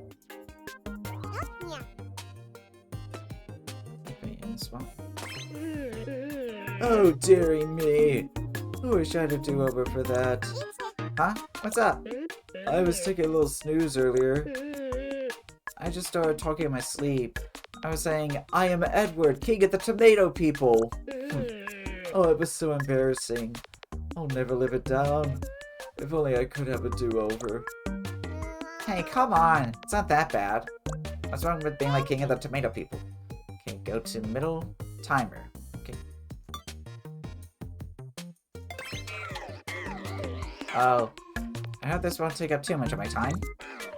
Time is precious, you see. You better not be wasting my time on purpose. Time is money. That's what I always say. Once time goes by, there's no getting it back. So you have to be careful with it. Don't worry. We don't need much of your precious time. Okay. 2, 6.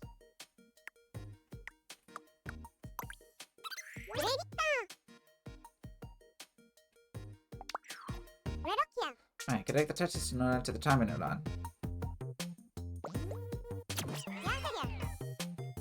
Okay. I'll set to trigger an automatic retry after hitting the goal is complete. Let me check it out. Nice. Oh. There's the retry. Our whole goal setup is complete. And get ready. Step A is complete. I'm happy for you. Your words are like the lines of poetry inscribed on the wind. Yeah, whoop whoop. Yeah, not too bad. In this step, we create a go setup and an ending sequence. Only 2 steps left to go. It's flying by like a comet. In the next step, we'll add something that no blasted game can be complete without, namely a scoring system. See you there!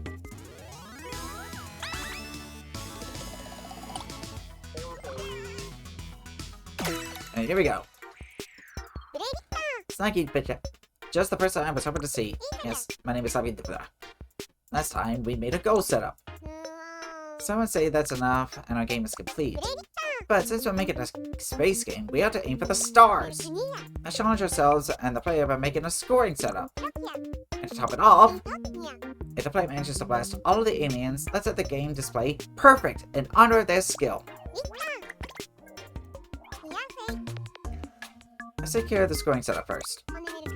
To do that, we'll have to count the number of defeated aliens and then display it on the screen. Okay, so input, state change, object break.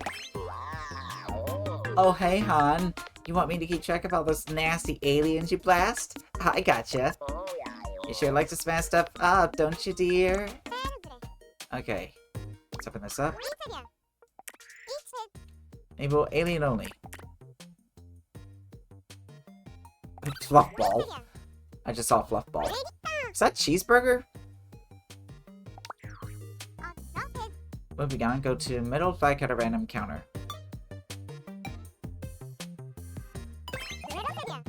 Now connect the object break node on to the node on up port. Hollow with one of those aliens break, Han. I will send one object break node on sends to me. Yes. Okay, objects, special objects. Oh, number object.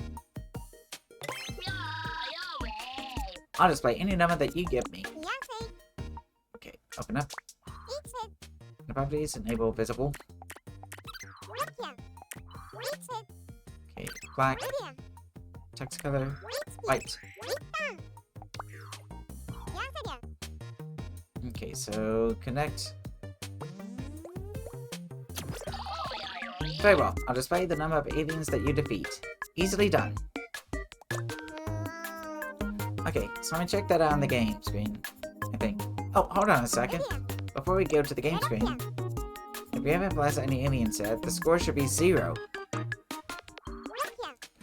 Okay.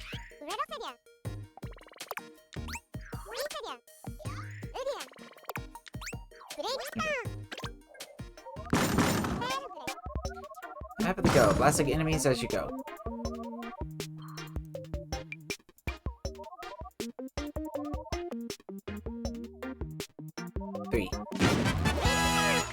The number of defeated enemies is displayed on the screen! Awesome! It's just a number. With no other text, it won't be super clear to the player what the number represents, right? Okay, here we go.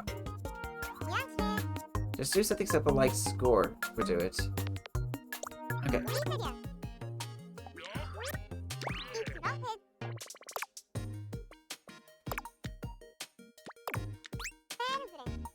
Okay. Score.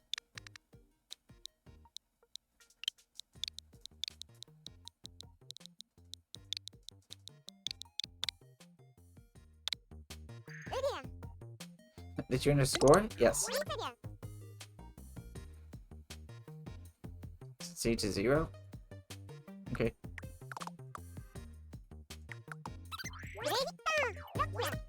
Alrighty.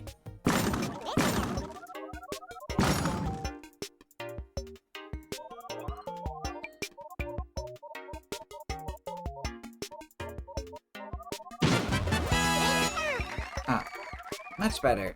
You can tell right away that the number is the score now. But before you get to the go, the score was completely visible.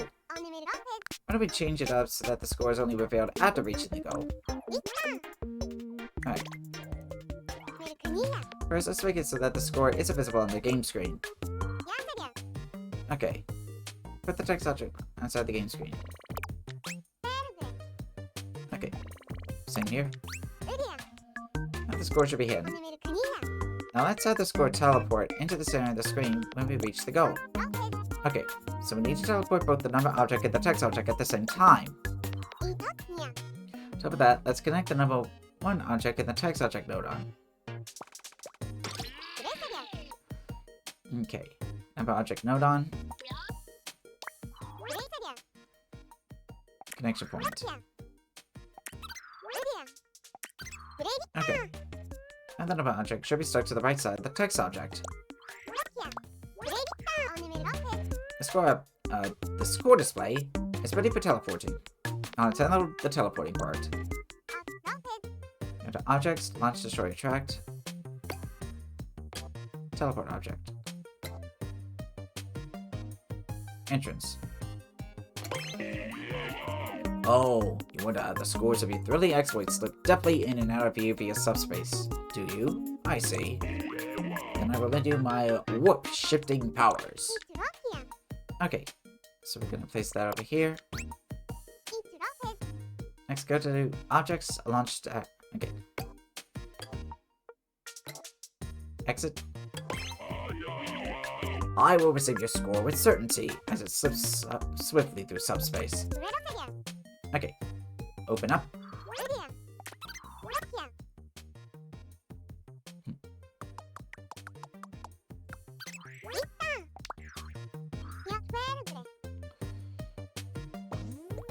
Yeah, like that.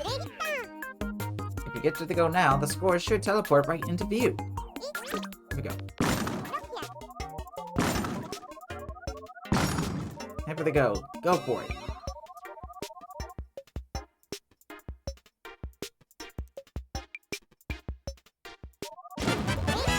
Nice. You got to the goal and the score appeared. Great. Okay, so the other thing that we planned was to display perfect if the player managed to defeat all aliens on the level. Or display our perfect score message the same way we do the score, using teleport. Okay, copy text object node on.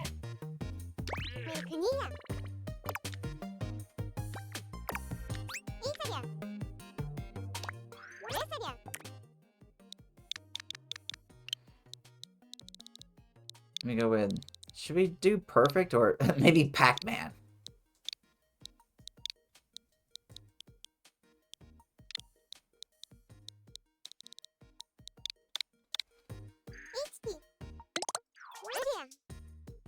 Text code. Okay. Oh, copy this here. This time I will carry towards words of congratulations to the champs of subspace. There we go.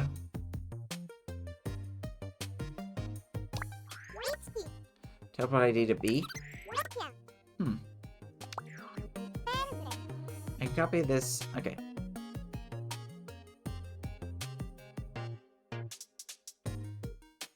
Oh, I'm supposed to make a copy. I'm sorry. I'm connected to entrance B. It will transmit to me. Ah, I see that an exit from subspace has been decreed. Alrighty, everything is hooked up to the teleport. To teleport a perfect score messaging. The next task would be to create a setup that triggers the warp when a perfect score is achieved. Getting a perfect score would mean defeating every alien. That's 20 aliens all together. Okay. Nodon keeps track of the number of defeated aliens. I do the counting. Yes. And the player with the counter Nodon hits 20, that's when we want to teleport the object. So go to middle, comparison.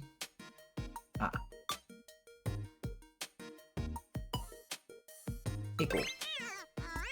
Oh! Have you defeated 20 aliens yet? Have you? Okay.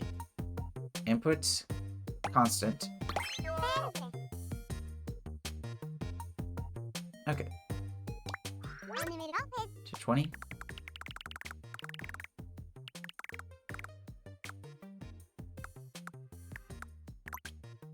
There we go. 20. Now and forever, 20. Okay, connect that to the input 1. Wait, what?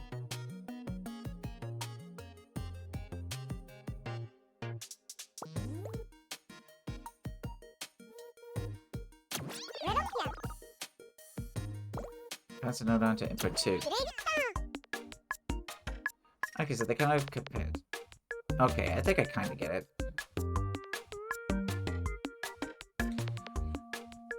Now that all that's connected off, the comparison nodon will input a signal as soon as 20 aliens have been defeated. That's all of the aliens.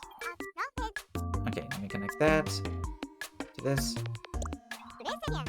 Hang on a sec. Actually, we have a problem. At the moment, the perfect score message will be displayed as soon as 20 aliens have been defeated.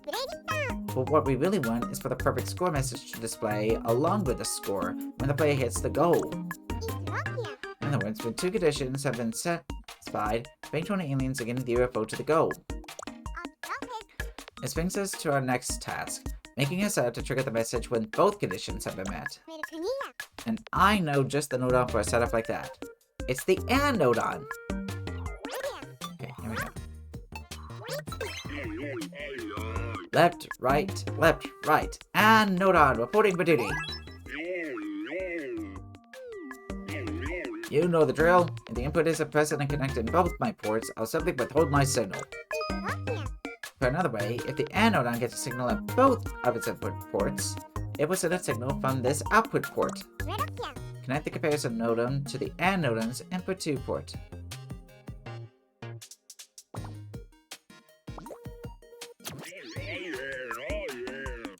First condition, plus 20 aliens. Now just connect the touch. Yep. Second condition, reaching the goal, at ease. Finally connect these to this. And that's pretty much it. Thanks to all that, if we defeat 20 aliens to reach the goal, the perfect score message will be displayed. Alrighty, time for us to go and check it on the game screen. But, wait a minute.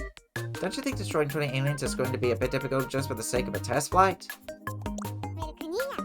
Why don't we relax the conditions a bit, just while we're testing it out? Oh, another constant node on the setting screen.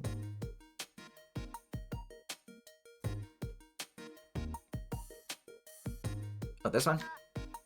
Ah! And input to 3. Now, since we changed the value, it'll only need to defeat 3 aliens to trigger the perfect score message.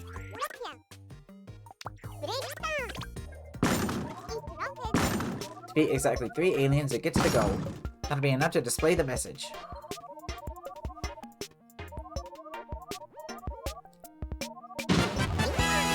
Nice. There's the message. Okay. There we go. Open up the constant node on the setting screen. And then we get back to 20, right? Ah!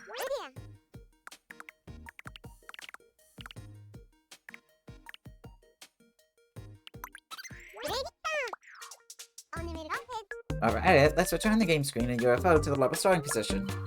Okay, here we go.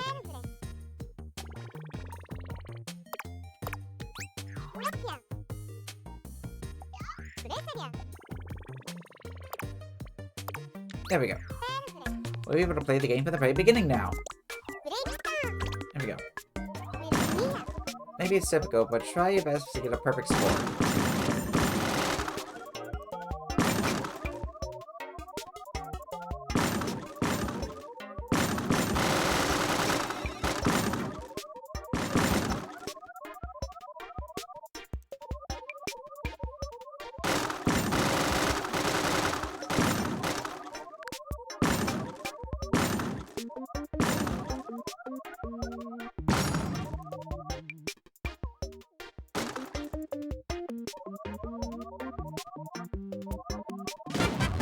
There we go. Awesome! Slaggy Jack, wow! Your game playing is as good as your game building. Thanks, I know. Alrighty, time for me to say, step 9 is complete. I'll count up another success. Perfect. You're even better than before. Good work, woohoo! In this step, we took care of displaying the score. And we made use of the AND nodon while displaying a perfect score message. The next step is the final one. All that remains is to add a few finishing touches. We'll just need you to breathe a little bit of that Slacky Jack inspiration into it. And we'll leave it there for now. Alright, see you in the next step.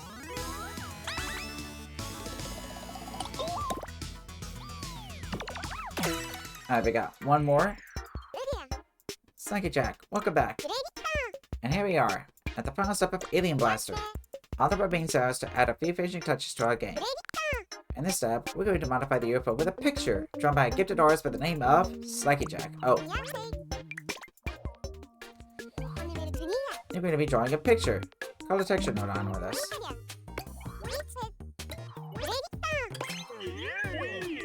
Slacky Jack, hello! Oh wow! The picture you create will be truly unique and original. The only one I like. I like that. So it sounds like it doesn't like AI art, so that's good.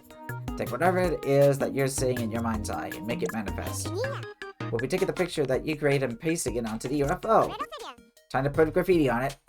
So if you could connect the UFO node onto the texture node on.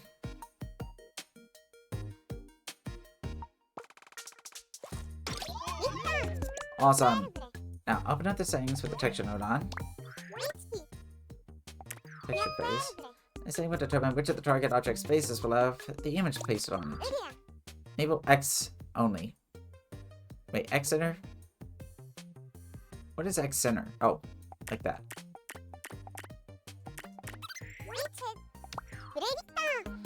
Let's draw something. Oh, make the pins color yellow here. I know what we should draw. Anything you want. Maybe a star or something else suddenly spacey. Oh. Oops.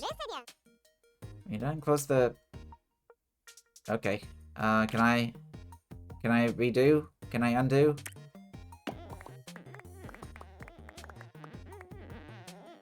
That noise.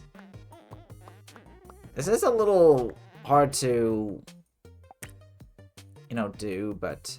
Wait, can I pick a different color? Yeah, let's do something like this. Let's draw Tom.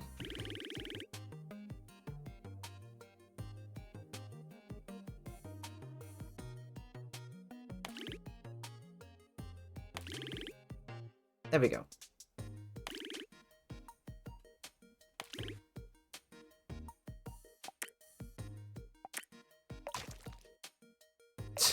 There we go. Yellow pot belly. Let's see how this looks.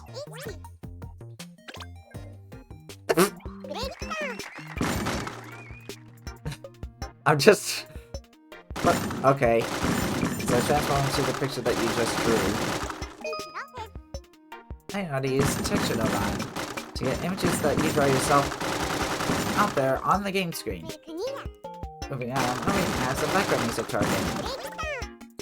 I like a little music to set the atmosphere. Okay. Outputs. Background music. This is a bunch of the best. Okay. Input constant. Okay, connected to the play port.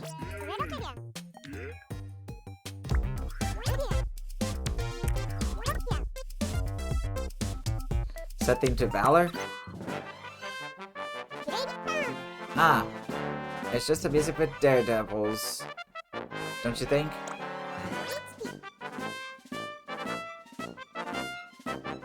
Ah, we can't change it? Okay.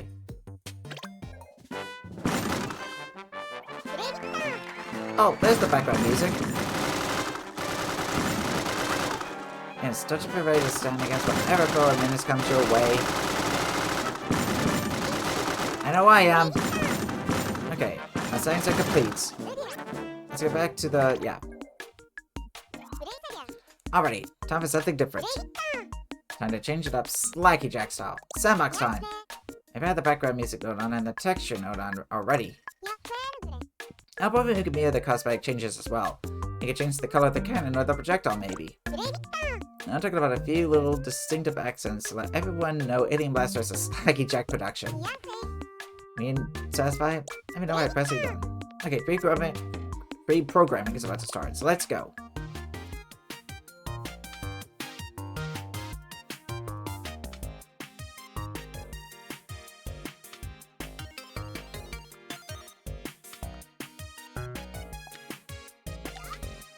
Yup.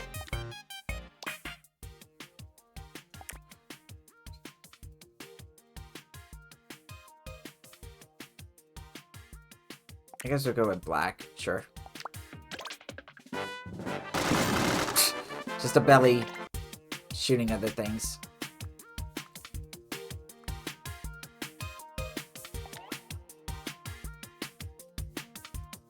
Let's change the music maybe a tiny bit.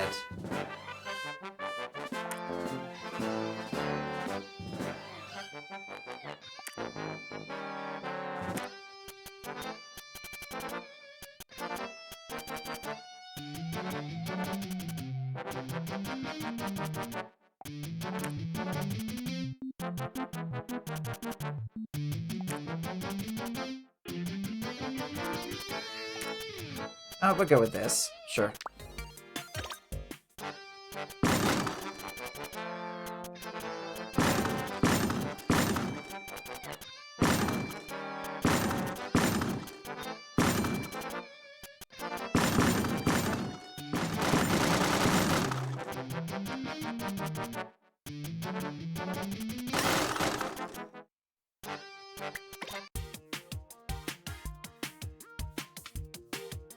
I think we're done. Ah, finally! Alien Blaster is complete! Alright. Oh, okay.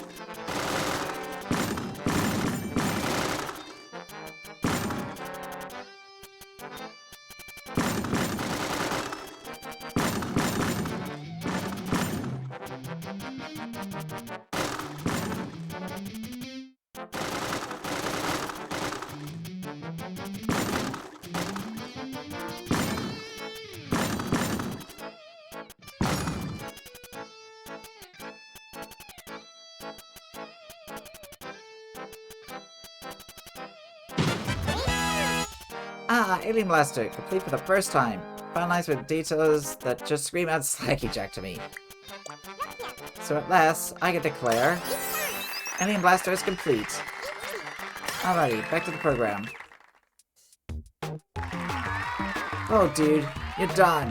Heavy man. I can't not say this game is an amazing game. Not. Oh, I can see it was a labor of love. Yes, it's overflowing with your unique charm. One of a kind. It's an achievement of cosmic proportions, Slacky Jack. This one makes me want to break into a quick step. Amazing! Skill and determination. Precedent correct. Woohoo!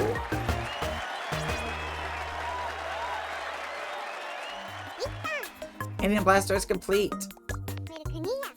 There were a lot of steps in this game. We walked a long road together here. But you proved that you could see things through and battle past any problems, Slacky Jack. Alrighty, it's time for Alien Blaster to take a place of pride in the game's list at long last. Let's go back to the menu.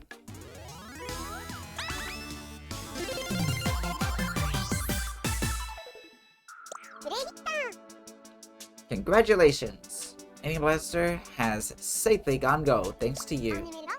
Bit by bit, you're really getting the hang of this programming thing, aren't you?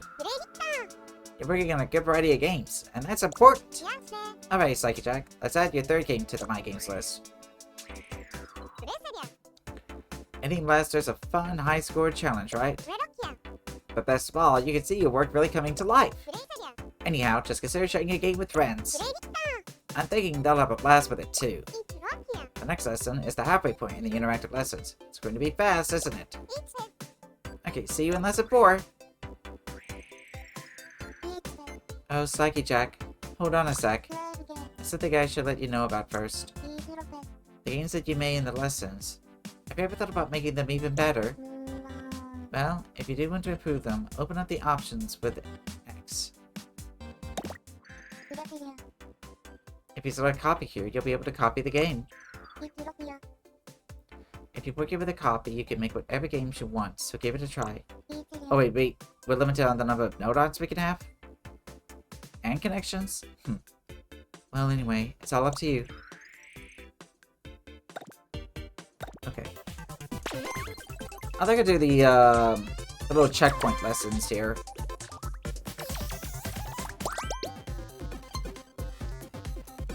Still got some of these here.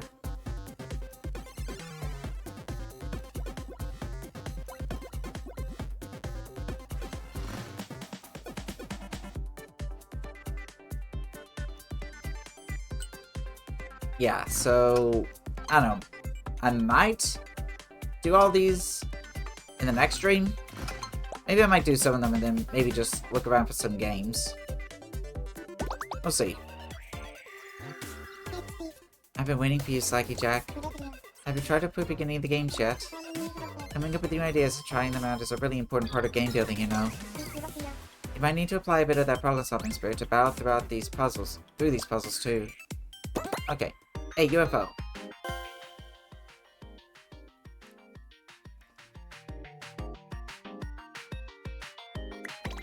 So let's see here.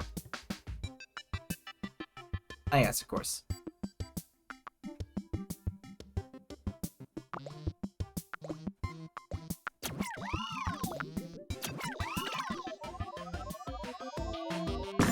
Yeah, like that.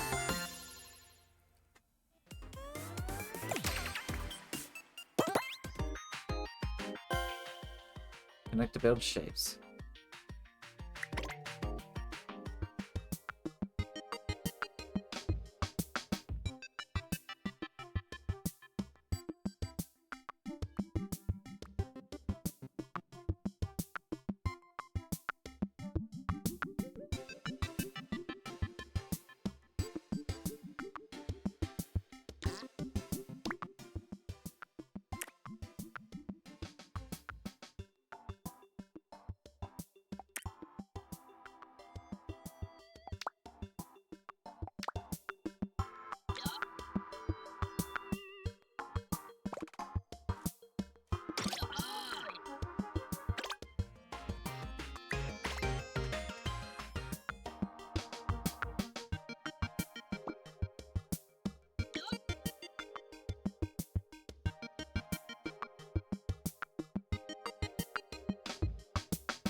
Okay.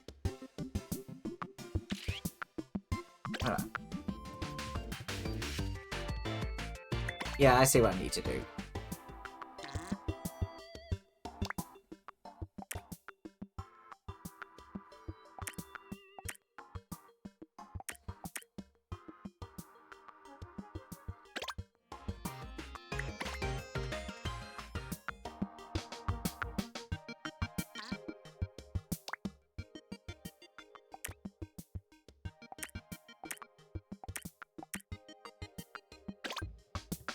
There we go.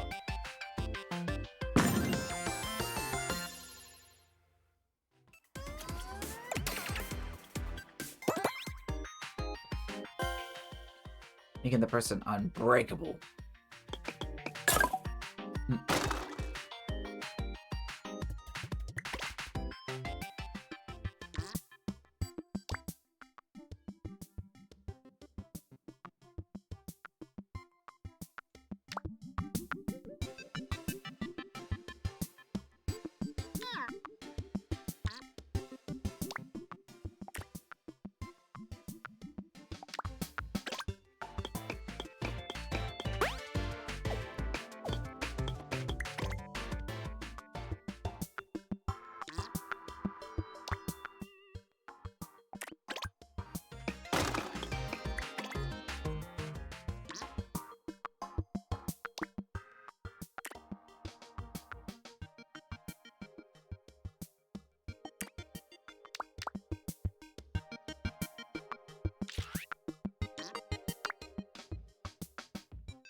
Hold on.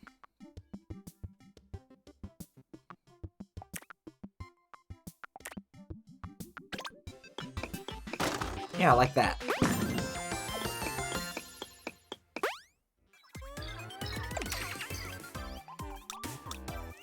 Stopping with a not.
Let's see here.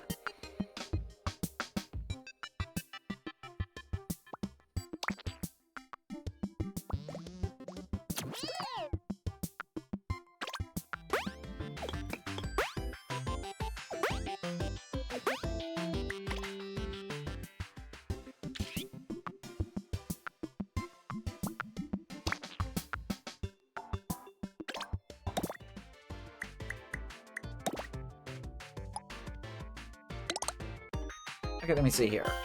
Stopping with not.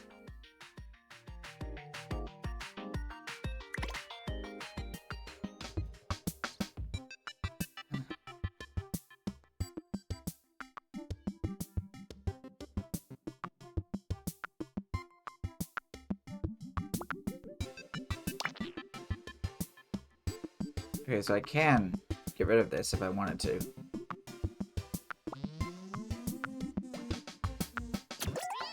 Action.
I wouldn't be surprised if a good chunk of this is just me figuring shit out that I'm not sure.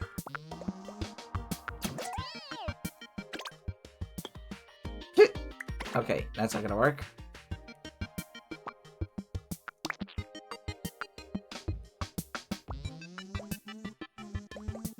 Hello, Zanik the Newt. Just trying to figure out what to do with this game here. It is very confusing because I do not know how to program. let's see here. So...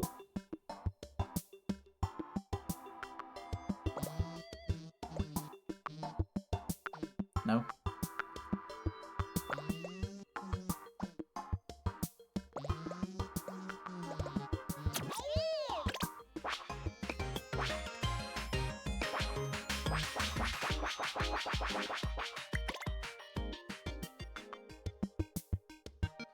I can make the character do that.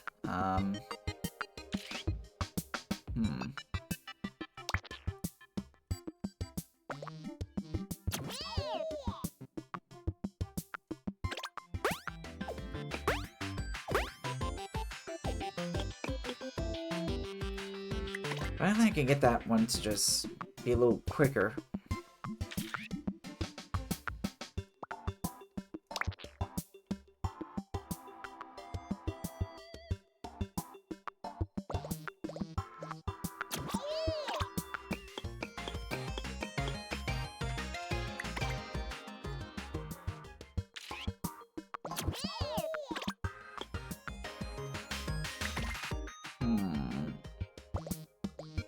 It's like a made up at win. I'll have to see about that.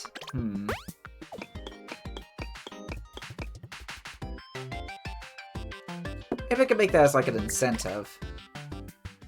Maybe if it reach like, I don't know, 200 followers or something like that.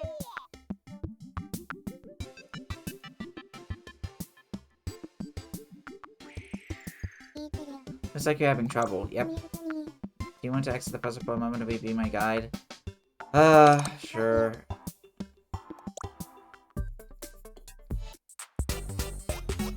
Like a tray and not... Oh, no. Ah, hello. Welcome to the battleground. I noticed. Would like to learn how to stop these kinds of explosions. I know I would. Okay. Aha. While bees first down, the explosions stop. We can hear ourselves think at last. You think it would be the other way around, right? So pressing a button would trigger an explosion. Mysterious. Hey, Psyche Jack. The button's ready. I'm ready. Are you ready? Yeah! Yes, we're all excited. Don't mind button node on, Psyche Jack. But do mind the dynamite. Eh? The cat's out of the bag now. I am indeed responsible for the explosions on the game screen. Hey, I get it. Some Nodon just like to be loud on the game screen and the program screen. Anyway, what can we do for you today, Psyche Jack? Wait, let me guess. You want to learn how to stop the effects, am I right? That's not Nodon's cue. I'm not Nodon. Not! Now this has nothing to do with me. No need to be shy, not Nodon. You're the hero of this tale. Well, I guess I'll just do the explaining. So I'm sending the state of B to the not Nodon's input port.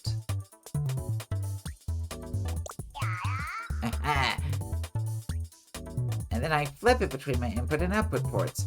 Except on my output and input ports, really.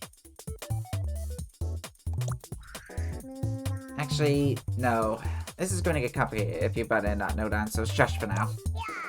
I've been up to not talk as to not do anything else. Okay, where was I? Not Nodon likes to express itself in a topsy-turvy way, with everything reversed. Likewise, any signal that enters a not Nodon's input port is reversed and then sent for the output port. Okay, so any signal that enters is reversed and then sent out from the output port. Let me give you an example. Let's say I'm not outputting a signal at all.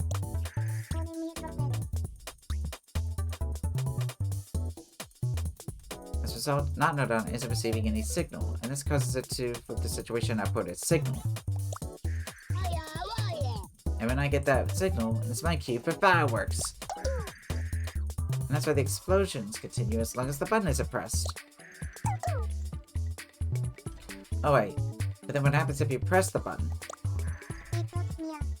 Well, when a not Nodon receives signal inputs, then it gives a no signal as output. And yes, without a signal, you get no explosions. So to put it simply, if you press the button, the explosion stops. And it's not unlike that. Not! Yes, you've got it right. Let me explain it in a bit more detail. When a not node number receives a signal of 0, it outputs 1. Anything other than 0 is output as 0.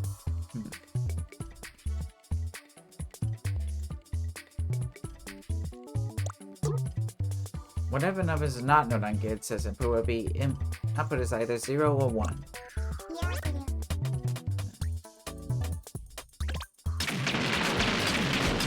So loud, isn't it? Did you check how long you could stop the explosions for? Okay. Did understanding my inner workings make you not unhappy? I bet it did not. Yeah, those not Nodon can't stop themselves from switching things up. But they do keep things interesting, that's for sure. Don't forget that not Nodon make everything opposite. If there's no input, it will output. If there is input, it won't output. Like blockwork. In programming, there are a lot of times when you'll want ABC to happen when XYZ isn't happening. There's a fine chances to use not Nodons, so keep it in mind. Please don't make sure to not unforget it. That's not the spirit. That not Nodon can be a right centurion when they want to be. No, wait, that's not what I mean. Contrarian. Contrarian is the word I want. Imagine a not Nodon at the head of a legion. Or don't. Haha. Always a not ungood time when the not effect Nodon are out. You gotta watch yourself when the not Nodon. Everything's all mixed up. Okay, stop it with not. Okay, so here's the thing. So if I press Y, both me and the block keep going. Now I don't want the block to keep going.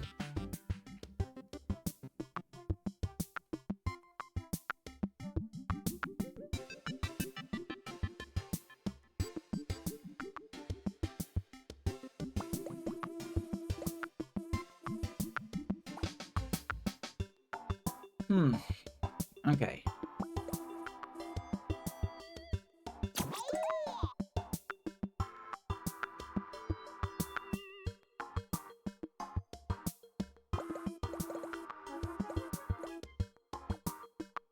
Wait.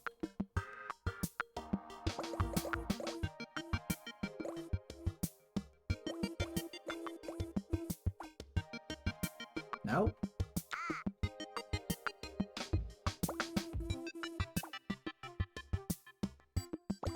I mean, I kind of get it, but...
I think I got it now. Oh, shit.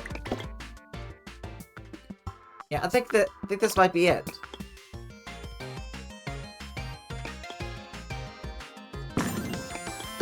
Okay. There we go.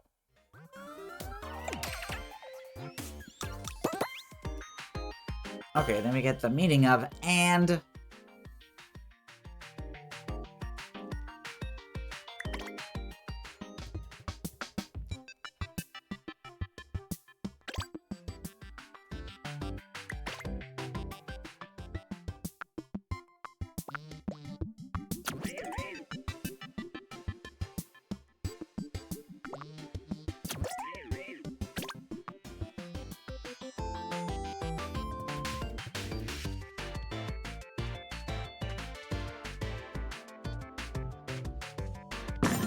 Okay. Cool.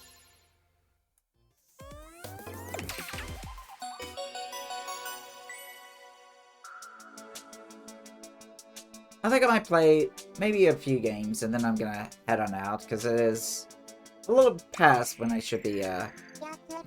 Psychojack, you were designed to know your way around the Game Builder Garage. In fact, I think you could try your hand in improving games. Sometimes programming is tricky, and you might get some bugs sneaking into your work. But that's okay.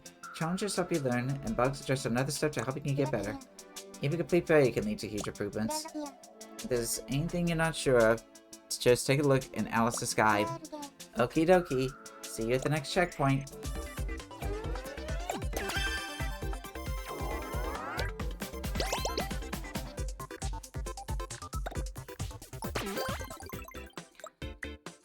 Alright, how about we go and find ourselves another game to try out? PT Remake. I kinda wanna see about that, but... Mario Kart, huh? Maybe Excite Bike. I do kinda wanna see what that's like.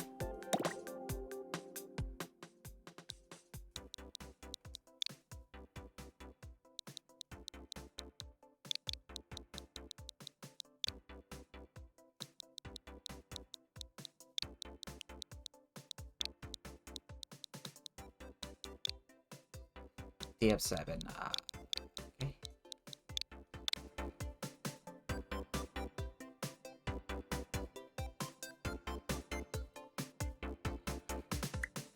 Oh, it's actually Excite Bike. Nice.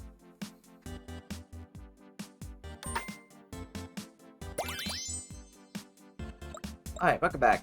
I think I'll play some other games on here for maybe like a couple more games, and then we'll raid on out to somebody. If anybody has any suggestions, I certainly wouldn't mind hearing it. Oh.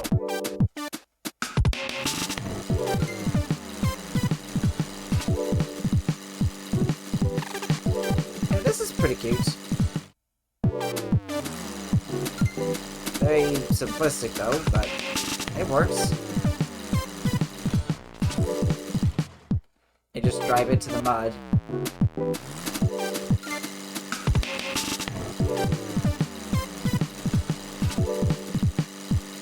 There's a sick little flip there. Again, it's a bit simplistic. Alright, so what other games can we try out? I kind of want to see what F-Zero looks like. So, G... 208, V91...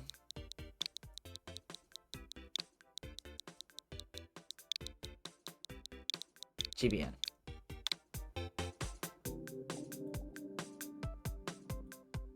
Yeah, that definitely looks like F-Zero. Where are they getting all these assets?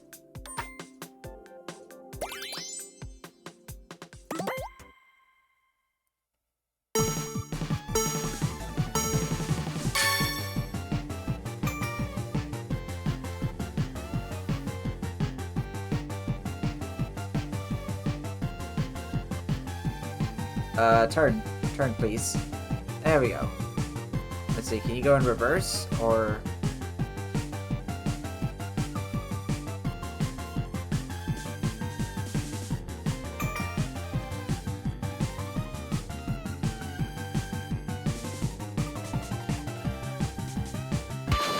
Oh! Okay, so you can die. But again, can you go in reverse? Okay, you can go in reverse. Here we go. Oh, I suck.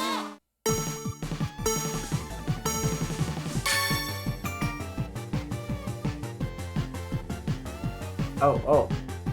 Can we get out of bounds there? Is it like a lap system?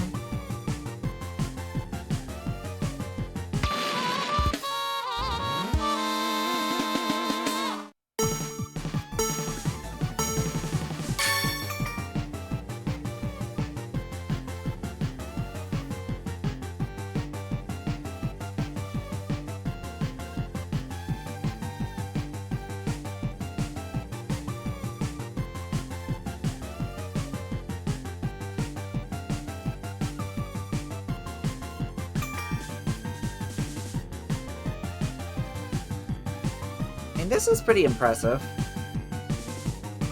Would be nice if there was, like, actual racers, but... I mean, it does feel like, you know, SNES F-Zero. I guess F-Zero 99 for all the Gen Xers out there.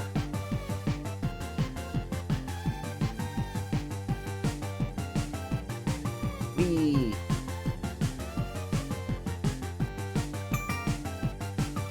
I think it does have, like, a lap system.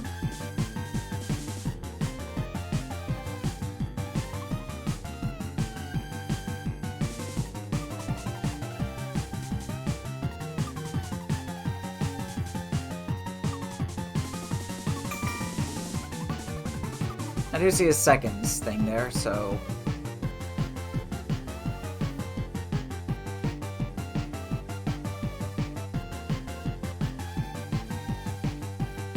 Uh-oh.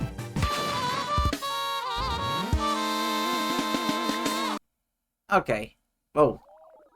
There it is. I mean, I do have to give a lot of credit. It is very, very complex, I can see. Touch sensor. Interesting. Alright. We'll do one more thing, because there's another one there that does look pretty interesting. Something called Luigi's Mansion Arcade.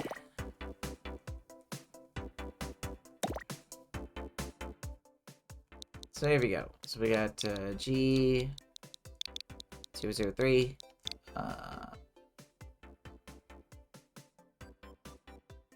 TXJ. G or T. Grit. Grit.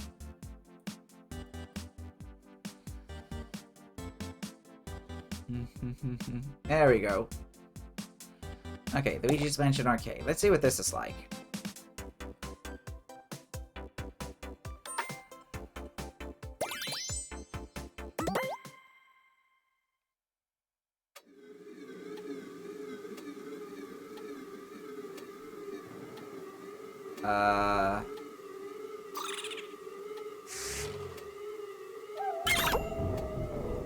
What?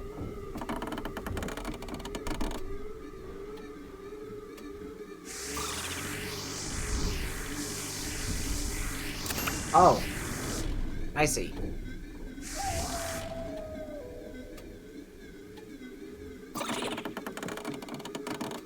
Ghost coming. Can I move?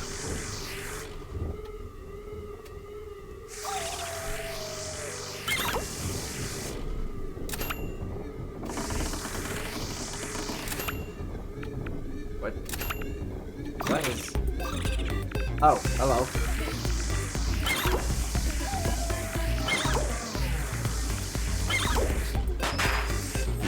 I guess I win?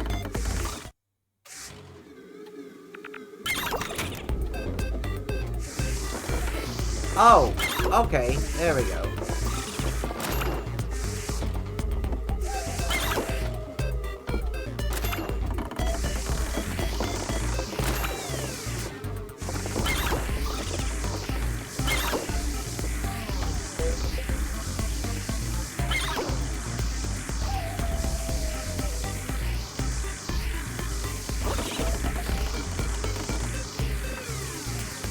At least I get it now. Come on, come on. Get over here. Thank you.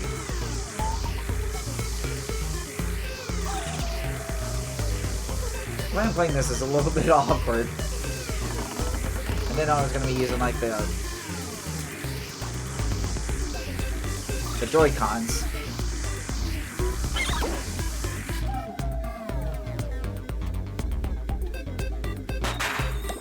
Oh, let me...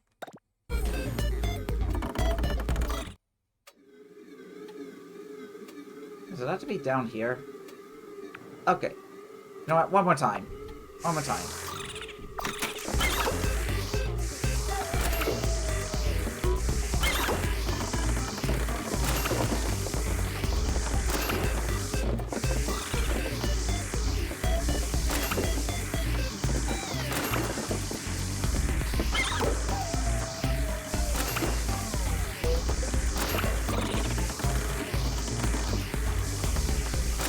Where the ghosts? There you are.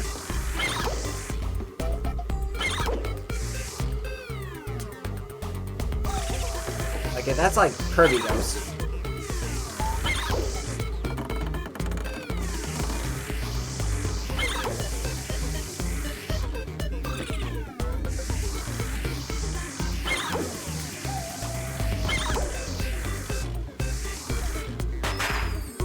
Yay, I win. I do kind of want to see what the programming in this is like. It's, oh, this is like, oh.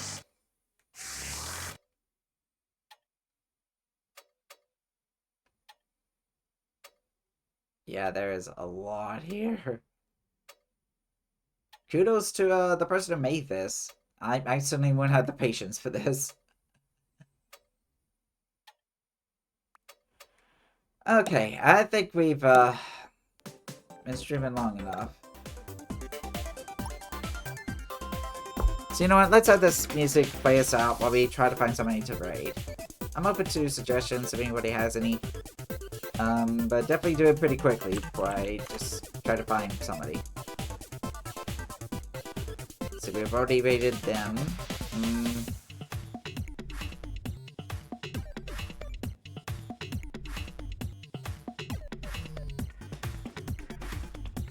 Maybe? Let's see. No, they're not live. Okay, well I think we got a person to raid. Unless somebody has any suggestions. Nope. Okay. Let's see here. So it is the beginning of the month.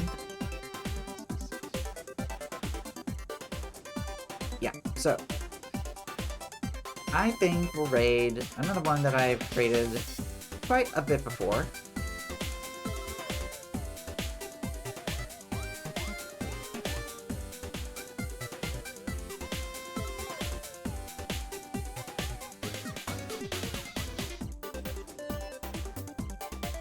Let us go and give a warm-hearty welcome to Sealdirg, who's playing... Well, they're playing A Link to the Past, but it looks like a modded version because now they're playing as Lycanroc. Interesting. Nothing wrong with that. I do love me some Lycanroc. Alright, let's go ahead and start the raid. And let's say bye-bye for now. And thank you guys so much for coming into the stream.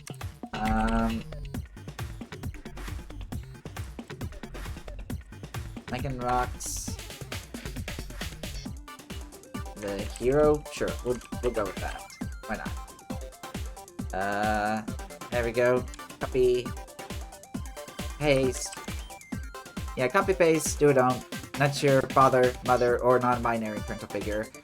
And I should be live, back on schedule, at Saturday, 6 p.m. Central Standard Time. And I didn't accidentally...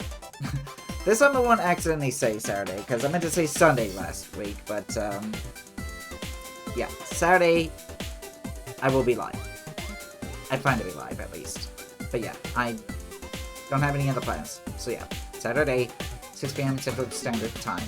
I think we're going to be doing a little bit more Game Builder Garage. I guess we'll just do the rest of the tutorial because I'm already this knee-deep into it, and it seems like a lot of you guys are actually liking it. I guess you guys like my voice, or just... Well, you seem to be liking it. And we could probably try to find some other games. Definitely see if we can find some, like, codes for me to try out, too. Not sure if we'll finish it then, but either way, 6 p.m. Central Standard Time. Saturday. Bye!